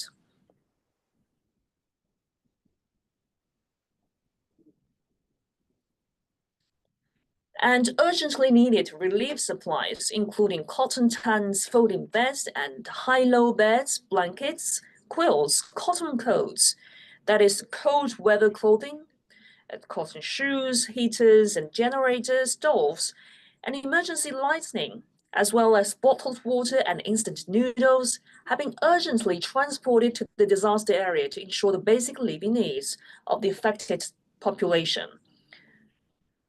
So, as of now, all damaged road sections due to the earthquake have been cleared. And at the same time, the Ministry of Emergency Management has urgently activated the collaborative security mechanism for emergency supplies, coordinating with caring enterprises and relevant foundations to deliver emergency food, heating stoves, electric, blankets, hats, and gloves and warming clothes to the disaster area, fully supporting local efforts to provide temporary shelter and livelihood support for the affected population.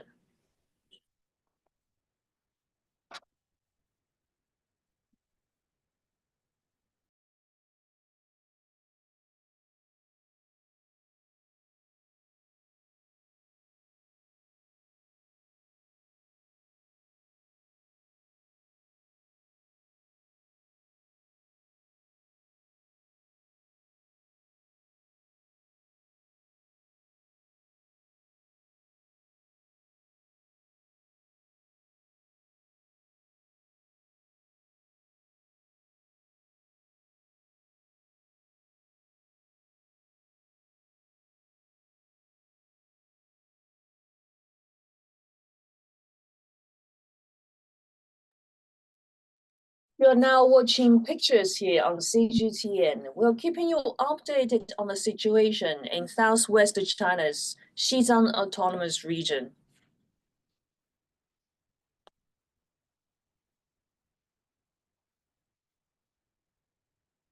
The National Development and Reform Commission has urgently allocated 100 million yuan to support the post-disaster emergency recovery in the earthquake-stricken areas of Xizang.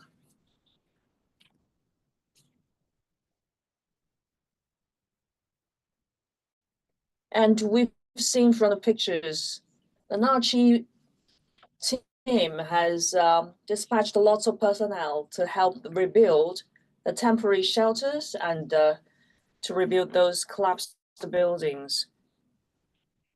They are racing against time to build the temporary shelters in order to accommodate more people who are now rushing to the epicenter to help with the rescue and the relief efforts. Lots of houses have been collapsed after this powerful and deadly earthquake. And southwest China's Xizang Autonomous Region continued to recover after magnitude 6.8 earthquake. Local officials says the first round of full-scale search and rescue work has concluded. The quake struck Dingri County in the city of Xigaze on Tuesday morning, and 126 people have been confirmed dead, and over 400 trapped people have been rescued. 246 of the injured have been discharged from the hospital, while 91 are still receiving treatment. The earthquake has affected 61,000 people, and more than 3,600 houses have collapsed. And more than 47,000 affected residents are now living at 224 resettlement sites. Previously, at a news conference, officials said the basic needs of these residents are being met. And you're watching the pictures here on CGTN. We're now keeping you updated on the situation in southwest China's Xizang Autonomous Region. This region has been severely damaged and struck by the magnitude 6.8, very powerful and deadly earthquake on Tuesday morning.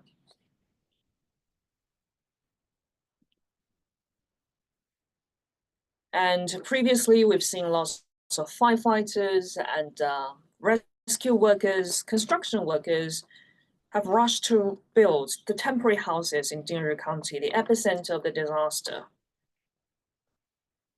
And as we told you, the Dingri County is located not far away from Mount Chomolungma, the world's highest peak.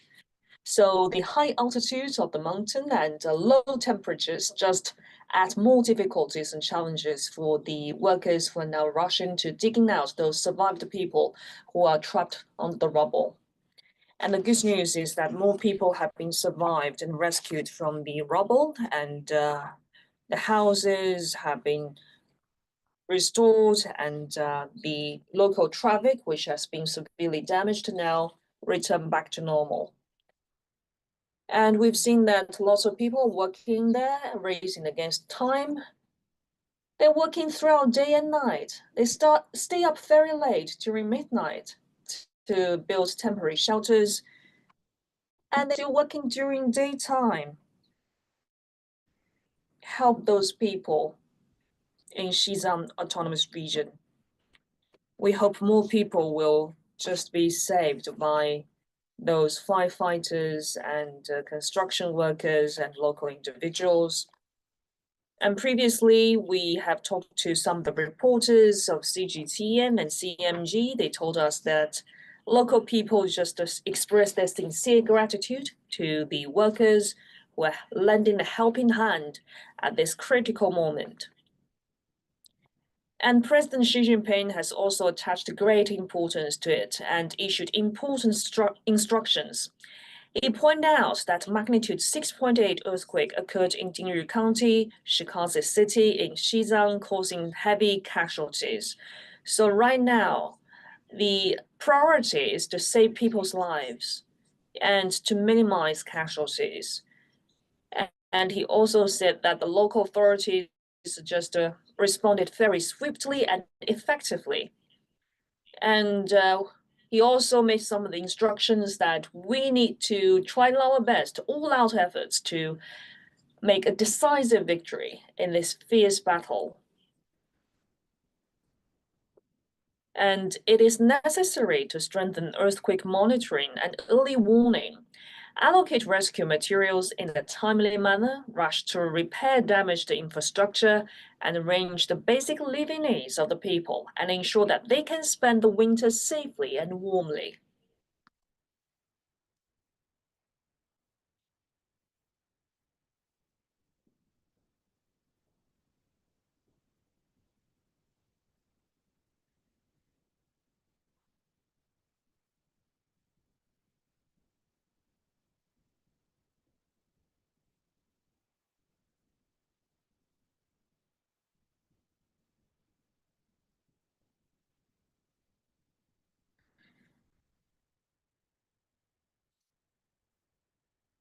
Of the magnitude 6.8 earthquake in Dingri County, Xigaze City, Xizang Autonomous Region, an emergency rescue headquarters was immediately established to carry out rescue work.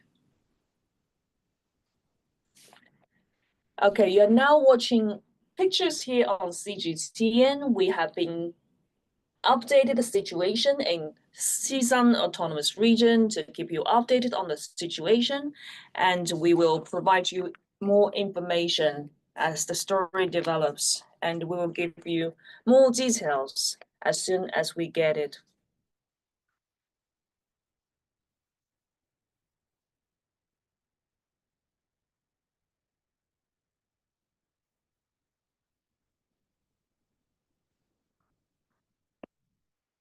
You're now watching pictures here on CGTN. We are broadcasting you and giving you some of the pictures and images in Xigaze, in Xizang Autonomous Region. And we will have our CGTN reporter who is now dispatched to the scene, to the epicenter of the disaster, and they will bring you more details. And later we will live cross to our reporters, and they will do some of the live streaming to update you on the situation and circumstances of the rescue and relief efforts there. So please stay with us here on CGTN.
actually in one of the earthquake hit area. This is called Sanga village in Changsuo Township. Here you can see this is a resettlement for construction the portable houses. So all the construction is underway now. So this is one of the actually resettlement sites for constructing these kind of portable houses. And today we also invite one of the guests who is from China Railway Construction Corporation, and they are in charging one part of the portable houses. So he gonna also give us a brief introduction about all the construction here. So 那个杨总啊，今天能否给我们介绍一下，就是目前这个地震安置点它的一个总体的一个情况呢？好的，好的。由我们中国铁建负责建设的那个森嘎村的底边安置点项目，总共是在我们这个地方是总共是有25套房，然后是排布是有5排，然后都是坐北朝南，然后就是。So here actually we can see in total of 25 portable houses are being constructed, and 然后就是说你们就是整个这个在这儿的话，你们会建多少呢？你好，那个就是我们中国铁建总共是在这儿的时候，总共是有三个模块，然后就是总共建设是50套，对，在这个森嘎村是50套，对。Okay, so in this area, in total, they are in charge of 50 portable houses construction, and what we're seeing now is one part of the construction. 那这个整个的建设的这个速度是怎么样的？这个是从大概什么时候开始，然后什么时候会完成呢？我们这个材料是昨天下午4点的时候抵达，然后我们第一时间就是开始组建这个地基部分，然后包括这个框架结构，然后基本上从昨天晚上的时候，就是框架跟地基结构已经基本成型，然后现在基本上是在开展这个墙面跟那个板面的安装，预计今天晚上会全部建设完成。Yeah, so they told me actually yesterday afternoon all the materials just arrived, and in just one day they finished almost all the framework, and now they were just trying to put all these parts into the buildings, and they're gonna also work until the whole night tonight, and they're gonna finish all the constructions by tomorrow morning. Actually, right now, in the earthquake zone, almost all the residents are already transferred to the temporary shelters in the tents now, with all the equipment, including the heating stuffs. But actually here, in the winter, in this area, the temperature at night dropped very quickly. So to provide long-term and more comfortable living conditions for the local residents, so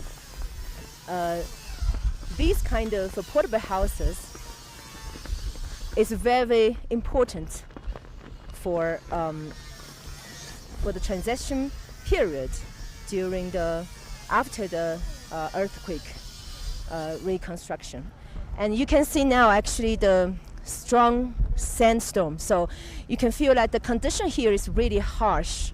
So all the peoples from different organizations and also from militaries, they come here and then join hands together and working in this harsh condition, trying to racing the time to finish all the construction. 好，那我们想说就是在这边就是建设这样子的一个板房哈，它的一个主要的一个作用，就是说对于我简单介绍一下，就是刚开始那个帐篷搭设完毕之后，然后这个入住现在已经是隆冬季节，然后现在外面的温度已经达到了零下18度，这个帐篷已经不具备这个保温的能力了，然后所以我们就是从各个地区，然后完了调拨了一批，然后新型的这种框架式的这种板房，它的优点呢就是耐用，然后易安装，然后它的保温性能特别强，所以这样的话可以有效的来安置我们的受灾民众，让他们可以过上一个好的一个过冬一个冬天。So yeah, actually, he just mentioned as the same as he just mentioned actually because nowadays at night the temperature here could be reach minus 18 degrees Celsius. So the tents right now cannot really stand that cold.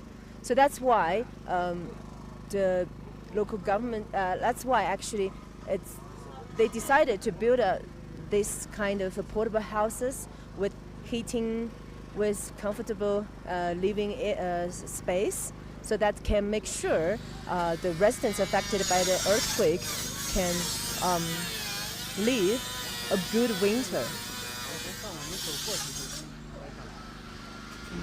Okay, now let's walk through a little bit and try to find out more how these portable houses look inside.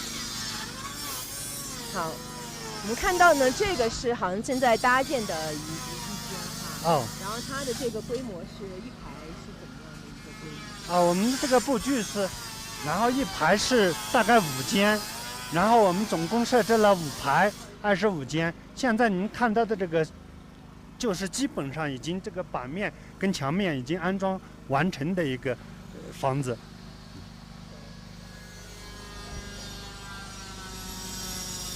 Okay, what you are seeing right now is this actual area can have 5 rooms together separately, and these kind of houses already integrated with electricity and heating and soundproof, so it actually comfortable for one family with 4 to 6 people. Okay, let's go a little bit.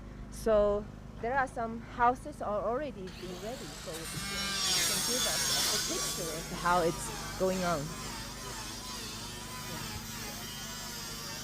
可以把这个岩棉特写一下，厚度跟板面可以介绍一下。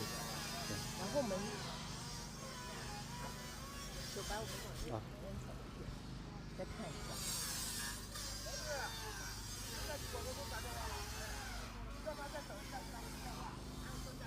那你们就是在这边，就是搭建这几天可能连续作业啊？对对对。你们的介绍一下你们的这个工作情况。基本上我们这边就是这个，24小时不停歇的开始建设，然后我们的目的就是能加快推进项目的建设，然后可以很快的给这个受灾的民众提供一个舒适的环境，让他们尽早入住。Yeah. They actually told me all the workers here, they work all night, like non-stop 24 hours. And they just wanted to finish all this construction as soon as possible in order to provide the warm areas for the local residents. And you also can see these kind of houses, they have enough room, and they also have windows and have chargers, so like people can easily use any heating equipment and also to use any electronic devices to make sure the basic living.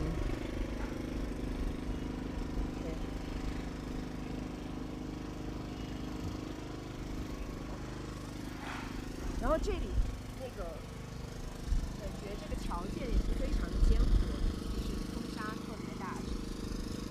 对，因为这个这个地方就是到隆冬季节的时候，每天这个气候到下午的时候都特别差，然后基本上都会有8级以上的大风。对，所以我们现在就是我们来积极克服这种气候的条件，然后完了我们就是目的就是为了加快推进这个项目的建设。Actually, here, every afternoon, it could have like the sandstone, eight levels wind, so it makes the work actually harder. But the workers are still trying to working around the time, trying to racing against the time and to finish all this. It's not an easy task. Okay, this room seems ready, or yeah. So let's just go in and to see what's inside. 那我们进去看一下这个。你好。看一下这个里面的这个已经搭好的这样子的这个。OK。那像这样的房子。这个画面。所以给我们介绍一下它这个房子的这个可以怎么用多少人在这儿？好，我大概介绍一下哦，就是您看到的这一间房子就是已经施工完毕，然后包括就是周边的这个压条、压顶已经包括灯具的安装，已经插座、开关面板已经全部完成。然后这个房子将来的话，这个空间的布局就是，这边布置2张床，然后这边放1张桌子，这样是2人居住。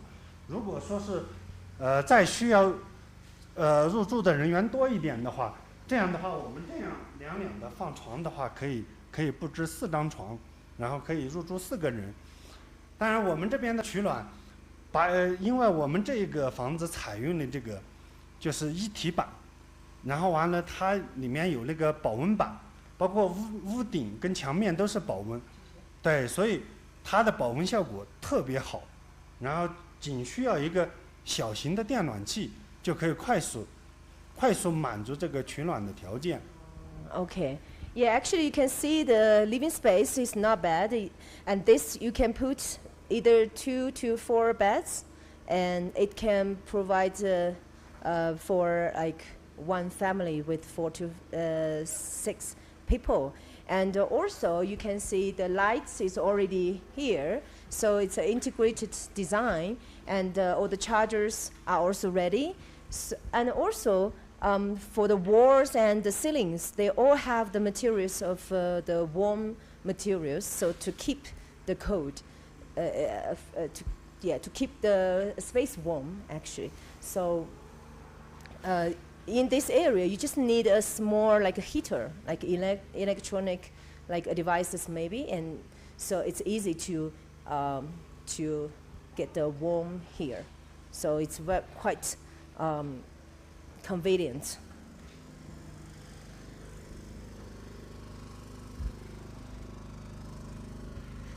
那就是说，像其他的这些物资，大概会在什么时候就搬进来？他们就是现在安置点的建设已经在如火如荼的进行，现在就包括他们政府这边也是在积极的清点这个人数，包括来布置这个房间。所以说我们相信应该很快他们就可以入住，应该是到明天的时候，应该是有一部分人应该是可以住进来的。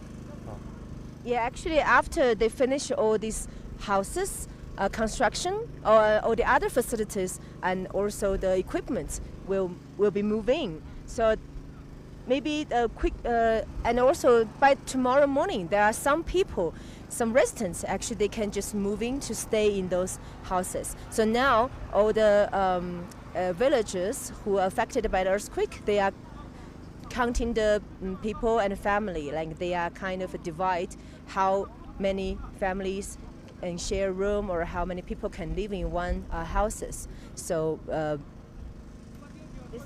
这种其实是非常快的哈，你说是昨天下午其实这些物资才到达。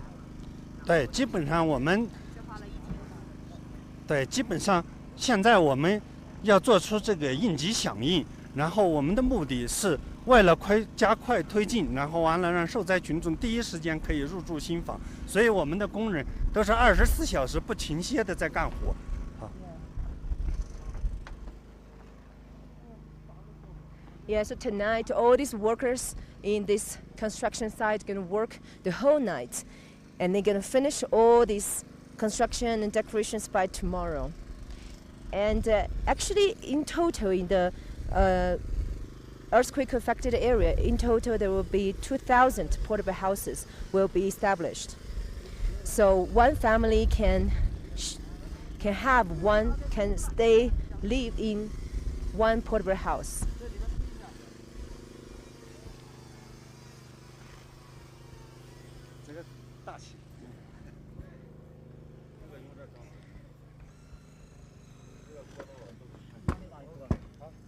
Because in this high altitude area, in the winter, the temperature is going to drop very quickly, so it can affect the reconstruction and of the area.